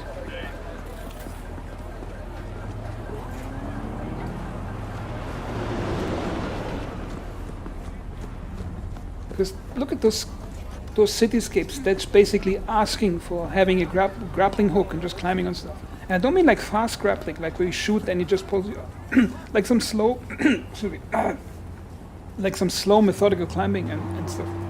Or just being a window cleaner. Imagine you start in the morning, you go into the gondola on the building, and you just do window cleaning. Like clean the windows, go next window.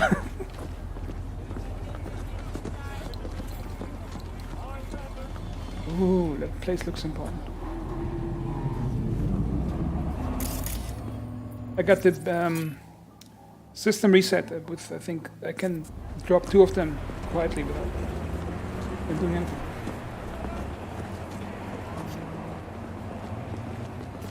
Hi, that shit looks friendly.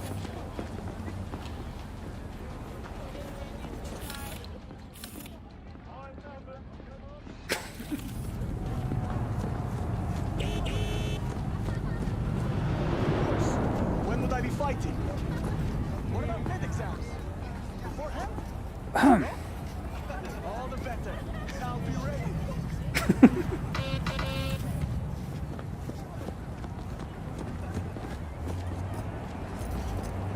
He looks like a character from The Witcher 3 who retired or something and got drunk and fat.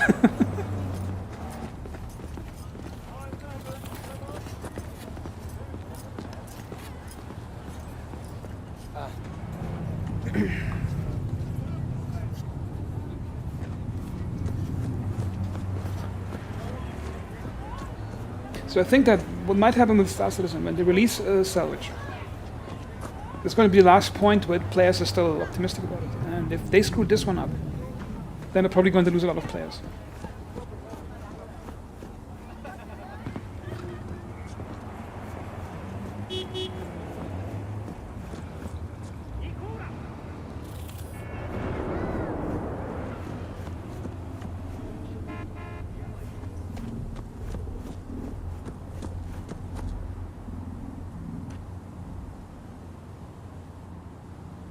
And if I imagine when I'm playing the main game, I would mostly just drive through that city, not even looking up when I'm driving.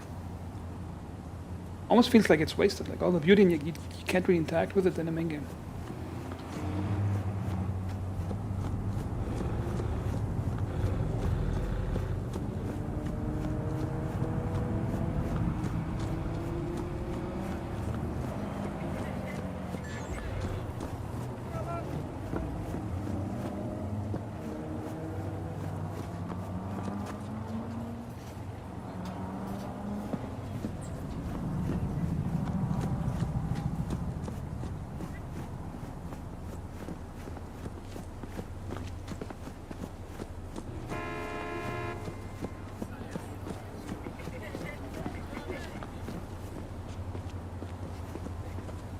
See, if you're a bit, if you play Deus Ex a lot or Mirror's Edge, you see the potential here. You see, you can up this,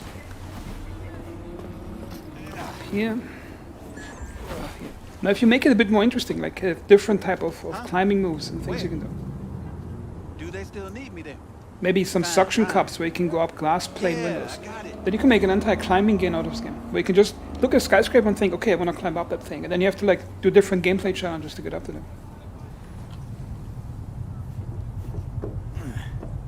Basically a sandbox playground for climbing.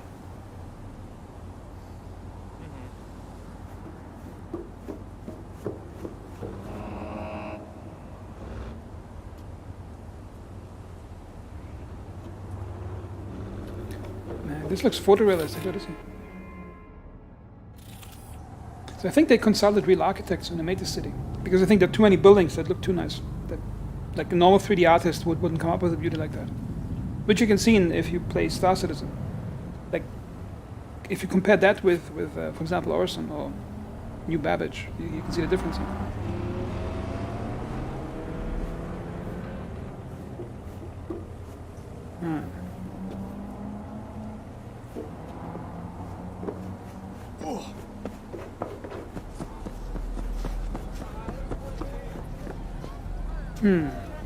Never seen this place in the game, never even been here.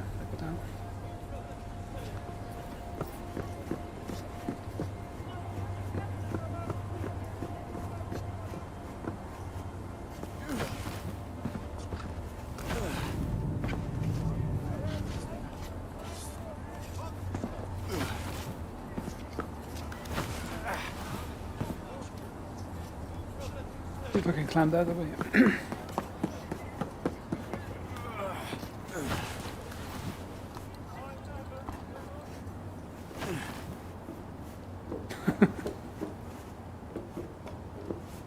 Yep, look at the reflection. Look at this.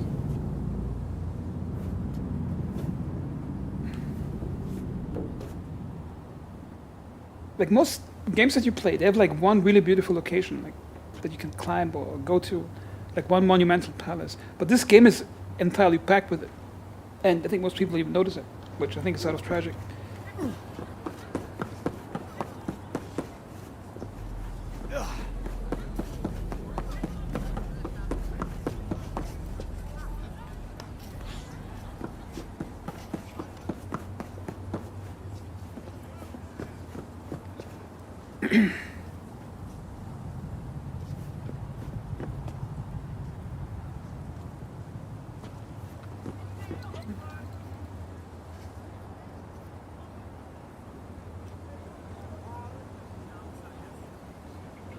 I actually have no idea where in the city I am right now, but that's beautiful.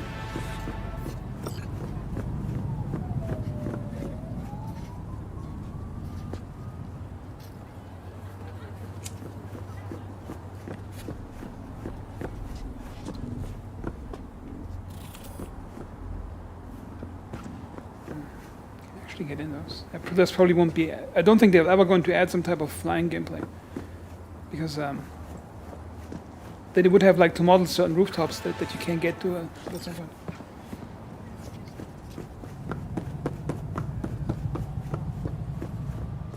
Okay, I probably can't get up this building. Maybe I'll try another one.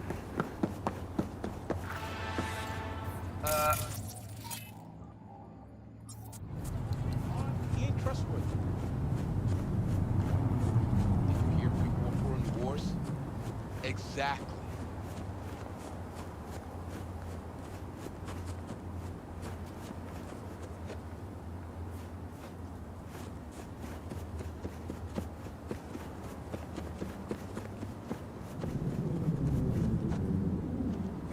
trees.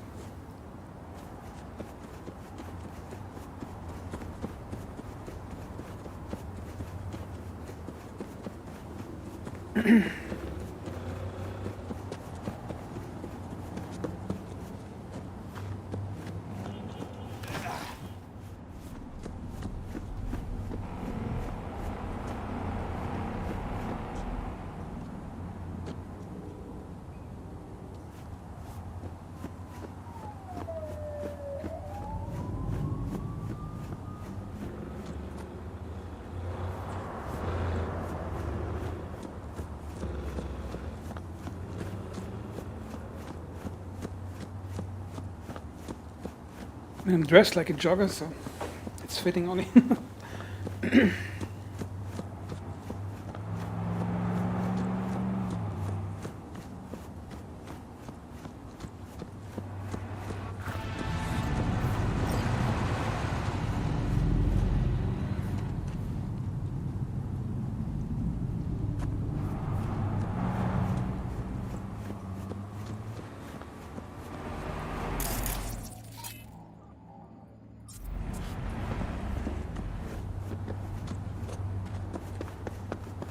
Is there something we can climb? Up here.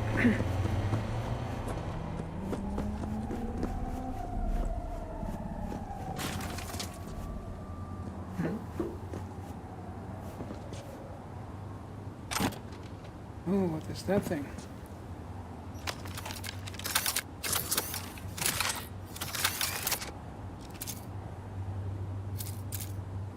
Ooh.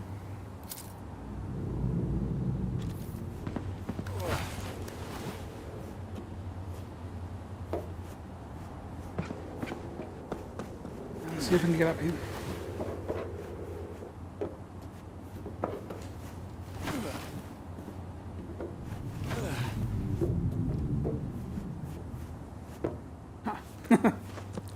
There's probably no gameplay up here, but just the fact that you can actually try to see if there's something up there. I think that can generate some gameplay. Of course, if you don't fall down.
Careful! Target has corpse cyberware! Yeah.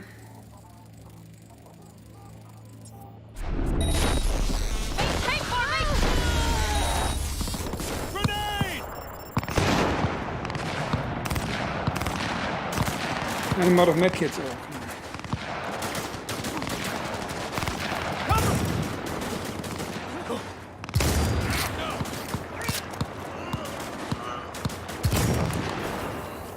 Oh, yeah.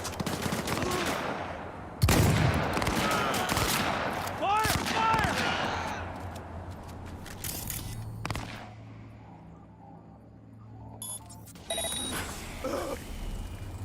His ass is open! On the move!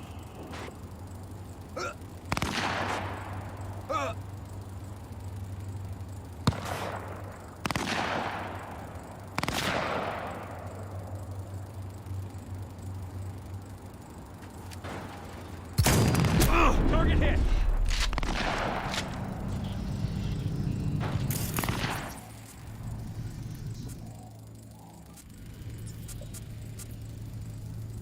The healing system is really cool. Notice here.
Used to have penetration actually.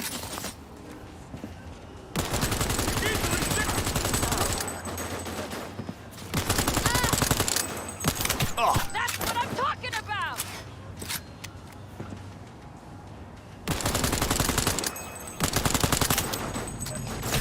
No mercy! Okay, back to the shotgun.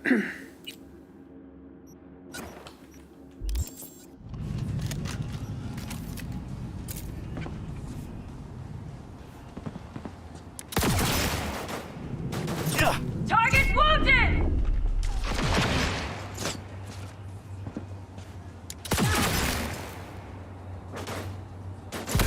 No mercy!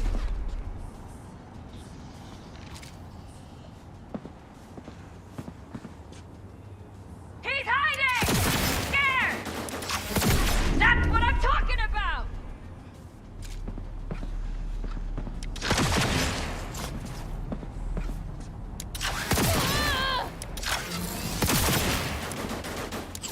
Target wounded!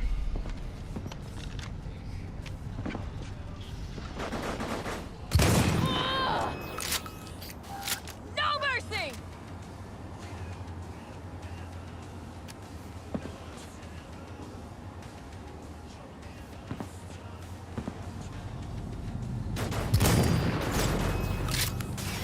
Reloading!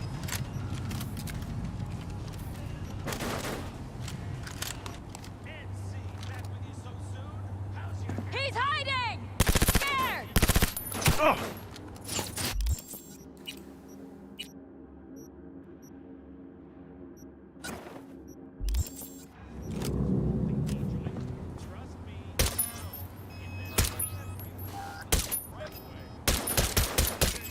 That's what I'm talking about!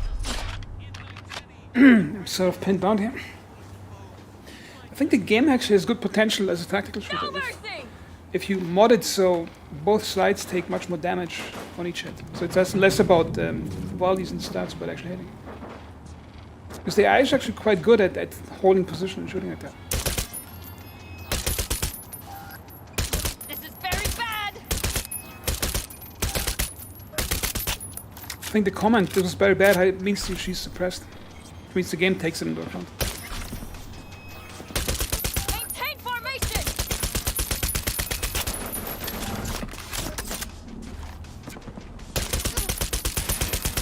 His ass is open! Covering!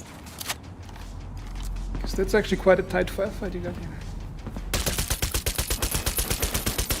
Target's wounded!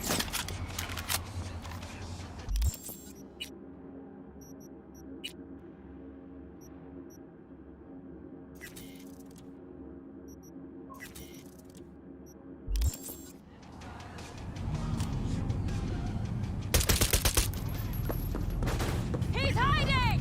Scared!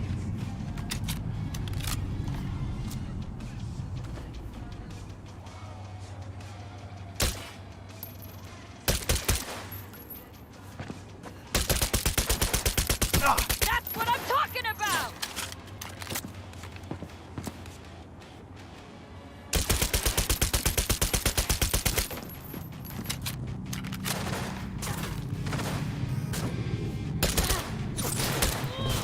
Target's wounded! Ah!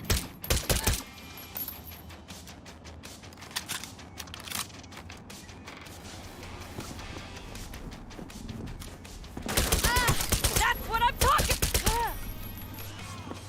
Yeah, got him.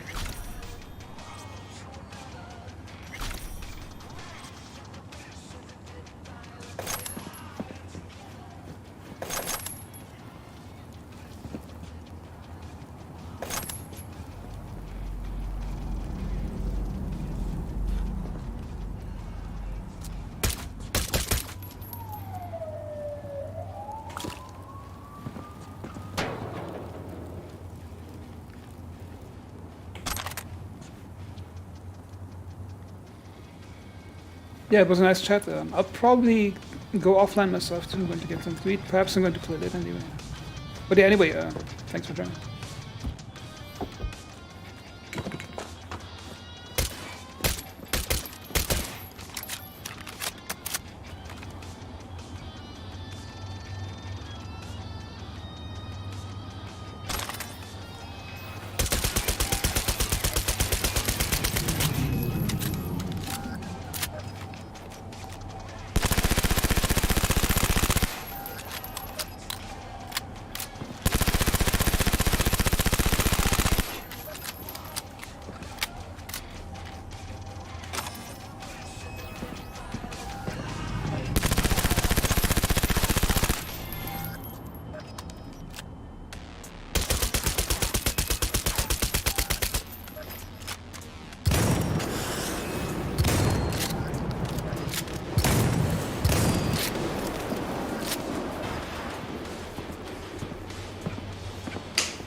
Oh man.